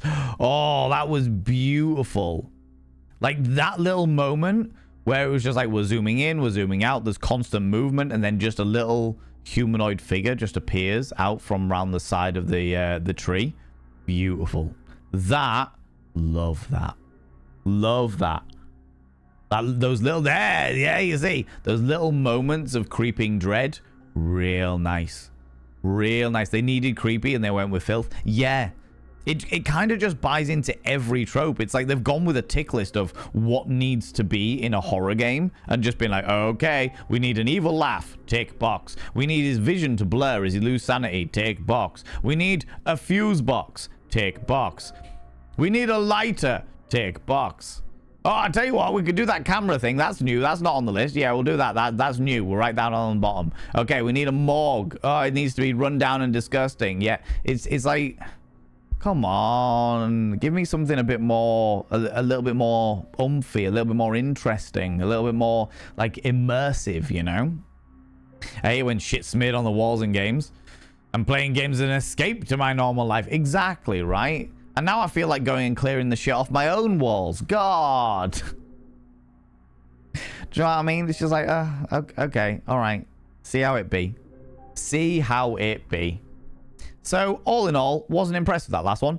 Liked the other one. Liked the others that I played. Winnie's Hole was all right. Not my kind of game, but it was okay. It was an all right game.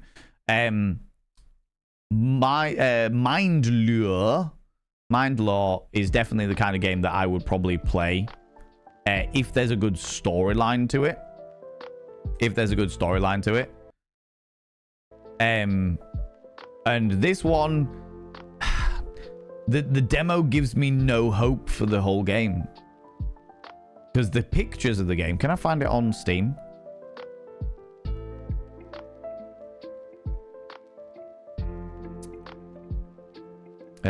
Music. Shut the fuck up. It's suffocating. Darkness. Corridors stink. Was this the one I watched?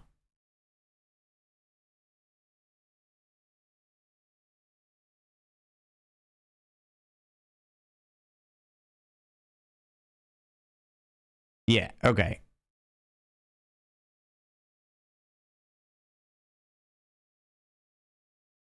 Yeah, this one. So this is the trailer that I saw that I was like, ooh, okay.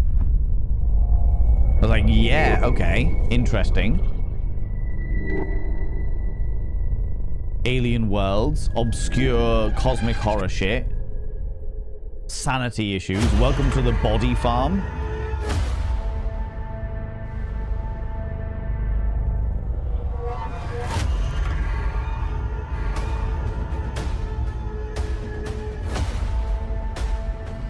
To be fractured.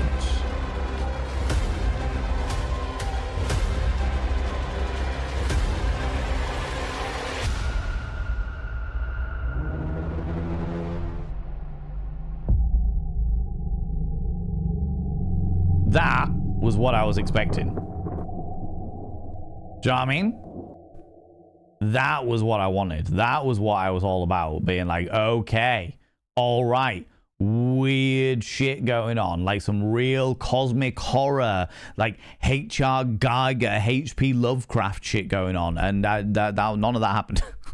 None of that happened. None of it. Not a moment. I was just going through being like, okay, got a checklist of the stuff. See how it is. See what's going on. Fair enough, you know. Milky Pork, come here, cheeky devil. What do you like claiming cheeky kisses, you cheeky individual, you? Seems wildly different. I mean, the light of going out and losing sanity makes sense because growing stress in the darkness makes sense. Yeah, that does make sense. It feels too fast and too easy to drop sanity that way. Yeah, but like it also went out all of the time and then I couldn't turn it back on, which meant that I was constantly taking photographs but then walking into walls because I couldn't fucking see where I was going. It just ended up very quickly. It ended up being like my immersion was completely dropped. I was just like, well, I'm not here now. Which evidently meant that everything that was freaky, everything that ended up being a little unnerving, I just pissed myself at. I was just laughing. I was just like, this is hilarious. This is really funny. What the fuck? What is this? Oh, look, Matt. The key that I tried to pick up. I think the other thing as well is the fact that I was constantly bouncing back and forwards. It was like, okay, I've got my lighter now. Well, I'm going to go back to the office to pick up my cigarettes that I found earlier. Go back to the office. Okay, I'm not meant to be in the office. Okay, I go to the smoking area. The smoking area. Oh, I completely left my cigarettes in my office. I need to go back to my office to get my cigarettes. And I'm like, I was just in there. Like... Do you know what I mean? There was a lot of things where I was just like, okay, I'm going to need this. Okay, I'm going to need these things. And then I couldn't get them until the specific trigger happened. And then it was like, okay, now I need this. And it's like, what am I meant to do here? Just because I foresee the things that I'm going to need before I actually need them means that I'm ending up running around in fucking circles and therefore getting bored because I already knew I needed that. Do you know what I mean? I don't know. It just seems weak. It seems weak. I really hope that the main game is infinitely better than the demo because the demo was shit. It was shit. I don't know anything about my character other than the fact that we've lost a baby and my wife has left me. And apparently I work in a morgue. Don't know why. Don't know why I work in a morgue. Got no prospect there. Apparently the morgue is run by a company called The Body Farm, where they plant bodies. We saw something about a test subject, but no idea what the fuck that was. That was probably the most interesting bit of lore that we got. And apparently they're always watching. The company are always watching to make sure we take our sanity pills. And when we chose not to take them, weird shit happened. It was like, what? Itchy nose. If they had done more focusing with the atmosphere and less on checking boxes to make sure they followed the current norms, drop the sanity slowly and do different effects to indicate what type of sanity loss is happening. Paranoia, sounds behind out of sight getting louder. Fear, the light gently and slowly strobing. The strobing was problematic. The strobing was really problematic. The flicker, I understand why they have the flicker of the lighter, but I've got a headache now because of the flicker of the lighter and because of the constant thingies. And I'm not photosensitive. They didn't have a warning for the photosensitivity, and the flicker is actively giving me a headache, which is bad. And especially from an accessibility point of view, you should be able to turn that shit off. Because if I, as somebody who is not photosensitive, has got a genuine fucking headache just sat behind my eyeball right here, then I'm like, yeah, that's going to be bad for everybody that does have photosensitivity. You know? Slowly strobes all on alternating sides of the screen. So everything is starting to feel, give that feeling of unease, yeah. Showing something horrifying the last second before the end of the demo, yeah. That thing, the whole creep, this was the thing though, because of the fact that he was like slowly but surely approaching us, I was like, I don't know what that is, but because I'm no longer immersed in the game, I don't care what that is. I'm like, oh look, there's a light coming towards us. All right. There's no impending dread there. I don't give a shit. I'm just like, well, okay.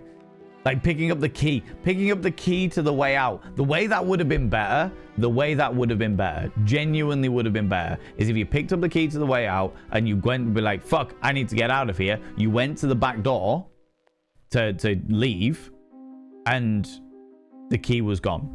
Or the door lock was gone. Shit, how the fuck do I get out of here? Put my key in. The key's not working. Shit, I must have the wrong key, or they must have updated the locks. I wonder if I can find a key in the janitor's closet thing. Or that person's office. That kind of thing. Like there's so many ways around. So many ways of just narratively making sure that the player doesn't do what you need them to not do early. To make sure that they can jump through the hoops that you need to jump through without being like, you didn't pick that up. I suppose you've got to go back and get it again. Oh dear, what a shame. Oh look, your key's missing. Ha ha. You know? The body farm is supposed to be the place with the experiments. Maybe, I don't know, Schmick. There wasn't really too much about it. How you doing, Creep Beats? Hello, you cheeky devil. Can I get a shout out for Creep Beats, please? I would really appreciate it. If I've got a mod available. Accidentally letter cadavers for forensic science. Maybe Schmick, but that wasn't really explained. There was nothing there that I thought my character was a detective, and then I was like, oh, we're in a morgue. Okay, was I a detective and now I'm not a detective anymore? Maybe, possibly. That did not look like, and again, maybe because of the fact that it didn't look like a clean forensic place, because it didn't look like a clean morgue. I was like, well, this evidently isn't a police building. This isn't a forensics building. Because there's shit covering the walls. Somebody has smeared their poop across the walls. That would never happen in a fucking official building. Do you know what I mean? Did you know that leaf blowers are dangerous? Be careful with them. If you point a leaf blower upwards, it blows up. God damn it, Sebastian. God damn it. They don't experiment with. They just let the corpses decay for documentation purposes in different mediums. Oh, is that what a body farm is? Ah, okay. It's a real place that experiments on cadavers for forensic science. Ah, okay. So you can see how certain things affect like decaying bodies. Okay, all right, in which case, like, I didn't have that knowledge before, but that makes a little bit more sense. That was not explained at all.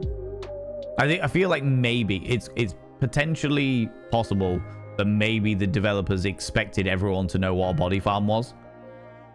I had no idea. I was just like, okay, they do it. To my mind, because of the fact that I'd seen some of the like trailers and shit like that, I was like, cool, they're doing experiments on bodies. Like, some fucking higher ups are doing experiments on bodies that are actually going to open up like wormholes and shit to other dimensions. I didn't realize that a body farm was an actual place that exists. Probably cremated, but it does sound like a fun thing to do with your body when you die in a weird way. Yeah. Oh, I'm donate. I've already signed all the paperwork. I wish when I die, I want my body to be harvested. I want them to take everything that they can, reap the fruits of my existence, and give it to people that fucking need it. Because I don't give a shit. I'm a shell of a human being at that point. You know what I mean? Body farms are far from clean, but do they smear poop on the walls, Alec? But do they smear poop on the walls? These are the things I need to know. Do I know a body farm when I walk in and there's fecal matter across the walls? Never leave them unattained. Oh my god, Big Maximus. Good lord.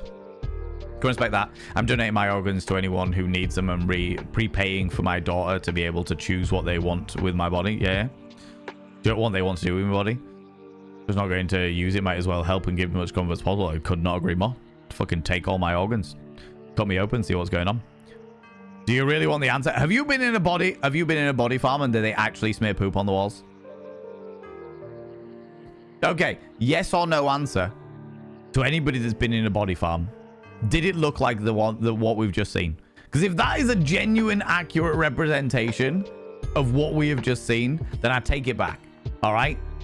Actually, no, I don't take it back, because even for the average person, like you just don't believe it. It's just not believable. It's like, okay, we need it to be run down and covered in shit so that it looks creepy. You know what I mean? It's like, oh, for fuck's sake. No, you don't. We'll just have a good time. Do you know what I mean? Fuck it. What's it matter? Do you know what I mean? Burying the body makes sense in an actual body farm. It's moving underground would be unexpected, though. Yeah, I mean, well, this is the thing. The body farm, I'm assuming, was like the bit upstairs, because they did talk about going upstairs to tend to the bodies and stuff. So I wondered whether that was something about it, but who knows? Oh, itchy nose. You really want an answer? I have, and they don't, but there's more to it. I've been on 30-acre body farm, and it was far from that. Jesus Christ. I'm glad that it was far from that. I would have expected, like, I don't mind run down, but it's when it becomes so dilapidated that no one would ever work there that I'm like, that's weird. The earthquake as well. But it was like, oh no, another earthquake. And it was like, there's no preamble to that. That was just a plot device. It was like, how the fuck do I get a pipe out the wall? Oh, I know. We'll have a random earthquake. If there'd been a bit of like scripting at the beginning with the voice actor, just being like, oh god, it's been 2 months since the last earthquake. I've got a right headache. I need to do these things. God, I need to do these things. I just like, yeah, the whole thing just feels very weak. Feels very weak to me, which was a real shame, because the trailer and the pictures that they show on Steam look really promising. They look like a really, really interesting, like, you know, style of game. And that's why I picked it up in the first place, because I was like, ooh, this looks genuinely fascinating. This looks like the kind of thing that I can really get behind. You know what I mean? You know what I mean? They don't smear it, but it appears. There are considerations when the gases build up. Oh, yeah. Oh, this stomach intense. Oh, when I say poop on the walls, Alec Wallace, I actually meant in the toilets. Kind of glad you missed the first part of the conversation. Entirely fair, Authenticator. We're talking about body farms. The horror game that we've just played was pretty shit, in my opinion. Which is a shame, because I feel like it had a lot of potential and did not live up to it. Just did not fucking live up to it at all, which I'm vexed by, to say the least. But yeah, no, when I say like poop smeared on the walls, most of the poop was in like the cubicles of the staff toilets. It wasn't like I'd have understood it if it was like, okay, this is a body farm and there's been like a buildup of gas, and obviously the gas has to go somewhere, they rupture, blah, blah, blah, blah. But like in their own staff toilets, you open the cubicle door and it's just like covered, finger painted galore. Do you know what I mean? It's like, for fuck's sake, like this is just unbelievable. It just isn't in any way, shape or form like immersive, you know? Does maybe poop on the toilet walls? Yeah. Even if they do, the culture gets fired pretty fast. Yeah, exactly. There's an advert for mobile games where you can download them and there's nothing like how they look in the ads. Oh, yeah, absolutely. Absolutely, Big Witch should they be. Absolutely. And I kind of feel that way with this game. Well, no. This is the prologue. This is meant to be what happens before the main game happens. Which I understand. I get it. But at the same time, I'm like... that just it wasn't believable. It not only was it not believable, it also step by step like jumped through the tick boxes of each of the horror tropes, which just become boring. Just become fucking boring. People go check out Creepbeats. This wonderful gothic individual who's obsessed with coffee will tickle your fancy. They're a glorious, glorious being, and they deserve all of your love and attention. All of your love and attention. Because, yeah, they're good people. They're good people. I've been thoroughly enjoying your short form content recently, Creepbeats. Appreciate that. The Poobicle. It is a Poobicle, Big Maximus. It is. Duke Nukem walks on that body farm. Oh my god. Yeah, it was very it just wasn't believable. There was just no immersion in it at all. Yeah. Anyway, friends, that's where I'm gonna have to leave it. Delightful chums, happy-go-lucky scamps of individuals, because I have got to go get myself changed, get my makeup off, and head to get a venue prepped all evening, which is going to be what I do with the rest of my time. But as always, we are going to go and throw some love at another wonderful individual, because that's what we do. That's what we do here. Before we go anywhere, friends, could you do me a massive favor and throw out some mod loves in the channel? You can use any kind of mod loves from any kind of channel. You can use any kind of love hearts from any kind of channel. Say a massive thank you to those wonderful moderators. Mods! Thank you so much for all you do. Thanks so much for being here. Thanks so much for all you do in and out of stream. All the stuff you do for me behind the scenes and all the stuff you do for this wonderful, wonderful community. You beautiful, beautiful beings. I really, really appreciate it. I literally could not do this shit without you. Could not do this shit without you at all. Let me have a quick look at who we can go throw some love at. That's doing something. Just another indie creepy game. I would like indie creepy games. That would be wonderful. Let's have a quick gander. Thank you very much for thanking the mods, people. I really appreciate it. Please remember, there is no extra stream tomorrow, but there will be an extra stream on Sunday. We will be doing we'll be doing Little Nightmares 3. Little Nightmares 3 with the glorious Miss Uki at 12 noon on Sunday.